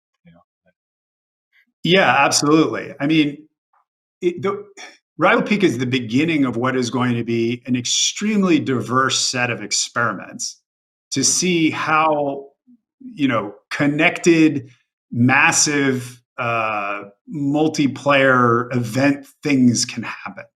And you can't look at it and say, this is step one and step two is going to follow. I think what you're going to see is a lot of attempts at things like Rival Peaks that are all very different from each other. And ultimately, they all will share the fact that they are neither game nor video nor live nor play all the time. It's this mix up of playing and watching and connecting that leads to just some incredible emergent experiences. Because I don't think they're games necessarily 100%. I don't think that they're videos 100%. I don't think they're anything. The cloud and having the ability to connect with streamers and things like that in the same platform, it gives us a lot of opportunities. For example, I can imagine in the future a world in which you're watching a streamer play some multiplayer game, and the streamer has the capability to say, I want to play a death match with 20 of the people that are watching. So I'm going to send out a link, and the first 20 people that click on that link are going to be in the game with me. And it doesn't matter where those people are. They don't have to have the game downloaded. They don't need to own it. Like the game and the streamer will have agreed to allow these players to kind of play because it's entertaining, and anyone who's watching then might buy the game. So these people click to join into this death match with the streamer, and then they just start playing live. And all of this is being shared to thousands of additional people who are commenting. Perhaps those comments and those commenters are impacting the game. And then on top of that, it could be live VC. And so everything just kind of comes together, and where exactly that goes, I think you can only answer by throwing 1,000 developers at it, which is exactly how the game industry has solved every problem in the past. You throw 1,000 developers at it and someone comes up with genius. Yeah, in this case, it was Pipeworks and GenVid coming together to exploit the new cloud technology for this purpose. Do you think we'll see a lot more of that happening, or do you also think that maybe Facebook will want to, push this forward on its own as well? Maybe fund titles or just develop titles. Yeah, I think there's going to be a combination of things happening. I mean, you really only want to fund games if you have to fund games. And in a successful ecosystem, you shouldn't have to fund that much. Things should just come to you because the users are there looking for good content, and therefore the developers have the ability to financially make a lot of money. When you tend to fund things is when you are starting out, and certainly VR went through that. We funded a lot of things in VR because the user base wasn't there. So to get the user base, we had to create the content, and to get that flywheel started, we had to fund. Or if you're trying to create something that is highly risky and very emergent, and you believe in it as a company, and we certainly believe in Rival Peaks, and there will be other things that we believe in. But over time, what I would hope is the infrastructure gets formed so that developers can experiment on their own. And again, you throw 1,000 developers at it, only some of them are going to succeed, and a few of them will become extremely wealthy. And Facebook has been historically very good at creating systems that people can play in, and someone emerges victorious out of it and changes the world. I would throw Zynga as an example of that, right? We created the Canvas platform. Farmville was very new and very different at the time. They were a brilliant company that took advantage of the tools that were given to them. No one funded Farmville on the Facebook side. There was a user base there that was capable of funding it on their own. And as a result, multiple companies, Zynga being a good example, came out of that experiment in social gaming. And I think the same thing is going to happen going forward. And again, Facebook's intent is to be more and more involved in doing that so that consumers can find things they love. Ultimately, that's the goal. Yeah. So you guys were very careful in how you launched the cloud gaming, and it seemed cautious and very oriented towards not raising hype or expectations, I guess. Everybody else in the cloud gaming space has gone at it far more, say, loudly or aggressively, and some of them have disappointed as well. But tell us about that approach. Yeah. Well, there's a lot of things that came together to cause that. One is I just think Facebook is a company that wants to shoot from that. We just want to be straight, and we're building this thing, and we believe it's going to be a massive success. But the second thing that weighed on it is that we're not charging a subscription. We're rolling it out over time. We don't need to get people to sign up for things. So we don't need to overpromise or really excite people to get them to do something. We can just put it out there. And again, being Facebook, people will find it. And if they enjoy it, they'll keep using it. We'll continue to get more and more servers out there. And therefore, it'll be better and better for you. If you're in a place this week where you don't have the ability to play the games because you're too far from one of our co-location facilities, then come back next month and maybe we will be there. Like, we could just build it over time. The fact that it's free to play, we're not expecting anybody to put money down to buy the game. If you do spend in-app purchase money on the game, you can take that in-app purchase with you to a mobile app store. So there's no risk to the consumer in doing what we're doing. And we also believe that cloud is going to come into its own over time. It's a fully baked technology in the fact that, as we said when we launched it, 200,000 people a week were using it, and that number's gone up. But it's not one for one at the same quality as local yet. We're just continually making it better. So I think all of those things coming together, the lack of need to overhype it because it's not a subscription service, is not trying to replace anything else. Facebook's instinct to be honest, and the fact that we have time to make this work, I just thought it was the better way of working on things. And you might see some of the companies that needed to hit metrics of a certain amount to keep their business model going, they might have problems in the next year in cloud. Just like in VR, everybody came out and hyped a lot. Facebook didn't. I was there doing the press. I spoke to you. We didn't hype it. And here we are, and there are others that aren't around. It's, these things take time. And we just, as a company, we tend to be okay with that. Yeah. Yeah, no, I believe it's a very responsible way to sort of roll out something that could be very big, but something that is still, sort of in its infancy, I guess, right? And we're in a unique position. I only worry that maybe it's understated so much that maybe you might worry developers about whether you're really committed to it, right? I think the people who engage in too much hype sometimes, just really want to convince developers you got to support this thing, right? So. Yeah, well, again, the beauty of the system that we have is that pretend that 100 developers had signed up and pretend that we decide we don't think the cloud thing makes sense anymore. That's not going to happen. But if we did that, all of those users can take all of their progression, all of their purchases and everything and continue to play the game in the mobile app stores. So again, unlike the other companies that have, you paid $60, you own the game on that platform. If the platform goes away, your ownership of that game is not going to suddenly transfer to Steam or another app store.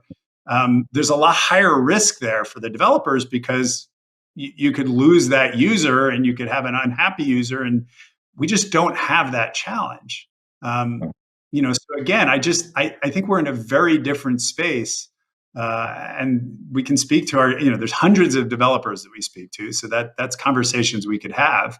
And I would imagine a lot of the users that are using the cloud product on Facebook this morning don't know they're playing cloud games. That's how light touch we have to be about these things. Like, they're just going to Facebook, they're finding their way to a cloud game, and they're playing this amazing technology that actually is changing a lot of ways that developers think about the world and the way the world works. And to them, it's just a button they clicked, and it just works. So again, like, we're in a very different position, I think, than a lot of the rest of the business. Yeah, I mean, I think given this focus on free as well, this makes it so much more accessible, I guess. I imagine that that's still more attractive to you than to have something that you could sell for $60 or so. That the benefits of free that accrue to Facebook, and sort of the success in the accessibility side somehow is a better calculation, or is going to work out better than if you charge $60 for something. Right now, free is perfect for us because a user could play a free game and say, I love this game. I'm glad I clicked on this, but for whatever reason, my local broadband is not good. I'm not getting a great experience playing it on cloud. Fine, go download it somewhere else. I am getting a great experience. I want to continue doing this. Fantastic. We're here for you, and you continue to play the game. I want to download it because every day I go on a bus ride to work and I would lose broadband connection. And also, I just don't want to use that much broadband, so I'm going to download it on mobile. But a game like Asphalt 9 plays incredibly well on desktop with a large screen, and every now and then I want to play it on desktop. Great. Download it and play it in the App Store when you're on mobile. And when you come home, go to the Facebook version of it, play it in the cloud, and all of your progression goes back and forth between the two titles. It's the perfect storm, and you never paid for that. And nobody's asking you to make any commitments, which is awesome for consumers. So how do we go from something like 3 billion gamers in the world to, I don't know what the top number could be, 7 billion or 8 billion? What is the thing that's going to get so many more people to do it? Yeah, well, the first thing is making games that speak to every type of person. And Facebook's actually kind of been at the forefront of expanding the game market. Our user on Canvas and our user on a lot of our products is not the 18 to 25-year-old male that a lot of other game companies target. We try to make a broad set of games that speaks to the widest possible audience. The next thing you want to do is you want to make those games work on the broadest possible set of devices. And we've worked hard with instant games, specifically the HTML5 part of it, to make sure that that works on a broad set of devices so that as people move into the digitally connected world, wherever they are on the planet, they have an opportunity to play some of these games. Now, they're not instantly going to be playing high-end Unity or Unreal titles because the devices they're on can't do that, but they can have a fantastic time and get into the game space by playing games that find them on the devices that they have at the time. And as the world brings people online, and as those people end up having better and better devices, they'll just naturally find the games that suit them, which may continue to be HTML5 games, or it may end up being, the latest Call of Duty or the latest, high-end, 3D game. But that's pushing the limits in all directions is something that Facebook's always done on its main product, and it's something we're also doing in gaming. Very good. Thank you very much, Jason. Of course. Thank you. Hello, everyone, and welcome back. Thank you so much to Jason and Dean for that informative chat. I feel like every time Jason pops up at one of our VentureBeat or GamesBeat events, he has a different title, always moving and shaking over there at Facebook. But next up, we have a fireside chat with Andrea Hopland, the VP of Global Brand Management and Marketing at Electronic Arts, and Ryan Maloney, the head of cross-platform gaming sales at Facebook. Andrea and Ryan will discuss next-generation console games, how to grow games at scale. Enjoy.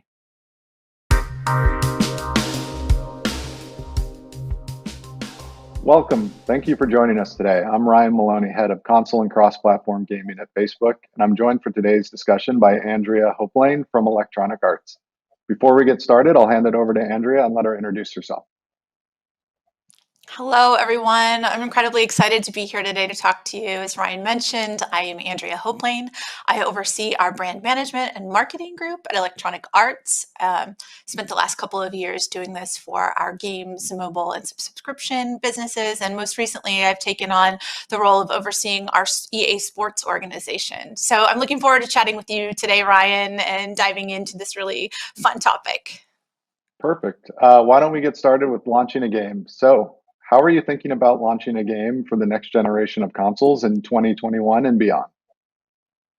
Yeah, it's a great question. Great way to start it off as we enter a new year with a lot of big launches ahead of us and all new consoles, all new technology. You know, I think the most important thing that I like to think about with my teams and the brands that we run is that we aren't just launching and building games, but we're building experiences, we're building brands, and most importantly to that, we're building communities. If you think about the way that our future consumer has grown up, they've grown up materially different than many of us probably listening to this today, right? The access they've had to smartphones and technology and creation tools and even their ability to engineer their own virality, right? This is a value-based generation that knows and wants to contribute in different ways.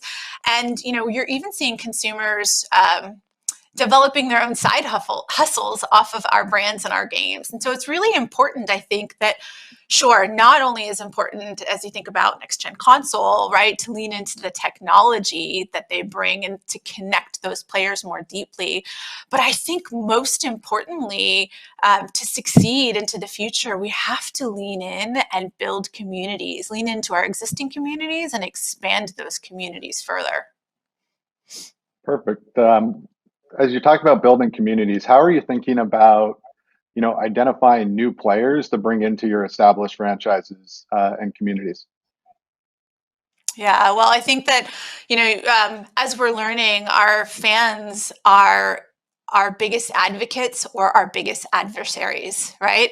And so by working with community, our community and our fans to build our experiences and not just, you know, not just help us market things towards the end of a project, but bringing them into the fold at the earliest phases of development, in the parts, in the moments that it feels scary to show them your work, bringing them in at the earliest phases, earning their trust. It allows them to be the biggest advocates and the strongest community and growth builders and drivers for our games into broader communities into the future. You know, there's a limit to a marketer's budget, and we can only reach so many impressions you know, on all the platforms we have at our disposal. So I think that, you know, the community becomes our powerhouse to broadening the community. Great.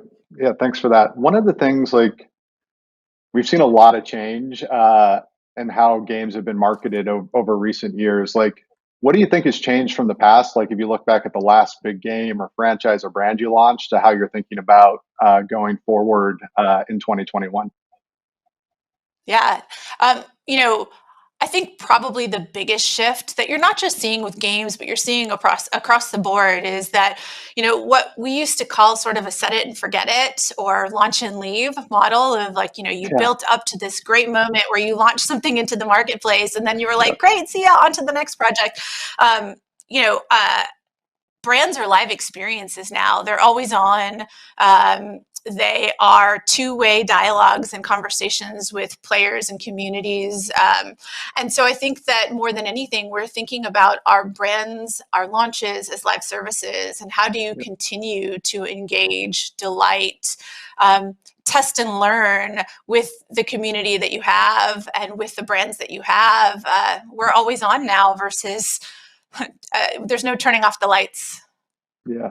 Yeah, that's interesting because that's one of the things we've seen with a lot of partners on our side, really over the end of 2019 and through 2020 is really that shift of, like you said, launch it and leave it, where most of the investment and activity on our platform happened pre-launch up until launch. And now we're actually seeing everything from launch and it's sustaining beyond. And, the buying behaviors have moved from brand-based objectives, and you go way back in the day on Facebook where people used to buy page likes with us to now actually measuring for real business impact and performance, from in-game events to, physical and digital good purchases. So it's a really interesting, I think, shift in terms of how, marketers are starting to think about developing their games and their IP and franchises over a longer period of time.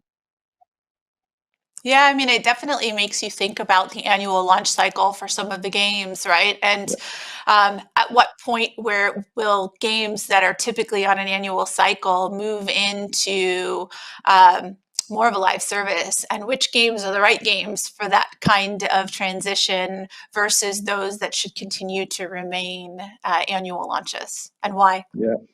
Yeah, no, interesting. So I have an important, maybe a controversial topic and question.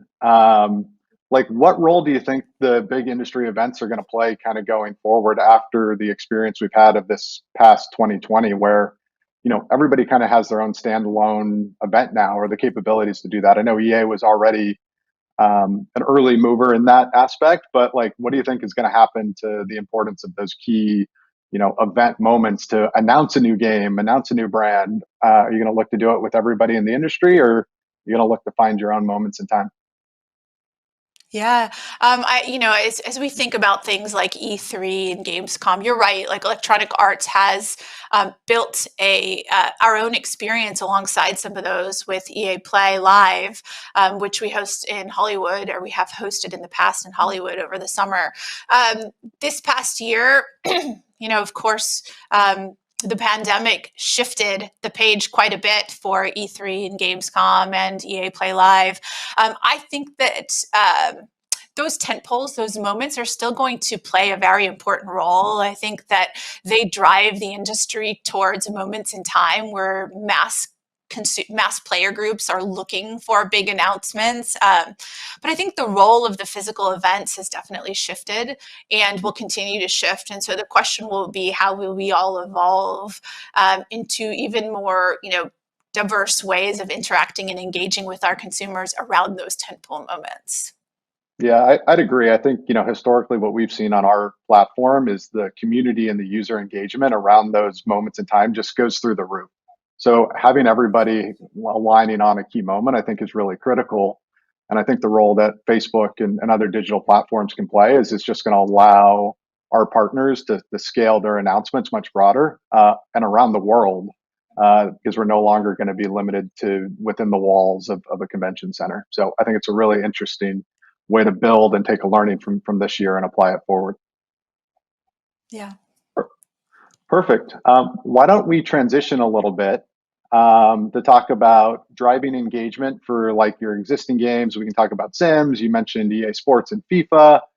How are you thinking about the large install bases you already have with those franchises and titles on really maybe previous gen hardware, and how are you going to migrate them to next gen console, to PC, to mobile? Like, how are you thinking about all of that in the year ahead? Yeah, I mean, I think that the biggest thing that we're learning today, and we've known for some time, but it's becoming more and more apparent, is that consumers really aren't one-dimensional. They play when and where they can, and so what's most important for us to think about is not just about how we deliver for the next generation of consoles, but how we deliver for players no matter where they are. How do we take a game? The Sims is a great example, right? That's a game that predominant or the lion's share of our audience is on PC because of the creation tools that are enabled by PC Play, right? And so how do you take a game like The Sims, for instance, which is the play sessions are quite long, right? So it becomes a game that's somewhat time permitting. How do you take it to something that's much more habitual through the use of other platforms and other touch points and the accessibility?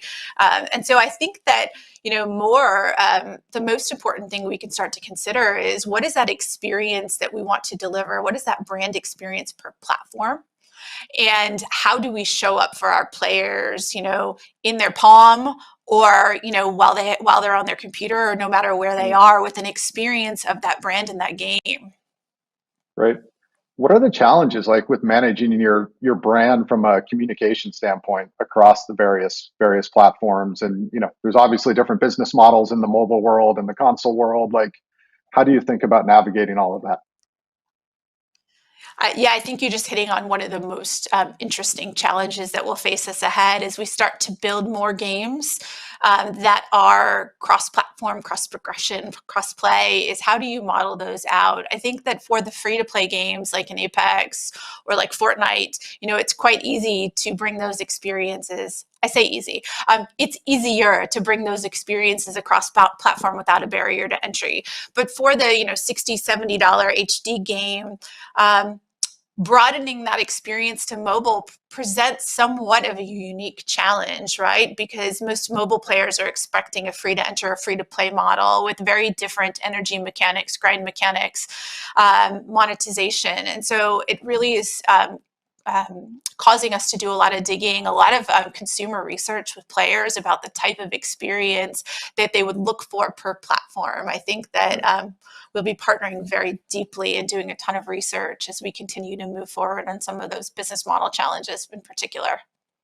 Great. Yeah, you mentioned free to play, and one of the things we've kind of seen, and there's a few partners you mentioned. You're one of them that have navigated this shift from a $60 to $70 experience to a free to play experience.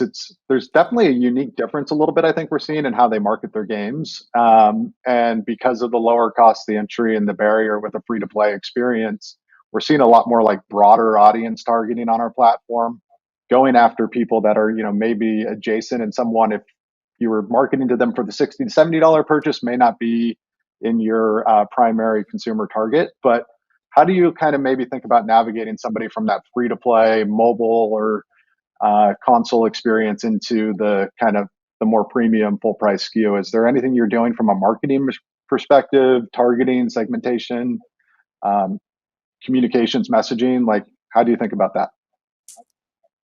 Yeah, I mean, I think that across all of our businesses, we're thinking about it pretty deeply.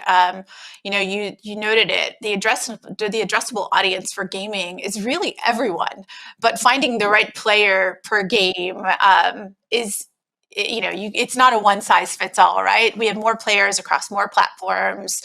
More regularly now than ever, and so it is though really building bespoke marketing plans and campaigns and strategies per game. I think in mobile, you're right. I think that we've been able to find some great adjacency in our marketing.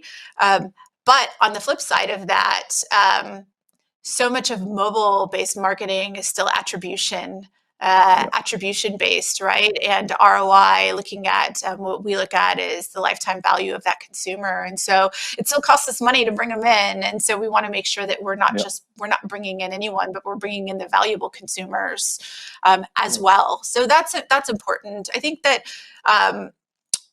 navigating to the $70 product is also its own unique challenge, right? Number one, that's less attributable. It's harder for us to get a clear attribution model on some of that.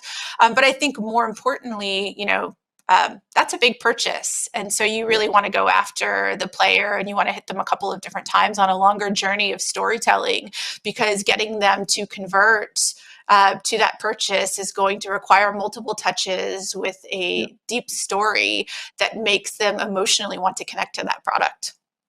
Yeah, no, thanks for that. I think, you sit in an interesting role. I sit in an interesting role where we're touching both kind of the traditional gaming experience as well as the mobile experience. And I think there's each side and each team can learn from each other a little bit. When you look at our traditional brand and console marketers, they in many instances may not have been as attribution focused as our mobile clients have been. And our mobile clients are not as focused necessarily at times on building their brand and awareness, and are ruthlessly like prioritizing, like you said, their lifetime value. How do you help those teams and kind of like bridge the gap in between the middle to bring them to a consensus on the best go to market approach for your franchises? Yeah. Yeah, I mean, first I'll say, Facebook's been an incredible partner for us in helping us both drive attribution-based marketing as well as brand marketing, right?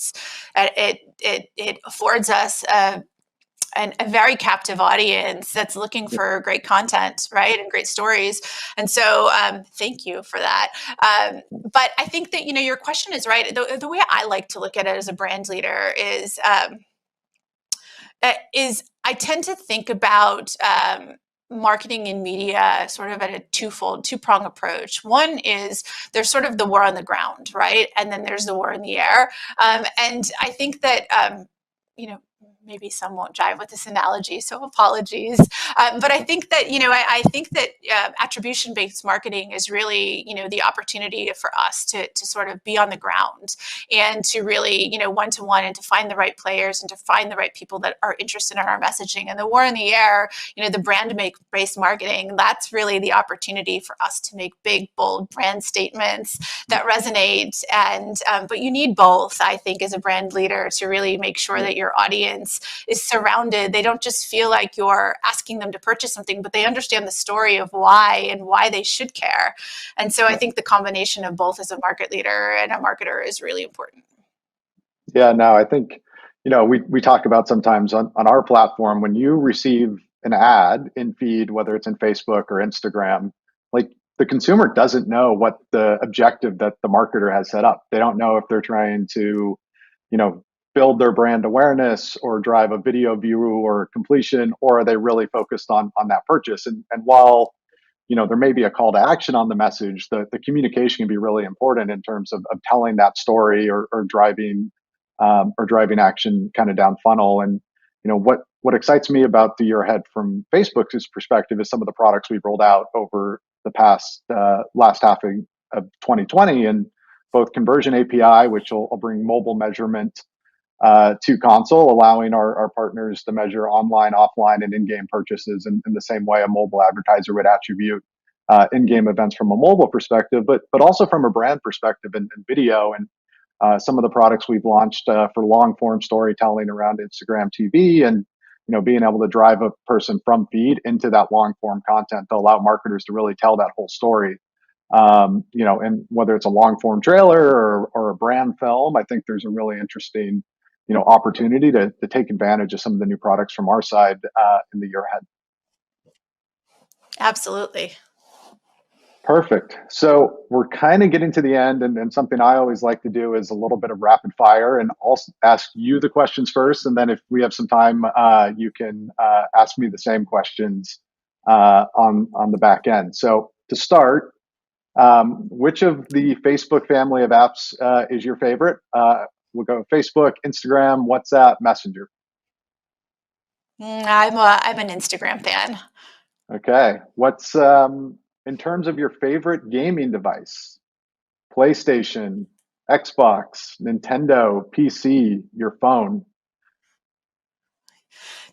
It's a tie for me right now. I luckily was able to get my hands on a Gen 5 console over the holidays. Ooh. And so, yes, and so that has been a lot of fun. But, I am time strapped. And so I do tend to find my phone to be the most accessible way to get in on a quick game on a pretty regular basis. And so high and low. Okay. And then one COVID related question. Once we all go back to work, are you going to be team work from home, or are you excited to be back in the office? Ooh, I'm a people person. I am looking forward to being back in the office. I think that we've all navigated so much this year and done so well to try to create new norms of work habits, but I'm looking forward to being back with friends and peers, and having those hallway conversations to connect more genuinely. Yeah, no, I miss. I don't miss the commute. I miss just walking downstairs to my office, but the hallway conversations and just the ability to be around people more, even though that means taking BART sometimes in San Francisco. It's still a huge benefit, and looking forward to being back at the office later this year for sure. Yeah, I'm going to throw back to you now. Okay. I have a good one, it's not one you've asked me. Okay. How often have you worn shoes over the last 9 months? I wear shoes every day because I take my dog for a walk, but I wear the same pair of shoes versus my sneaker collection, which is collecting dust in the closet currently.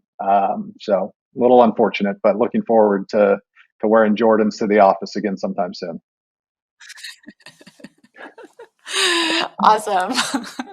Awesome. Yeah, my slippers are my go-to, and I'm not sure how I'm going to put on shoes again. You can bring slippers to the office. You can wear them around the office when you all go back to work. Cool. Well, thank you, Andrea, for everything today. I found this really exciting and useful. I hope everybody watching online did as well. And with that, we'll see you all later this year. Thank you.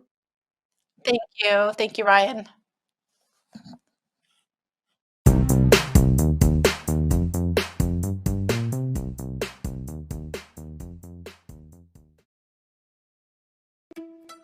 What do I do?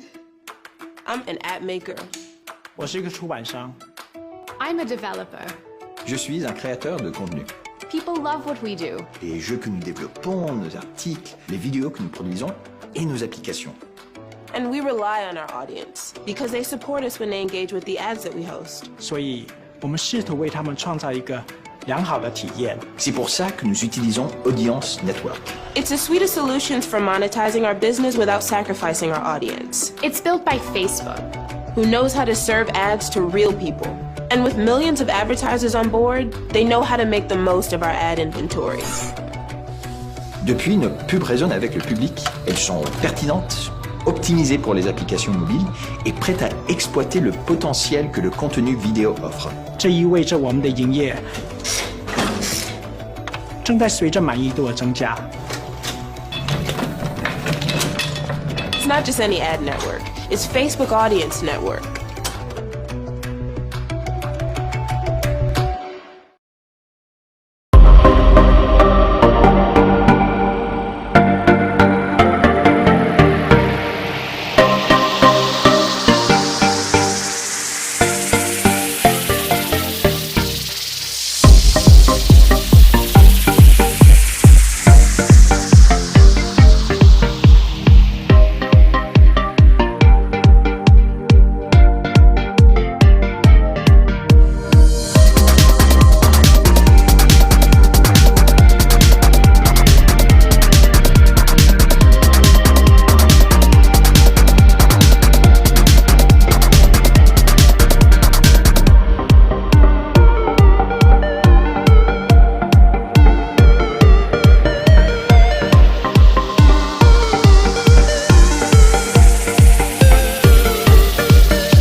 everyone. Thank you so much to Andrea and Ryan for that. Of course, they will be taking questions in our offstage Q&A Zoom room. I did think it was interesting, albeit a little sad, to think about Ryan's answer to have you worn shoes, how many times you've worn shoes. Our poor shoe collections, just collecting dust, whether they're your pumps or your Nikes. Someday our shoes will see the sun again. I have hope. We do love for you guys to join the conversation around everything we're talking about today at the Driving Game Growth Summit.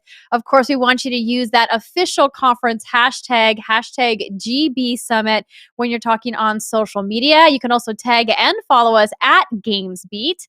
And we also hope you're taking advantage of the opportunity to connect with the GamesBeat community. Be sure to use the link under Make Connections on the GamesBeat Lounge to sign up and start networking. We also hope that you can join us later in the spring for our GamesBeat 2021 online-only event with the theme Growing the Next Generation. It will be held on April 28th and 29th and will feature themes of diversity, our annual Visionary Awards, and the Women in Gaming Breakfast returns. That was a phenomenal event last year, had an incredible turnout, so definitely looking forward to that personally. And we also hope that you guys are enjoying the presentation so far today. After today's Driving Game Growth Summit, we of course have 2 more days of talks beginning tomorrow with Into the Metaverse. If you need help signing up, or of course, if you want to watch, you can join us right back here tomorrow. And as always, if you're having trouble, if you have technical support questions, you can email eventsupport@venturebeat.com. But next up, we have another session. We have Brian Sapp, the VP of User Acquisition and Marketing at Jam City, joined by Walter Devins, the CEO of Amanji Studios, along with Han Kim, Strategic Partner Manager at Facebook Audience Network, and their moderator, Kate Edwards Returns, CEO of Geography, here to discuss how best to reach international audiences and the importance of culturalizing games and campaigns. Enjoy.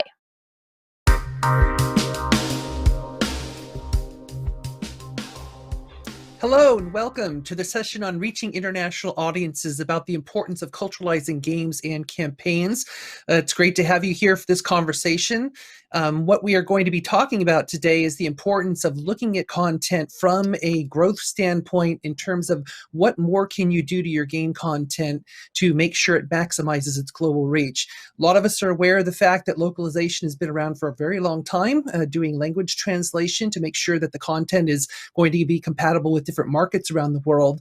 But culturalization is something that's more recent in terms of a practice that more and more companies have been adopting in terms of seeing what more than just language can we do to make sure that our games are going to work in markets around the world. And not just from the negative side, like things that could cause problems, but more positively in terms of things that we can enhance, add, augment, whatever we can do to our game content to make it compatible with these different markets and regions. So to join me on this quest in terms of discussing this topic, we have 3 great panelists here with me. And so I'd like to let them introduce themselves, starting out there with Brian. Hi, yeah, thanks Kate for that intro. My name is Brian Sapp. I'm SVP of UA Marketing and Ads at Jam City. So I oversee the user acquisition business, creative business, and the ad monetization business. Jam City's a casual game developer headquartered in Los Angeles, but we have studios all over the world, studios in Berlin, Toronto, Bogota, Argentina, and culturalization, localization is very top of mind for me. Great, thank you. And how about Walter? I'm Walter Devins, and I'm the CEO of Amanji Studios, makers of Temple Run and Temple Run 2, perhaps our 2 most popular games. We are a studio based in Raleigh, North Carolina, and we are currently working on some new additional Temple Run games as well. And I've been with the company for 7 years, and we've had the benefit of having fans all over the world play our games. So very good topic and good panel for us to be a part of. Excellent. And how about you, Han? Hi, what's going on, everybody? My name is Han Kim, and I'm a strategic publisher manager here at the Facebook Audience Network. For those that don't know, Facebook Audience Network actually helps advertisers extend There are Facebook and Instagram user acquisition campaigns to third-party apps using the power of Facebook targeting to drive business outcomes. This leads to helping developers generate revenue through highly relevant ads and high-quality ad units. I've been working with publishers across Asia Pacific, North America, and Latin America for over 6 years, and I'm excited to speak with you all. Culturalization is a big part of how we advise even ads on ad strategies for developers in all the different regions. So again, really excited to speak to you all about this.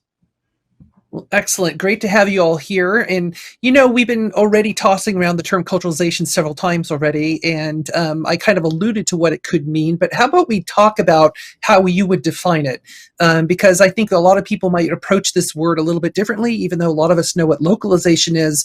How would you guys define culturalization? So, Kate, one thing we are knowledgeable of, being a small studio here based in the United States, culturalization, the first step is we know there's a lot we don't know.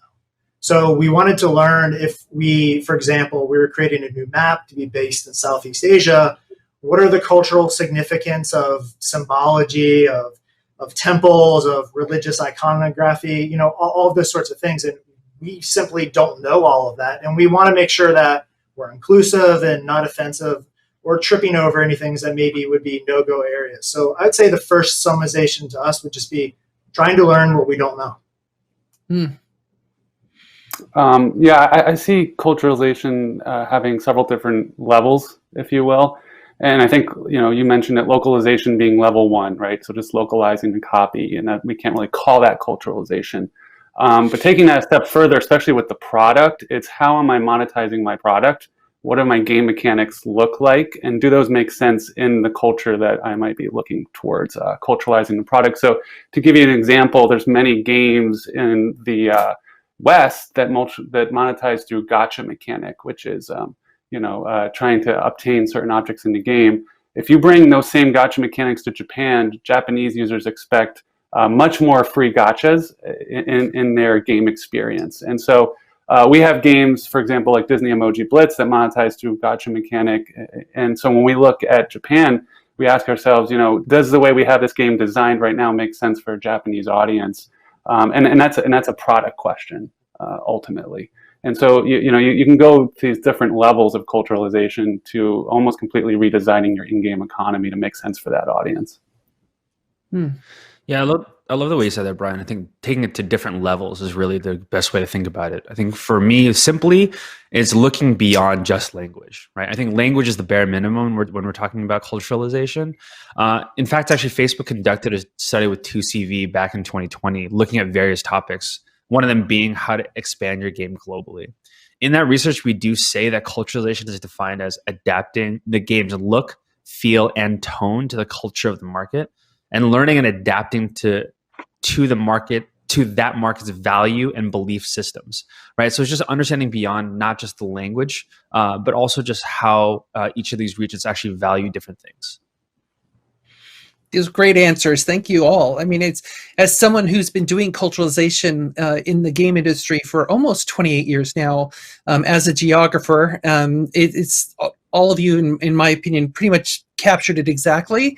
It's a lot of people would argue that localization subsumes culturalization and not the other way around, but that's neither here nor there. The point being that I think a lot of you emphasize the fact that translation is just the start. That's only the tip of the iceberg, so to speak, on how we adapt the content. So, Han, I wanted to start with you about talking about the business rationale for this, because it's one thing to just talk about what it is and to understand the concept of it, but how do you convince people, like C-level folks and other folks in a company, how do you tell them this is important, this is something that we have to do?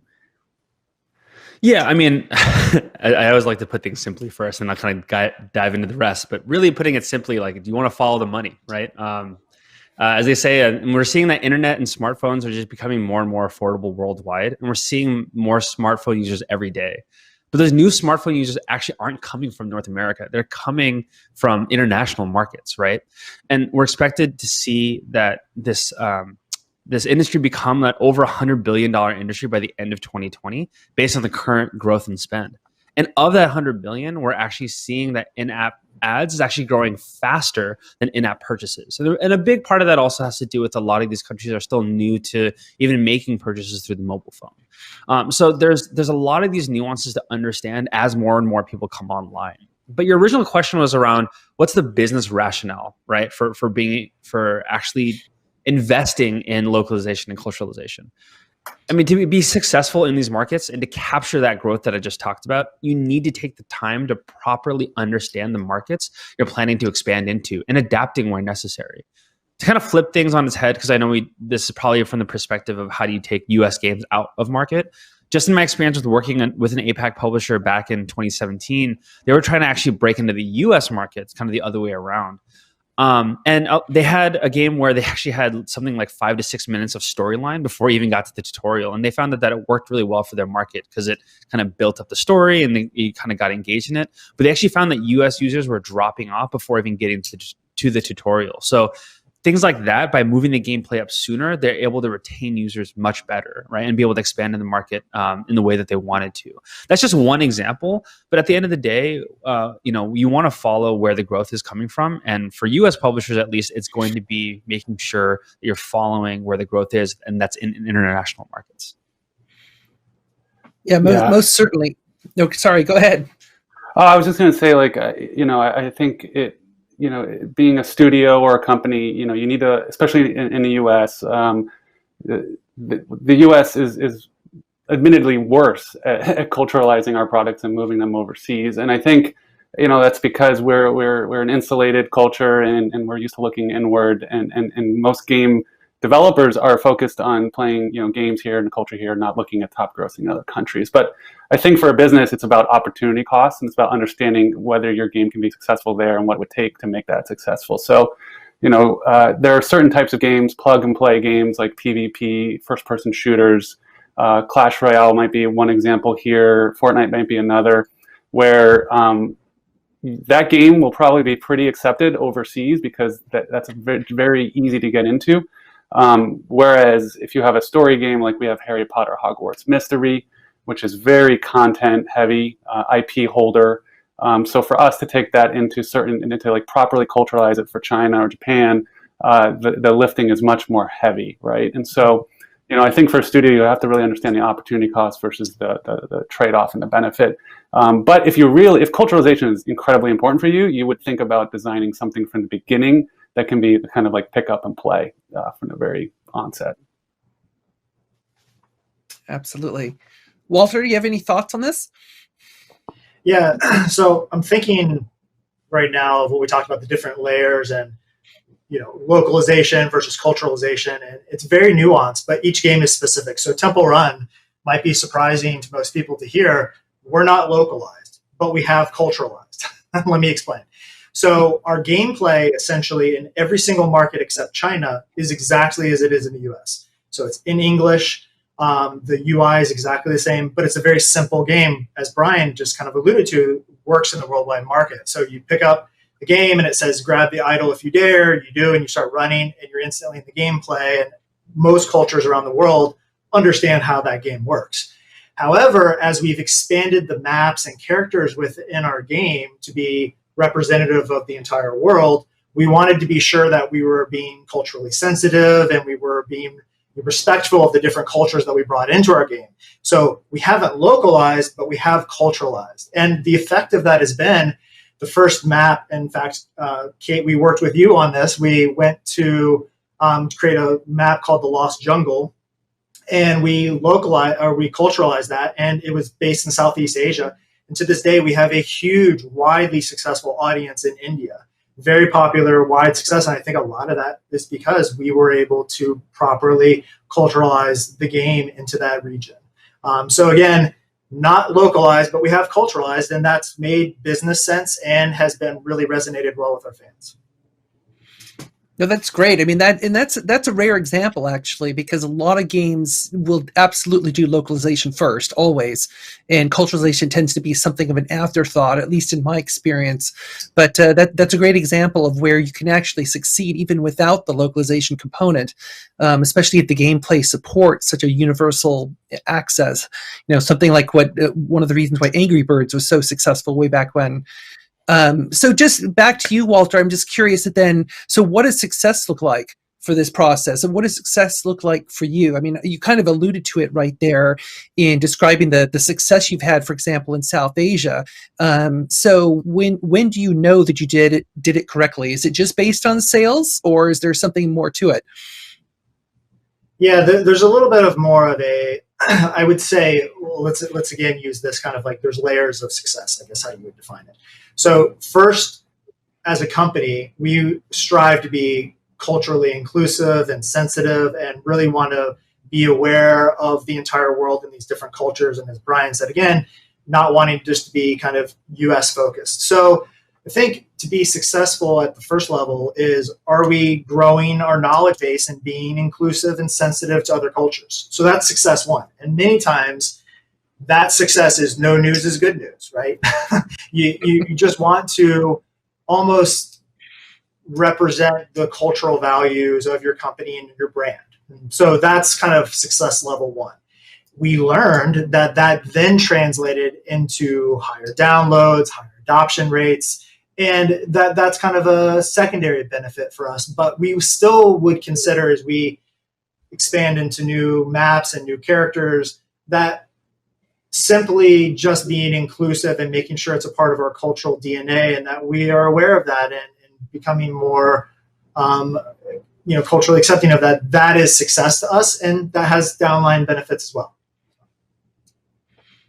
Excellent. So Brian or Han, do you have any thoughts on that, on what does success look like in this process?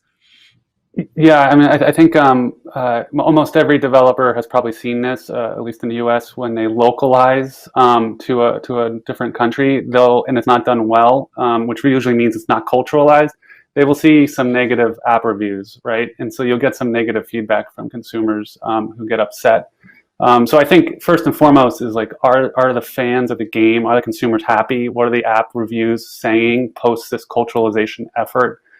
So I think first off is like, are you building a community, and what is their feedback? And I think that's really important because that's probably what you should care about most. And then second would be business opportunity. And so, we're all mobile gaming here, but I think it's very clear when you look at Sensor Tower and Happy Andy how you're doing versus competitors in the market in that territory.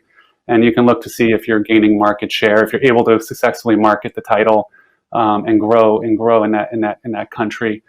So that would probably be the second metric that I would look at, besides just user feedback and user sentiment. Mm. Yeah, I'm going to kind of take a different angle. I mean, obviously both Brian and Walter, you guys are great from the development side of things, but coming from the ad network side, I do want to speak on behalf of ads and not maybe necessarily development. But most developers know that CPMs vary when it does come to different regions. However, we've learned that through the same research with 2CB, as I mentioned earlier, that there are players from countries like Vietnam, Turkey, Brazil, who have been shown to play games longer because of in-game ads like reward video. To bring it back to my earlier point, understanding the value and the value systems the users in these markets have to ensure that your games are actually reaching the KPIs for success, such as like retention and return on investment, right? And so even when it comes to ads, when you're looking at things like engagement rate, it's not always going to line up one-to-one depending on how you've set up your ads experience. And so looking at the metrics across these different cultures and different regions and adjusting your ad strategy to make sure that they kind of align or at least closer is what we've seen work really well and is successful, not only just from an ads perspective, but also from an ARPDAU perspective, right? Recently, actually, one of my Sao Paulo colleagues, Marcio Freire, actually hosted a VentureBeat webinar with a couple of folks, one including is Jennifer Poulsen, the head of Southeast Asia region at Riot Games. And in it, Jennifer actually shares an example of where lowering the specs of the game so that the region can actually run with no issues. It is one, for example, like simple way of understanding how to best culturalize the game, even just thinking about what are smartphone capabilities in the region. I know it's kind of a little bit outside the box, but it's simple things like this that sometimes can be missed and are crucial to making sure that games are successful in region. I think I think you just hit on a really important point there, which is tech, and making sure that in these tier 2, tier 3 countries, that the game is properly QA'd on lower end devices, especially on Android, where a much bigger portion of the audience is playing the title. So I think that's Right. super important point you made there. Yeah. Yeah, and just to piggyback off of that too, I think all three of us have talked about it. But we've all worked in this mobile game world for so long that I mean, test, right? At the end of the day, like test everything, test the design, test what it looks like, and go with all kinds of ABC tests, right? I mean, I think anytime you're going to launch any of these things, it's very sensitive, and once you lose a user once, you've kind of it's hard to get them back. We all know this, and so really testing what it looks like and how it feels, and kind of listening and responding is extremely important to making any of this successful. Yeah, and you both brought up really good points, especially Han, about what you're emphasizing and the fact that culturalization isn't just the game. It's the ads. It's all related content to the game. It's the technology that the game is going to be played on. So I think that's a really critical point that people need to keep in mind, that it's not just the game itself. That is its own challenge, but there's all these other factors as well. Definitely. So to that point, I wanted to pose this to you first, Brian, so we've talked about what culturalization is and basically the rationale for it and the success of it, but how do you actually do it? What does it actually look like in the creative process? Like, who does this work within the company? Who is tasked with actually making sure this happens? Yeah, it's a great question. So there's official and non-official ways to go about it. And when I say a non-official, is that Jam City is a very global company, and we have employees from all over the world. I have employees that grew up in China and Japan on my team. And so we actually lean on our employees a lot for culturalization, whether it's marketing or in-game. And they give feedback to the game teams as well. And that's very valuable. And then more so for marketing, we will partner with overseas agencies, especially if the market is incredibly unique, like Japan. And those learnings will come from the agency and be shared back to us. And that has proven to be very valuable. And then lastly, if for larger companies that are, very interested in kind of growing overseas opportunities, I think you have to look at acquisitions in those markets because no one's going to understand that market more than, developers on the ground. And if it's not an acquisition of a studio in that market, then it's execs that come from that market that can help you kind of formulate your strategic plan so that you can be successful in the market. Because, there have been many examples of some acquisitions gone awry due to cultural differences or management differences. So there's a lot to be thinking of, and I think execs with proven experience will, prove their weight worth of gold for breaking into new markets. Mm. Any other thoughts on that, Walter or Han, about the actual process and who actually is responsible for this? Sure. So when we're developing new content, the development team themselves will say, hey, do we know about this? Is it based on somewhere in reality? Or if it is, then do we know enough knowledge about this place, whether we have members on our team who are multicultural and from that area? If we feel confident, then we generally will proceed down that path and we feel confident in that. If we are venturing outside of that, like the example we had with the Southeast Asian Lost Jungle map, we contacted Kate at Geogrify and asked her to do an external review for us. And we basically outsourced that expertise. And Kate was able to give us some very, very helpful feedback on, I remember two things in particular. One was some cool tattoos that our artists loved putting on some of our characters, but we realized that was going to be very culturally not appropriate. And then also some religious iconography with a game like Temple Run, where you're running out of a temple. Southeast Asia has a lot of temples and they all mean different things. And we were actually in danger of kind of cross-collaborating multi-religious iconography, and that was kind of a no-go area. So Kate was really able to help us with that. So I would encourage anybody who doesn't feel like they have the expertise. There's a lot of expertise out there, and Kate is one of them. I highly recommend her.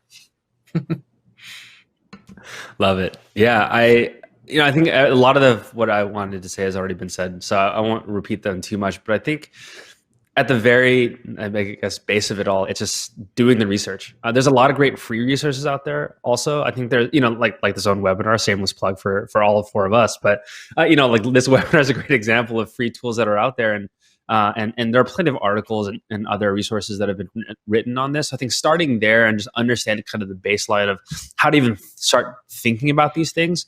To Brian's point, hiring in region is going to be almost bulletproof, just because who knows the culture better in that region than the people who live in it. And then lastly, and Walter, to your point, hiring someone like Kate or other agencies that are out there to really kind of dive into it really helps. The last thing I'll say also is reach out to your network. There's great examples in the market itself. I find, and one of the things and one of the reasons why I love working in mobile gaming is that it feels like a huge, albeit small, family, right? I mean, kind of everyone kind of knows each other, everyone works with each other, and I think it's a great group of people that work in this industry. And so there's a lot of groups and resources out there also just to, ring your, fellow publishers and say like, hey, how did you guys do this? Manji, it's a great example of how you guys did it with Temple Run. And so, people always are trying to learn from each other. And I think that even just reaching out to the network is a great place to start. No, that's a great point as well. And I know you've all touched upon it a little bit, and I just wanted to emphasize that point about the expertise and just the cultural knowledge that is basically under your nose, especially if you're working in a larger company. A lot of times you've got so many people from so many diverse backgrounds, geographically, culturally, and otherwise, that, and you're all under the same NDA, assumedly, so you can go ask those questions and show people. I mean, back in the days when I started this work at Microsoft many, many years ago, I took advantage of the fact that Microsoft was a huge global company and had a lot of network, connections with subsidiaries and with people based in headquarters who have such a diverse background. And that was a huge resource, a tremendous help.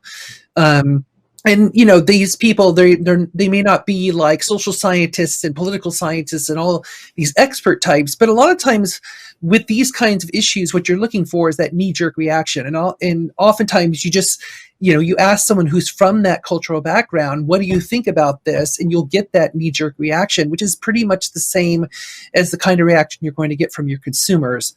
So as we're wrapping up here, we don't have too much time left, but I wanted to ask what I think is a really important question is about the limits. So I know you've alluded to the idea that the content reflects your company values, and culturalization is part of, what you do with the culturalization is reflecting the values of the company to be inclusive and multicultural and so forth. Are there limits though? I mean, for example, if you were going into a certain market and a government agency tells you that we don't want it shown this way, we're not going to let you release the game this way, are there times you see boundaries that you're not willing to cross in this process? Because this does come up a lot in culturalization issues. I think that's a question that each company has to ask themselves and answer for themselves. I think there are, there's kind of your core values of the company. And I think if a company sets up their core values in such a way that their product represents those core values, you're probably not going to bend for what, a certain country might be asking you to change. And I'm using an example here, which is Mortal Kombat. And, it's a game that's violent. It's a brand that's violent, and it's violent by design. And that's core to the brand. And I think, and I don't know if this has ever happened, but I think if someone asked them to change that violence, they probably wouldn't, right? Because it's so core to that brand. So, I think it's really, if your product and your brand are really closely tied together, and that's really important to you, then you're probably not going to change. If on the other hand, you're more commercial, less tied to those brand ideas, then perhaps you will change your product. Mm. So I think the answer for us would be, sure, there absolutely are limits, but I can't necessarily tell you where they are until we address them as a group and as a team. But we do have a list of, we call them the commandments for Temple Run, which is the brand, the ethos, what happens in the world. And that's kind of our starting place. And we want those to be consistent and held throughout the world as the game is played. So that would be our starting place. But really, if we're asked to push or change those boundaries, I think it would have to be on a case-by-case basis. But generally speaking, we've never really had a challenge around this, because I think we've been so kind of culturally aware and not really pushing boundaries with our brand and wanting to be more just inclusive overall. So. Mm.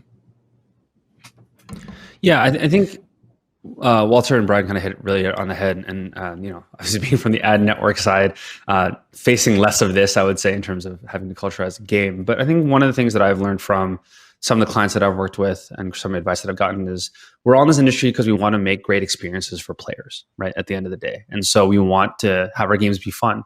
And if there's anything that ends up hindering that, hurting that, or bringing that joy kind of to the world, I'd say that doesn't align with what we were trying to do as an industry. So it's more of like Brian really said, one thing that he said that really resonated with me is like if the values don't align with what's being asked versus what what you want to do, then that seems like a pretty I wouldn't say obvious, but easy one to recognize. But at the end of the day, too, also we want to create fun games for everyone to enjoy and to be inclusive for everybody. And so anything that gets in the way of that, I would say, is kind of where the limit is.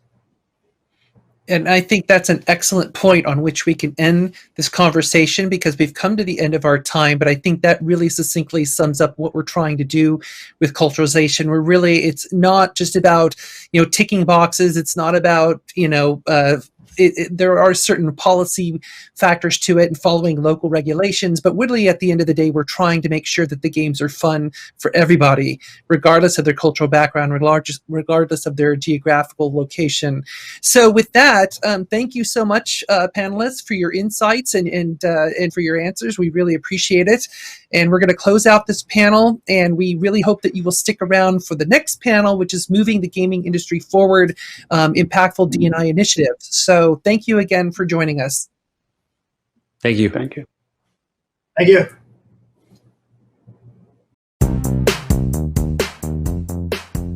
Hi, everyone. Andrea Renee here, your MC for today's Driving Game Growth event. We hope that you've been enjoying the sessions so far, and thank you to everybody who has been participating, not only in the Q&As on stage, but off stage, and of course, our polls as well. We'll be having a couple more polls coming up for you in the next session. And speaking of the next session, it's going to be another video with a live Q&A for an extended session this time.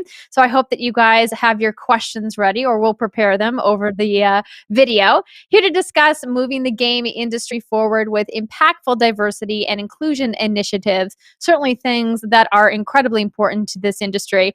Please welcome Ayanna Smith, the Communications and Corporate Impact Strategist, in a conversation with Nene Kalu-Shaffert of Facebook. Again, please write your questions down in the Slido, and they will answer them after the video.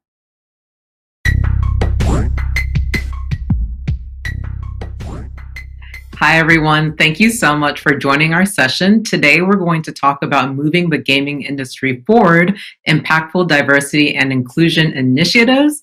I am Nene Kalu-Shaffert. I am a strategic partner manager for Facebook Audience Network on the Ad Tech Partnerships team. So that means that I am managing and leading some of our larger scale strategic partnerships, and those partnerships help us to monetize or better monetize the gaming publishers that are using our Audience Network platform. I am also the founder of Game Dev Alpha, and we will talk about that initiative a little bit more during our chat. I want to introduce as well my good friend and consultant, Ayanna Smith.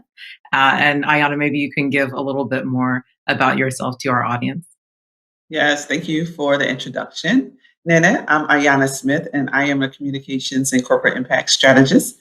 And I'm also the former owner of the first live escape game business in the country for children here in Washington, D.C. So I'm really excited to talk to you today, and thank you for having me. Perfect. Well, let's get into it. Ayanna, I mean, we both know how passionate we both are about diversity and inclusion. And I want to kick us off by asking about this myth, right? I think there are a lot of people who think, well, there aren't that many like people of color or underrepresented folks in the gaming industry. Although, as we can see from the VentureBeat or GamesBeat lineup, we have 13 non-Caucasian people on the panel right now. So I wonder where does this myth originate from, and what are your thoughts around it and how we can kind of combat it? Yeah. So when we talk about diversity and inclusion in gaming, we're talking about Black and Brown developers, we're talking about women, LGBTQI, we're talking about people with disabilities. So it runs the entire gamut. And so I think part of the perception that we're not here is that you only see 7% of game developers being Latinx and only 2% being Black or African American. So part of the perception that we're not here is because we're only here in small numbers, but we are here.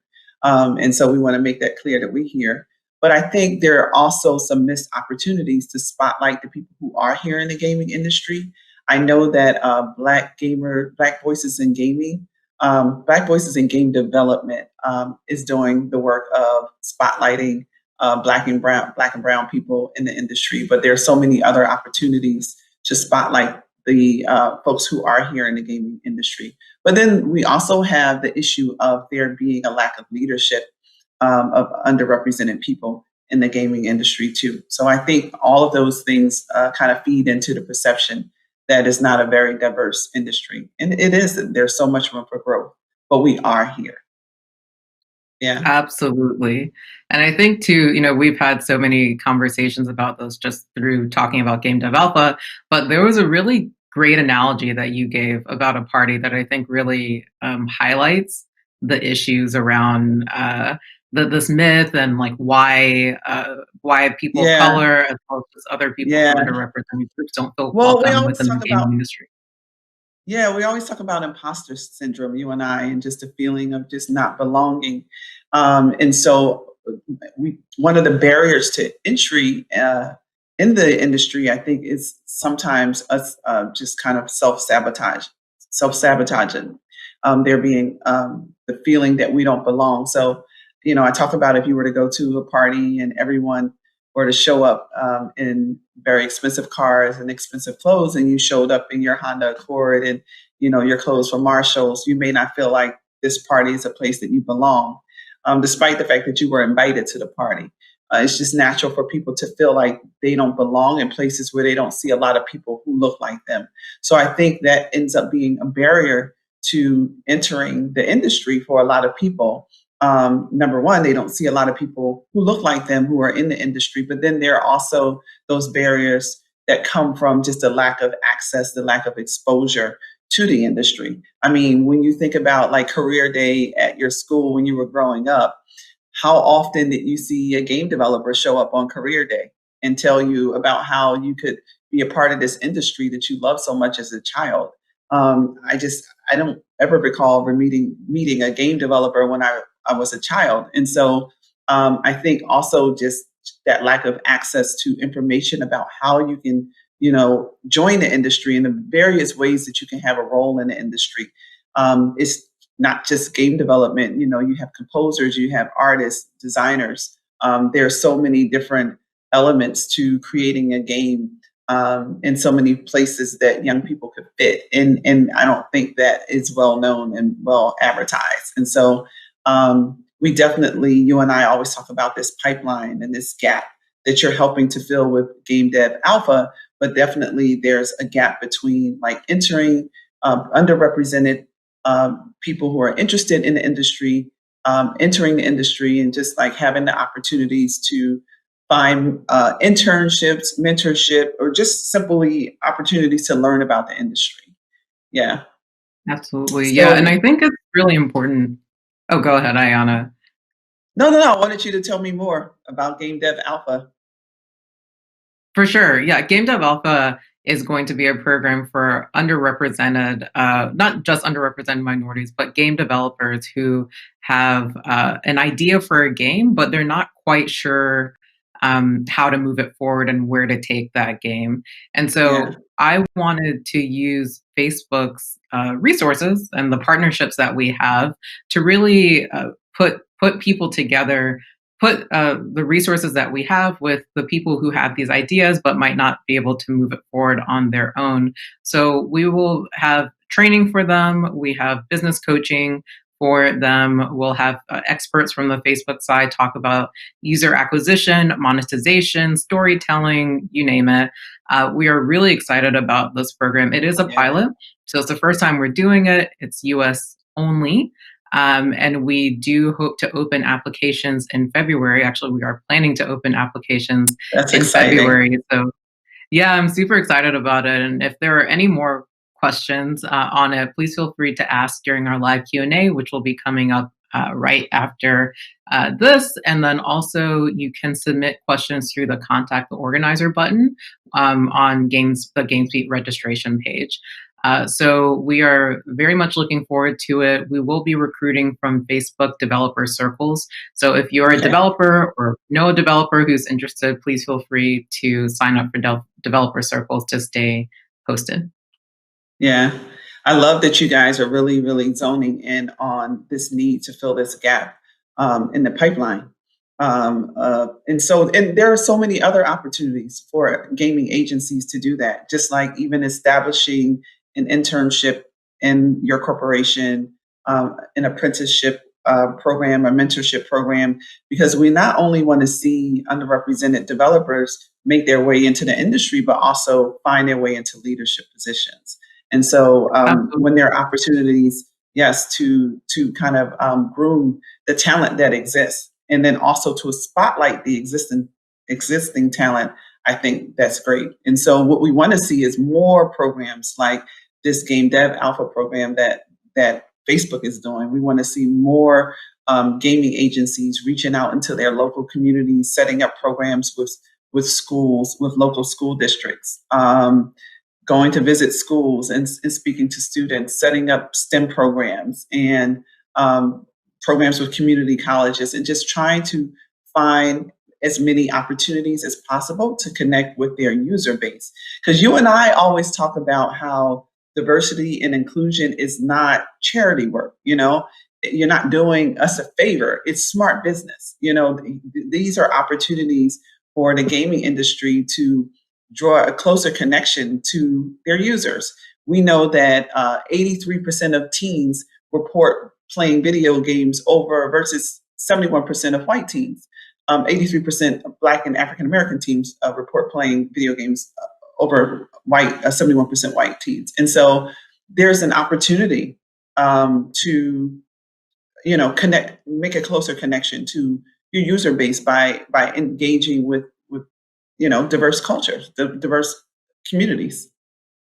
Right. Yeah. And I like what you said, Ayana, about it not being charity work, right? So like this is, like you said, this is an opportunity to actually engage your user base in a much more meaningful manner, right?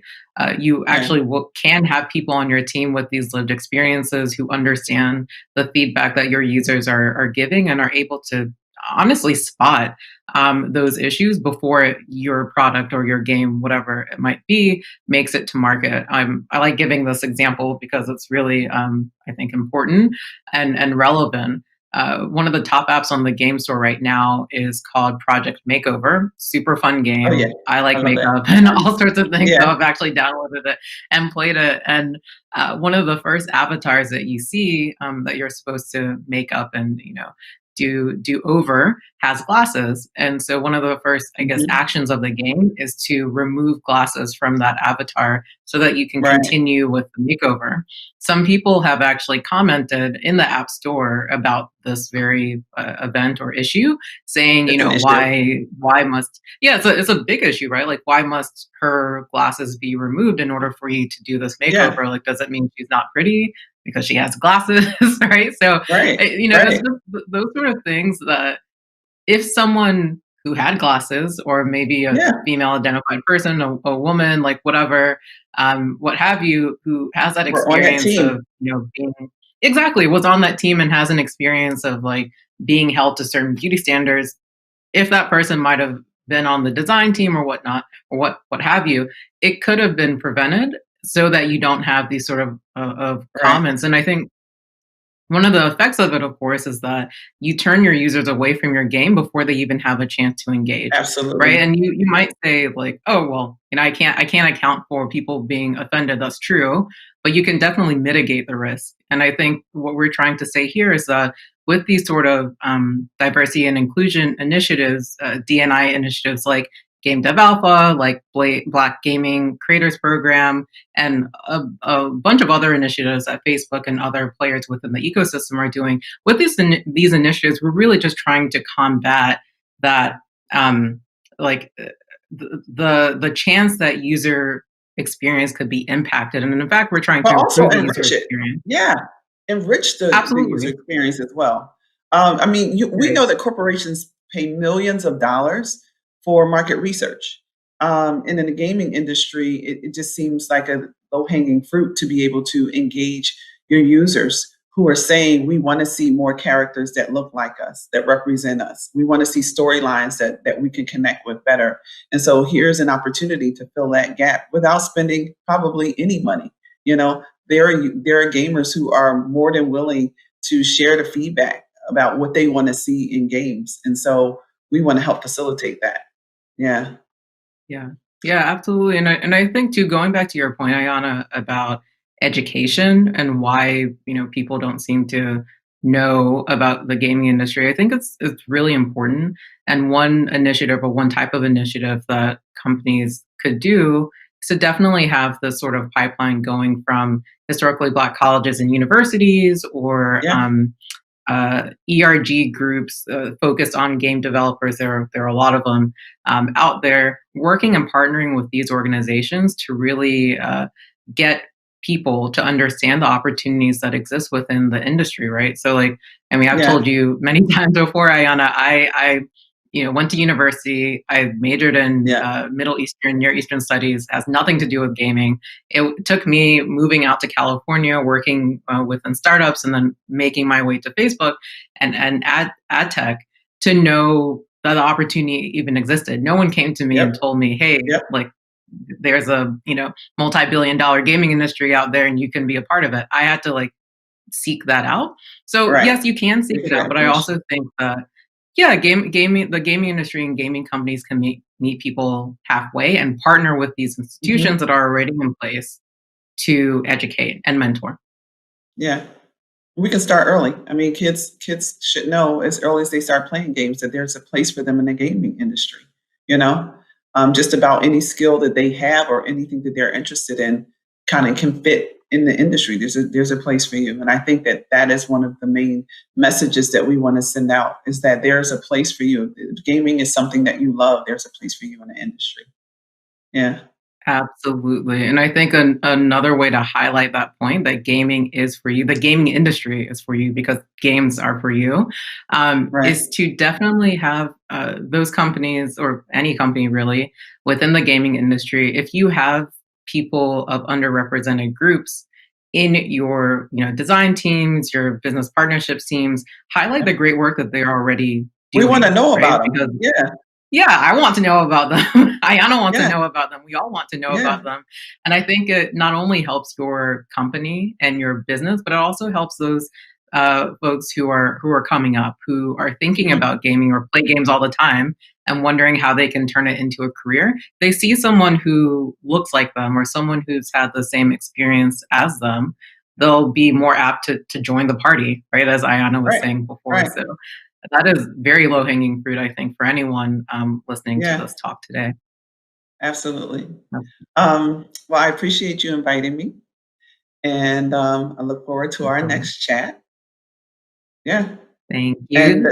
Ayana, thank you so much for joining. Thank you. And I wanted to highlight a couple of things again with Game Dev Alpha. If you are interested, we will be hopefully going live with applications in February. So please sign up through Facebook developer circles to stay in touch and to stay up to date with information there. Thank you so much for everyone joining here and for listening into our great conversation. Ayana, again, thank you for being a part of this. I did want to say that we will be involved in the live Q&A. So if you have any questions for either of us, please feel free to stay on and join us for that.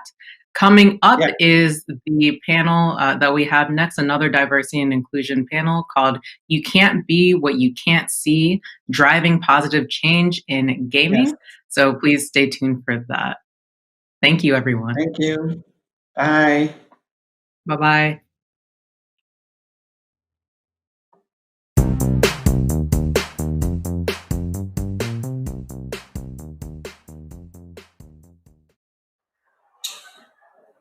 Hi, everyone. Hi again. Thank you so much for joining us. We're back. We're So we back just and want we're to jump. ready to answer any of your questions. Go Yeah. ahead, Ayana. No, we're here to answer your questions about diversity and inclusion in the gaming industry. And I wanted to also jump in there and mention some of the resources that are available right now to underrepresented developers in the industry. We have Black Game Makers Association, and they have a Facebook group. So anyone interested in joining that group, that's there. And then you have Black Voices in Game Development is also there. So there are some resources that already exist that I just wanted to share with you. But we can jump right into the questions. Absolutely.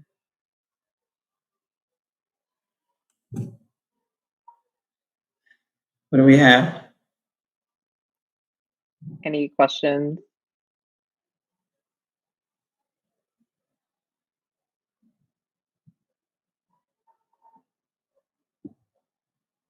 I think one of the questions, if there aren't any here, one question that I know we've gotten or I've heard about is, as a Black woman, what would we say to other Black women or people of color who are interested in joining the gaming industry? Ayana, do you have maybe some words to share, and then I can add my own thought. Yeah, I remember when you asked me the first time, like, how did I start my escape room business? And I just saw a void. When we went into it, we were parents who realized that there were not a lot of indoor play centers in the city. And so we found an opportunity, we saw a void and we wanted to fill it. And so we kind of didn't really think about it like, hey, I'm a Black person joining the gaming industry and I've not done this before. We just saw a void as parents wanting to create this entertainment experience in the city in Washington, D.C. that wasn't there. And so we just did it. And so my advice is, if you see an opportunity, you see a void that you want to fill, don't overthink it. Just kind of like jump in there and do it. Do your research, find out what it takes to create this space for yourself, and just take the chance. Yeah.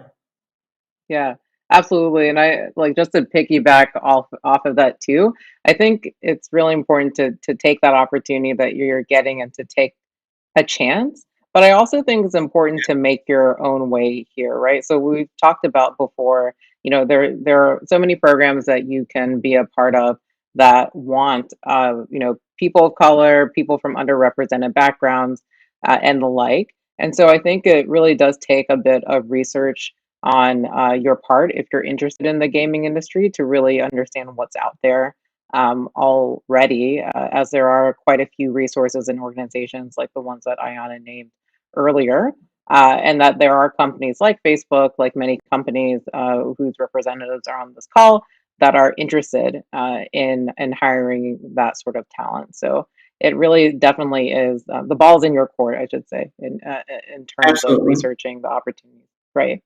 Exactly. Yeah. Yeah. We need the gaming agency know, to get on board also. We want to make right. sure that they're on as well. Right. No, I'm sorry. We have more questions. Go ahead. Yeah. Yes.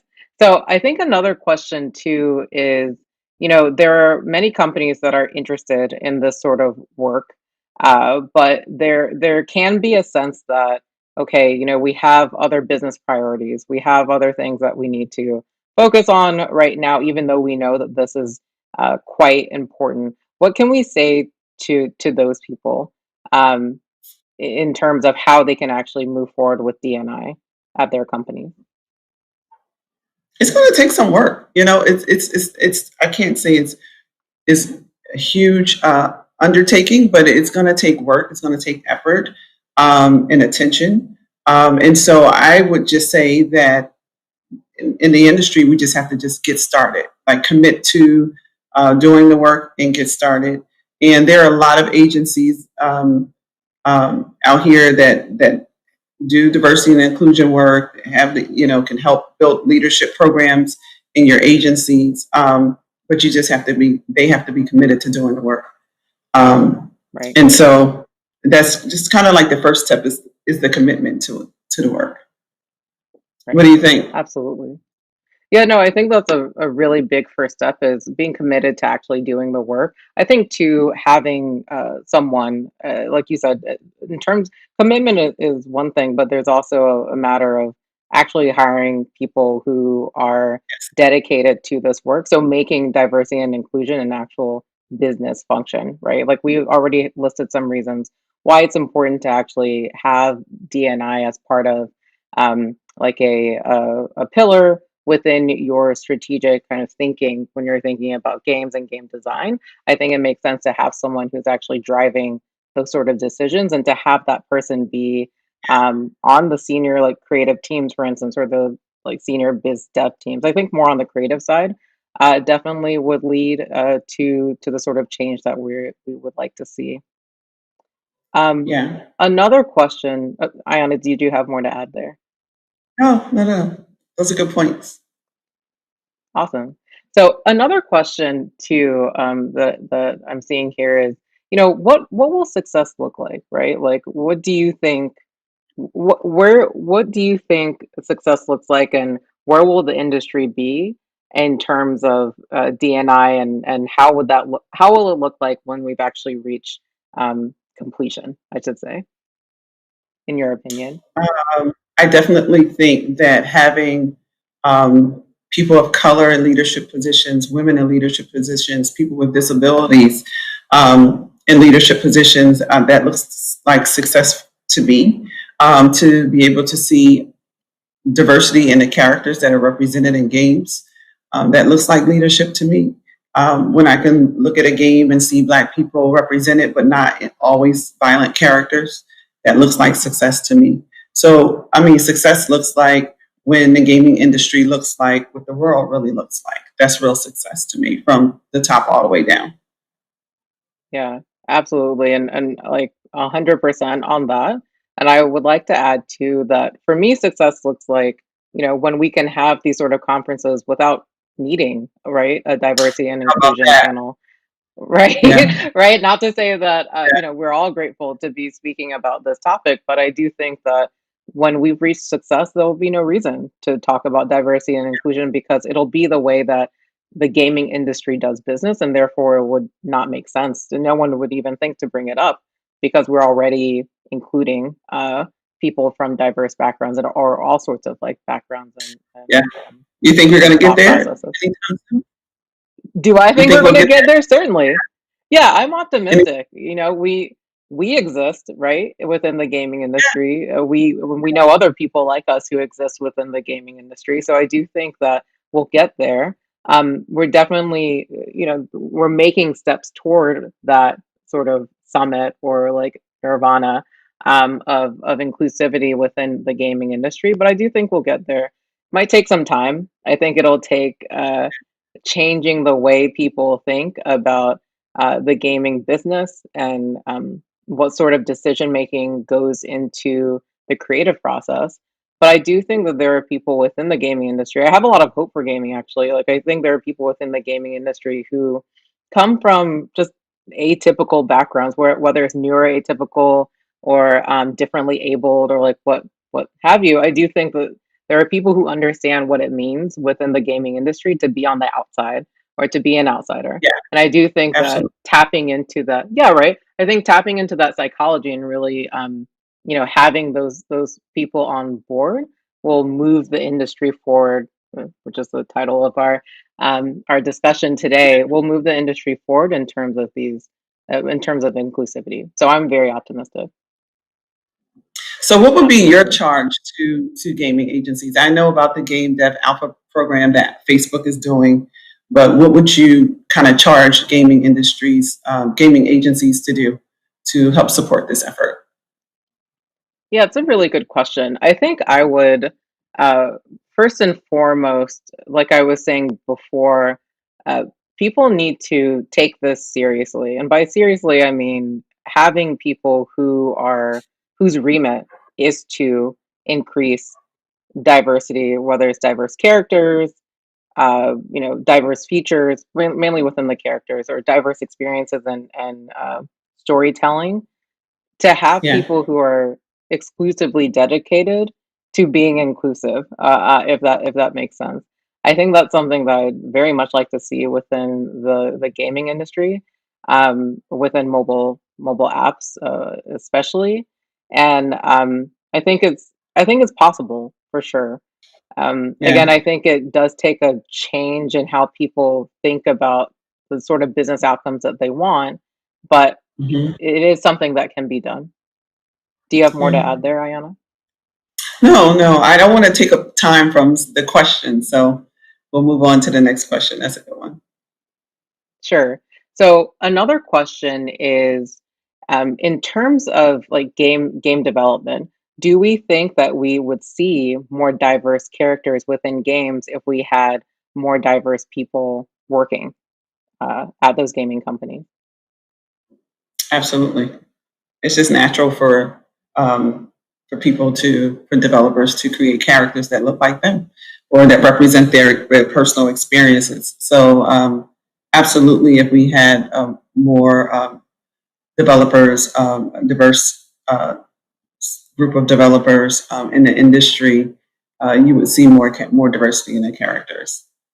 Yeah. Right. Yeah, I think so too. And that's something that I know we've talked about before, Ayana, and it's something too, like, I think in terms of the diversity of characters, you have people, like I was saying, who come from different backgrounds, right?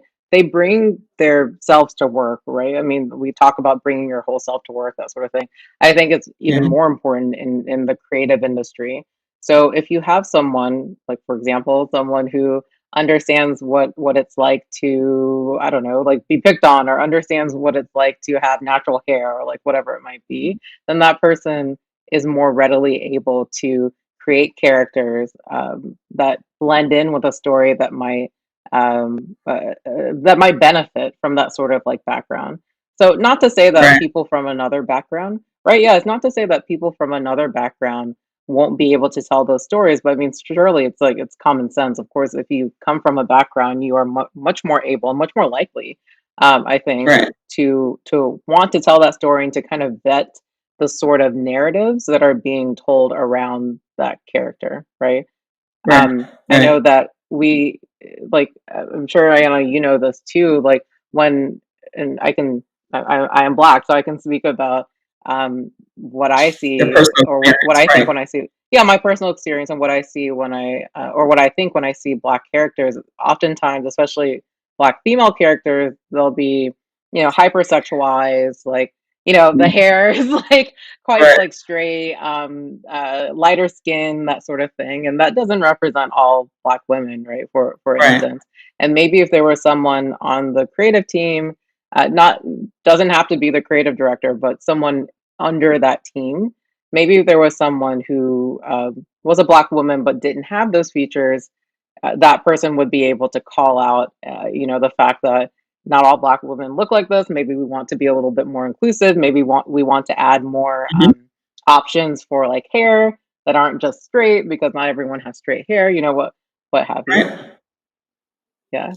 Absolutely. And just, I mean, I think about just so many. I think after I watched the first Black Voices in Game Development series, I just didn't realize just so many layers to um, just some of the voices in gaming, and just being able to connect with the game on more levels than just kind of like artistry, the music, and just so many other elements of it that I would want to feel connected to as a user. Right.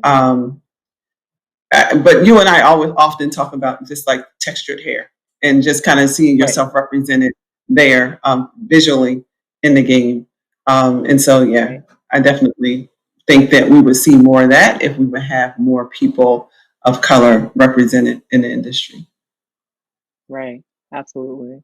And one question for you, Ayana. I know that you Yeah. started an escape room business. And while we're focusing more on mobile games here, gaming is more than mobile. It's also PC, it's also console, it's also Yep. tabletop and escape room. What really motivated you, as a Black woman, or just as someone who's interested in games, to start that business? Um, again, I think it was just a need, seeing that there were not a lot of experiences. There was one other escape room business in Washington, D.C. when we opened, but there were no escape rooms in the country for children, live escape games in the country for children when we opened. And so we just saw an opportunity there to fill a void as mothers. And so that was my motivation, was to create an entertainment opportunity for my children. And so I just kind of pushed forward. And again, that's just always my advice. It's just when you see an opportunity to find your place in this space, that you just do it, take advantage of it. Right. Yeah. I think we have time for like one more question. Yeah, it looks like we do. The question that I'm seeing here, so it's similar to the last question. In terms, we talked about Game Dev Alpha a bit. What motivated me, I suppose, to start Game Dev Alpha, and why do I think it's important? That's a really good question. So, Game Dev Alpha, I think I was like a lot of us, I was pretty shocked about the murder of George Floyd in the U.S. last summer, and we all know about the current political climate. But I think that event really shocked me and surprised me and really saddened me, and it really, I think, made it quite. It made the political situation in the U.S. quite apparent, and so I wanted to do something using my knowledge, using my experience within the gaming industry, using the resources that I have access to help other people somehow, especially people from underrepresented communities. And so I thought, what could I do? What would be most beneficial? And Game Dev Alpha was really the result of that brainstorm. And so I pulled together like really essentially people that I knew from my network, people who used to work at Facebook, people who are still working at Facebook, who also have that same passion for diversity and inclusion, people who are other people who are in the ecosystem that I know. And we just came together to provide and create this new mentoring program. And it was actually really spectacular to see it come together. And I'm so happy that we are actually doing it. It like really was just an idea in my mind last summer after those events. And now it's coming to fruition. And I'm really, really happy that we're able to provide it. Again, we are open to game developers, but focusing on underrepresented developers. But there's going to be a lucky 15 developers who will be able to join that program. That's so exciting. I'm so proud of you for doing that. Thank you so much, Ayana. And thank you, everyone, for your wonderful questions. I am looking forward to seeing your applications for Game Dev Alpha, and also looking forward to seeing more from the gaming industry on what sort of diversity and inclusion initiatives will come out of this talk. Thank you again. Thank you. Bye. Bye-bye. Thank you so much, ladies, for that lovely conversation. I also am looking forward to seeing more diversity inclusion initiatives in this industry. We did have a poll up while they were speaking. Does your company plan to invest more in diversity and inclusion initiatives in 2021? And I am very excited to see that 93% of you responded yes, that there are more opportunities coming this year. And 7% of you said no. So I hope you 7% will reconsider, or maybe talk to somebody at your company who has the power to reconsider to put more efforts into diversity and inclusion. All right, let's move on to our final session of the day. Please welcome Luol Mayen, the founder of Jubnub Games, LLC, and returning to our VentureBeat and GamesBeat stage, Leo Aleve, the Global Director of Games Partnerships at Facebook, of course, moderated once again by Dean Takahashi of GamesBeat. They will chat with Dean about driving positive change in gaming. Enjoy.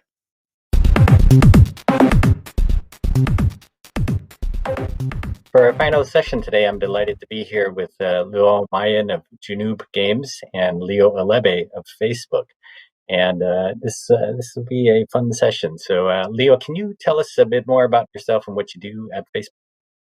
Sure thing. Hey, everybody, I'm Leo. I've been at Facebook for about five and a half years now. I'm the global director of games partnerships, so I really work with developers, publishers, creators you name it, people all over the world who are interested in creating something magical and awesome. So we have a set of things at Facebook that we have built ourselves, but then we also want to find people to partner with and create something new together. I've been in the games business around, I think this is my 22nd year in games. So I don't know if that means that I'm old or that just means that I love games. Probably both are true. But yeah, I'm here. I'm really excited to be here today talking about this stuff, especially because, as you guys started the day out, like community is so important, and bringing people together is something that we have to do in the games industry.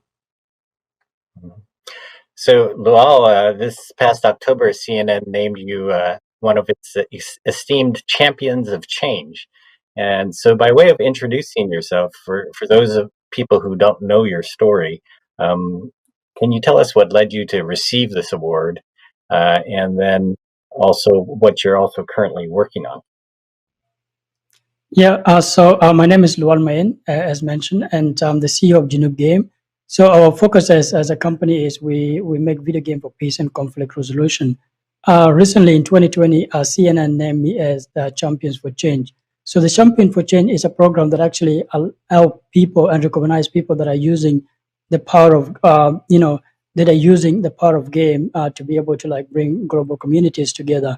I was like the game developer that was actually recognized for that, because there were other change makers around the world that are bringing something in their community. So to me, it's something that gives me so much hope to see like the media understanding that games are really very powerful, and game can be able to be used to bring global communities together.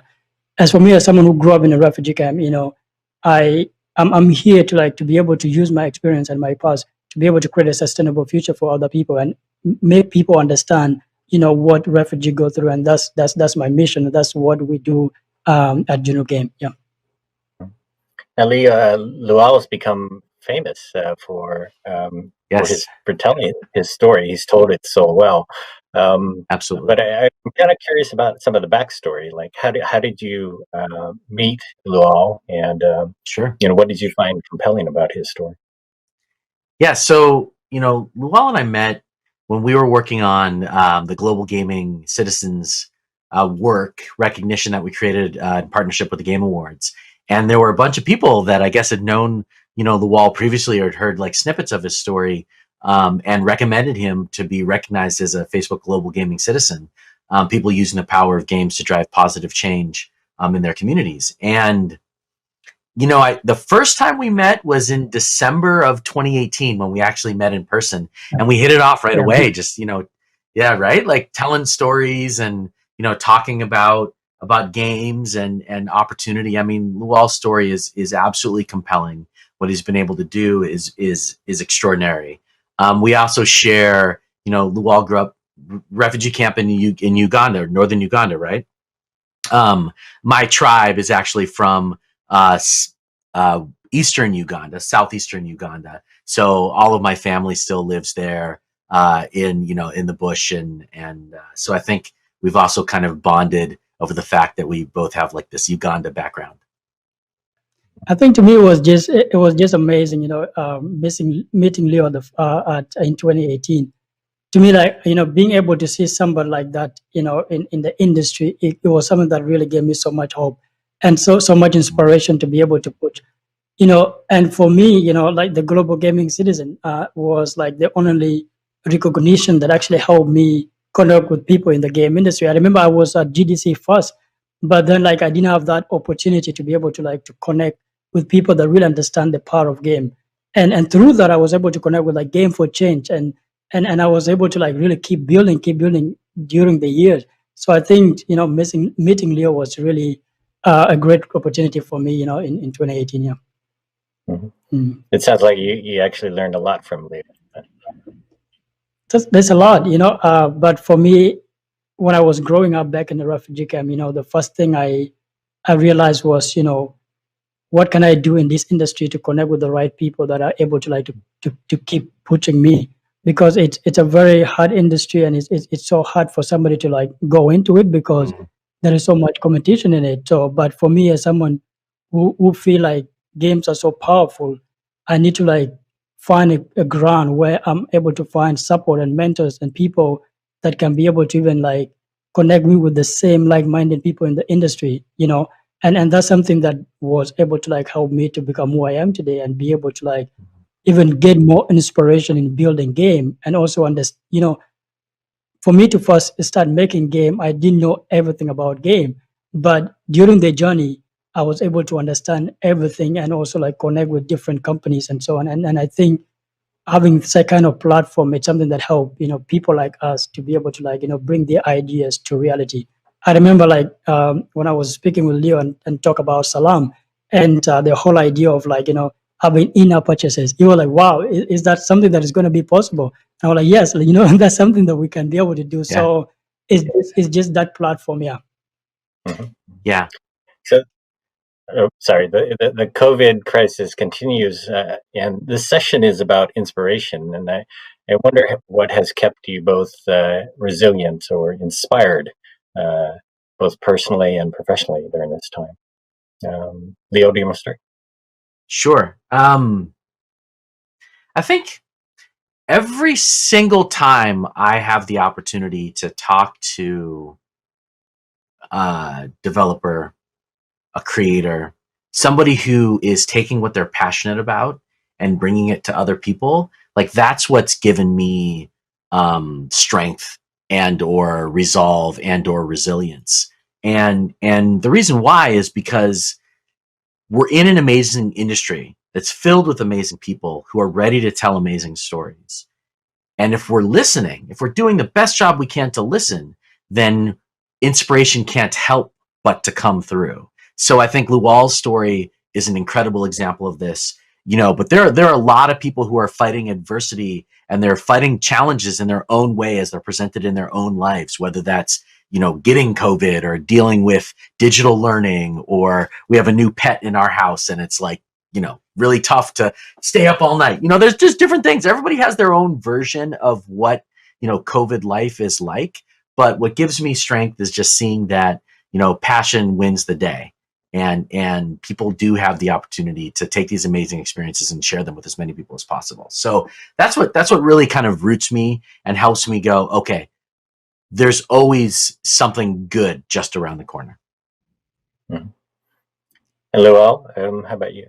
Yeah, what keeps you? that's really a very good question. And I think for me, looking back at my journey, looking back at what I've been through and comparing it with, the crisis that we are in today, my journey has prepared me to be who I am and to be able to respond to some kind of a thing that whenever they happen.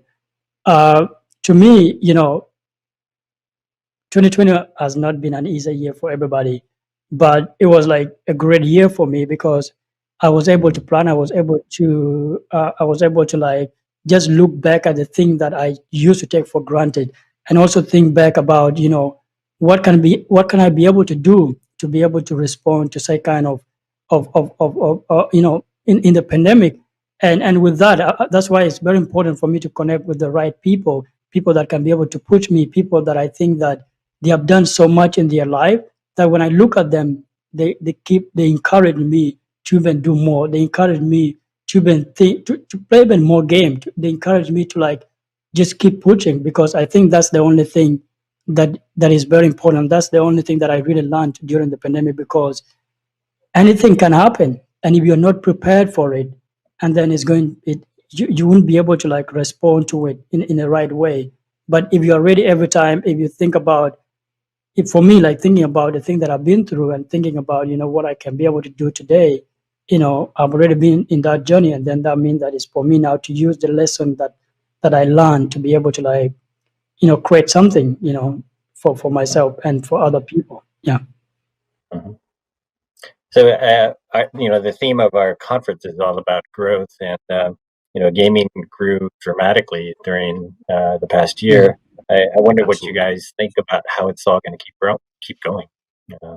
Leo? Sure. Games are awesome. People are awesome. Put two awesome things together, and even more awesome things can happen. Not to be completely simplistic in my view on these things, but the growth of gaming has been happening, number one, for quite some time. I think that the the trajectory change that we've seen in 2021 with COVID has been exceptional. I think it'll only continue because I think more and more around the world, people are recognizing gaming as a great hobby, as a great way to have fun, as something that is a profession that you can engage in. Like there's so many things that gaming provides. So I think like what's around the corner is just more growth, in games. I mean, you guys have been talking all day today about how big games is, how much the year-over-year growth has been, how much gaming has grown versus other sectors, et cetera, et cetera. I think we're just getting started. I think that there are like 3 billion internet connected people in the world, and almost all of them are already gamers, if not all of them. So, there's more and more populations, not just here in North America, but all around the planet that we have yet to, connect to in the right way. And we can build some pretty incredible experiences and, watch the growth of gaming continue. Yeah, and just to add to that, and yeah, the biggest thing that I really learned recently is that there's always going to be growth, And I remember we were having a conversation with Leo before, and what gave me so much hope is that there are more creators that are actually coming out of like serious game, social impact game, and they're beginning to actually use their experience to be able to create more game in this space. That's So right. to me, I think it's more than just a growth of numbers. It's a growth of like people are beginning to understand that power and be able to use the medium for something that is very important to change the world. And having leaders like Leo, I remember when you mentioned something, and I really felt it, that a lot of people want to do good, but some people don't know how to do it. So I think it's our responsibility as an industry to actually, as we understand the growth, how do we actually help those leaders to be able to like actually understand like what they're creating for, and that's the best thing that could ever happen in the industry. Being able to like create games that are more than just shoot 'em up game, or like more than just the companies that are going to be making money on so on, but just making sure that we are creating game that can actually talk about awareness of the things that are happening, and more streamers that are actually talking about things that are actually helping the communities, like thinking about elections. That's right. The industry has been a big impact of what is happening today. So, and I think, and that give us so much hope, and those are things that I feel like we should even think and put more effort on looking at the growth that way. Yeah. From a diversity perspective, well, how do you change the industry for the better? Yeah, I mean, and diversity is very important in every aspect, in everything. And if I'm creating something that I have never experienced, I don't know how much impact it's going to actually help in different communities. And that's why it's really very important to invest in diversity and inclusion and things like that, so that creators can be able to use their own experience to create to create solution for their communities, because nobody else understands them than themselves. And I feel like that's why it's really very important for us to like invest into that, for us to like even educational wise, for us to help people understand what that means to people by themselves, and to also to the industry. And I think that's a very important tool, that we can be able to invest in as an industry. Yeah. And you've zeroed in on this cause of gaming for good. Can you talk about Salam and your foundation as well, the Lual Mayan Foundation, and how you're trying to drive some positive change here? Yeah. So there's like, to me sometimes I'm like, to myself, I'm like, it's more than gaming, and then the reason why I say it that way is that there's a medium that I'm using, and there's also a medium that I'm actually trying to do. How can I help refugees? There are more than 70 million refugees around the world, but then to me, I want to use the medium, the game as Salam, to be able to help people understand, what refugees go through. And during the pandemic in 2020, I was able to start my foundation that is actually going to help, refugees be able to like learn how to code, be able to like learn how to play video game, be able to like, even they can even stream when they are in the refugee camp. When we give them the resources, the quality control is very important. Sometimes we look at refugees and we feel like these are people that just deserve secondhand stuff. but not knowing that when we give them the quality education, when we believe in them, it is the most important thing that they want. For example, like if my mom did not invest in me and buy for me a computer, I wouldn't be where I am today. And I think it's now my responsibility to look at what actually made me who I am. Game is an amazing industry. So do you think that a kid in a refugee camp cannot be able to sit down in a refugee camp and stream game if they have a really amazing computer and internet? They can. We all work from home today. It doesn't matter where you are. So I think, and that's the mission for my foundation, to be able to have kids in a refugee camp to learn code and be able to just have employment opportunities, and then we are not just actually giving them a handout. We're actually changing their life and their future. And those are the people that are going to be leaders in our industry and around the world. And then some of them can become entrepreneurs and things like that. And that's actually what really inspired me to be able to start my foundation, because I feel like there are more people like me there. Mm-hmm.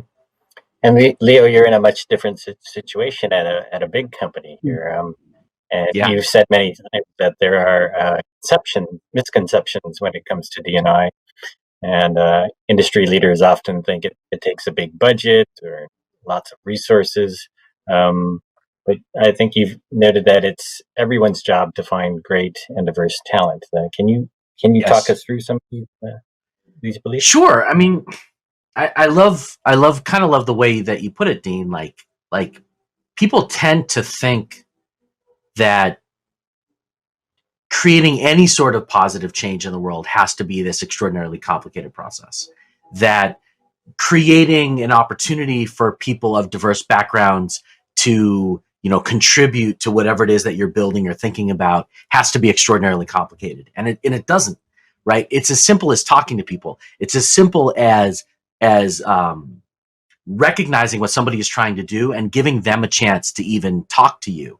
And I think what's been amazing about all this stuff is if you go, when we had industry events, you would go to an industry event, like people want to share, people want to have a conversation.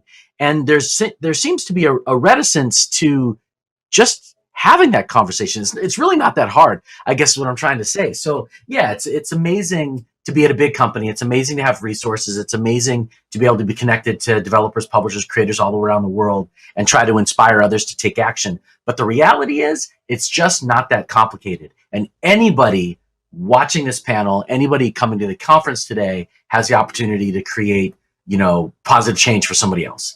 And that could be as simple as a conversation. It could be as expansive as creating a program.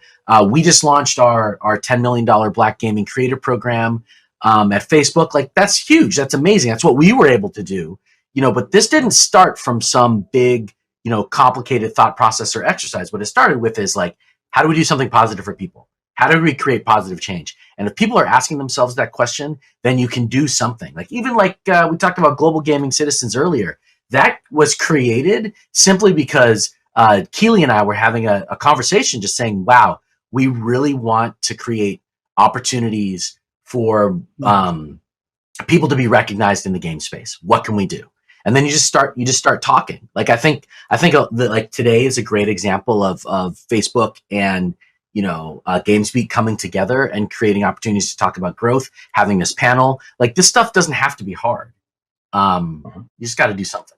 You just got to do even just a little bit. Just do something. Do something. Luo, you're very young and you're sort of just getting on with your career, and you're already doing something that people usually don't seem to do until very late in life. Focusing on things like helping other people or charitable efforts. Your foundation. Why are you thinking of doing this at the beginning of your career here? Yeah, I think that's really a very good question. And just to give a recap of it, to us, like there's some certain things that actually lead you to be able to do what you're working on. And I didn't go to school to study game and make video game or to actually apply for a job and things like that. I think what inspired me was just my journey. to be able to like, I spent more than 22 years in a refugee camp. And those years alone, if I had the opportunity to go to school, I would have gone to school. And then from there, I can be able to start what I can be able to do. But sometime our experience can be able to lead us into like different thing. And that's why, like I was talking before, like, for me, when I started making game, my focus was not, I'm gonna make games so that I can start my own company, so that I can be able to like, my focus was, I want to make games so that kids in a refugee camp can be able to start having something to play. So it was not like a start of like my career to be able to say I want to do it. But then when you do something for the community and they love it, the rest is history. They will be able to like, talk about it, and they be able to like be able to use your product. And that's why it's really very important. For me, right now, I think what I believe in is that, it's my responsibility to be able to create my own space where I can be able to operate in it. And that comes in so many ways. That comes in actually using the resources that I have already. That comes that in by saying that, it's not a good story that make a good business, and it's not a good business that make a good story as well. I know I have a great story, but then how do I now balance that to be able to create a sustainable business for myself and be able to create a sustainable foundation for other people? And I think, and that's where now I'm thinking about, okay, in the industry, this is a great industry that have the space for all of us, as long as you're passionate about what you're doing. And then this is a community of people that love what they want to play. So then what are you going to be doing about it? So to me, I think it's just the start for me, but it's a start that, I have a passion and I have something that I want to accomplish. And to me, it's not yet like something that I really going to be like content and say like I've done it or no. Yeah. So Leo, so Lual's got all this passion, right? And totally. How do you inspiring. sort of how do you apply some wisdom to making that passion for diversity and inclusion, sustainable or more powerful, I guess. I that's a great question. I think about it in a couple of ways. One is let great people do their thing, right? Like the Wall has been able to do what he's done. You just heard him say a second ago. He spent 22 years in a refugee camp, and now you have your own game studio and your own foundation. I mean, that's all the Wall. That has nothing to do with me or anybody else. And really, the best thing that I can do is just offer to help, offer to make some introductions, and then just get out of his way. And so I think that there's component number one is not trying to prescribe what greatness looks like, not trying to make it fit a specific mold. If anything, I think sometimes our games industry thinks that only this type of person can be successful, only this type of game can be successful, only this type of perfectly packaged item will be able to accomplish greatness, whatever that is. And the reality is let people shine is the way to go. That's number one. And then number two, we talked about it a little bit already, which is tap into whatever resources you do have. And that might be, I know some people who've done some things. It might be, I know an artist who can help out. It might be, I know a programmer who can help out. It might be, I know somebody who can go and test your game. Like, everybody has the opportunity to tap into their network, tap into whatever they have access to lend that to others. Hope I answered your question, or if I stay straight off course, let me know. But like, I guess my message just keeps being the same. It's like not that hard. Let people be awesome. Give them the opportunity to be awesome. And that's what doesn't happen. Sorry to get all preachy, but like that is the issue in this space, is that there's people knocking on the door going, I have something cool to share with you. I have this great story to tell. And the door remains closed. We need to open the door. That's what the games industry needs to do. And just open door after open door after open door, create opportunities for people from wherever they happen to be from whoever they happen to be, they want to represent themselves in the world. They have something positive and amazing to bring to the table. We've just got to open the door and let them in. Mm-hmm. So how do you open the door for yourself, and how do you open the door for others? Luau, you want to tackle that? Yeah. Wow, that's really yeah. I mean, like, yeah. How do you open the door for yourself? It's for you to first of all recognize that you need a door to be open for yourself or for yourself. Is that I think that is showing that there is something that is available in you. There's something that you have to offer. So if you don't have that, on the table and showing that this is something that you can, for example, today, I'm not just going to wake up in the morning and say, hey, Leo, I want this from you. What I can do as somebody that need doors to be open is showing them, hey, this is what I have, and this is what I'm going to offer to the community. Right. This is what I want to bring on the table. This is how I want the world to be a better place. This is a game that I'm working on. This is a great game. Yeah, just having that with you, and then people will now come and they will say, oh, this is great, or this is not good, and then you can be able to try it again and be have the be in a position of thinking that it might not work out or it might work out. Just making sure that you have something on the table so that you can be able to offer. Yeah. Leo, how do you open doors for people? Try to meet as many people as I can. I try to learn what I can. When I meet people. I also think that there's some risk involved in that. You just got to put yourself out there, and you have to say, here's the way I think about it. You got to put yourself out there, and you might feel like it's risky, but it returns rewards greater than you could possibly imagine. I never would have thought about, my relationship with Lual and what Lual's been able to do and change how many lives that we've been able to change together simply from the fact that we met. You know what I mean? So like creating opportunities for others was just kind of being open to them in the very first place. And we see that in our business all of the time. Like if anybody, people are creating new and magical things that, minutes, years, hours ago, we would have said, oh, that's lame. That's not cool. That's no good. And then they create something special and awesome. And, the rest is history. And I could point out to many different examples in the industry today where, let's just talk about Among Us, right? Like Among Us is the hottest thing out there right now. But when that game actually shipped 3-4 years ago or whenever it was, it didn't get the same reception that it is today. Greatness exists. We just have to give it the opportunity to show up.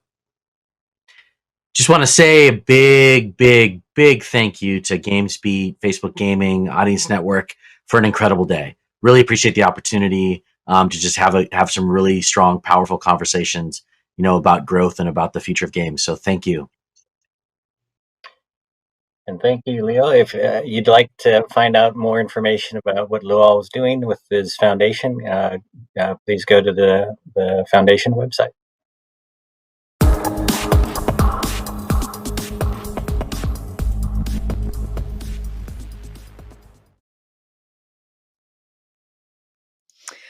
Wow, Leo got me all fired up at the end of the day. What an inspiring chat, and certainly full of fantastic messages. Thank you to everybody and all of our speakers who participated in our sessions today. That concludes our content for today for our Driving Game Growth Summit for 2021. We will be back on the stage tomorrow at 8:20 a.m. Pacific time to begin our next sessions on Into the Metaverse programming.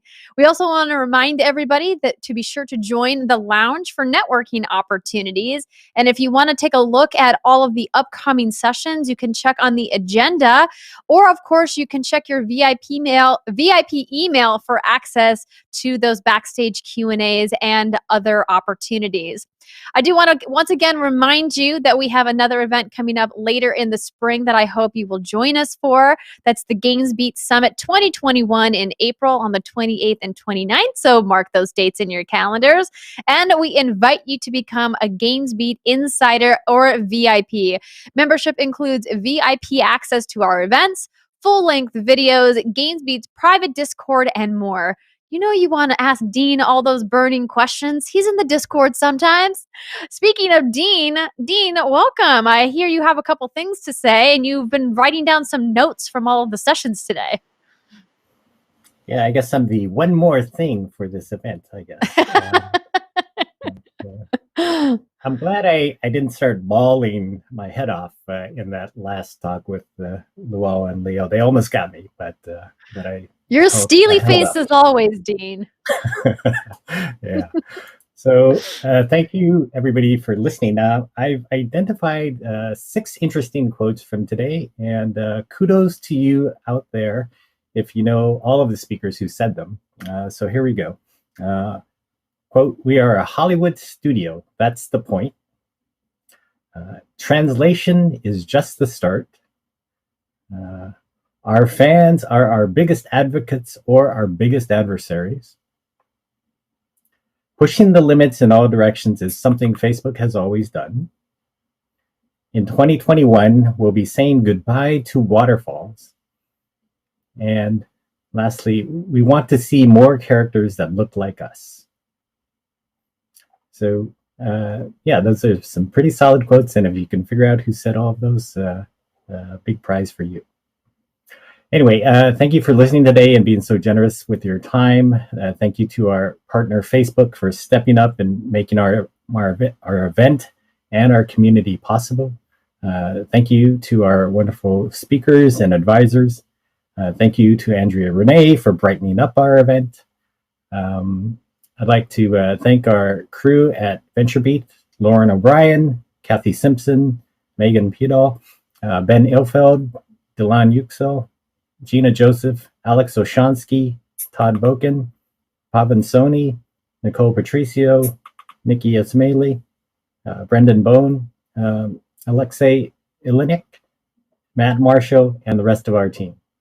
I'd also like to thank the team at Facebook, Kristen Reagan, Leah Hardy, John Maloney, Tiffany Everett, and their colleagues, many of them who worked behind the scenes. At Oculus, I'd like to thank Nate Barsetti. At Evergreen, I'd like to thank Rob Lee and Chris Jeffries Darling, our production crew. I would like to thank our publicist, Perrin Kaplan, and the team at Zebra Partners.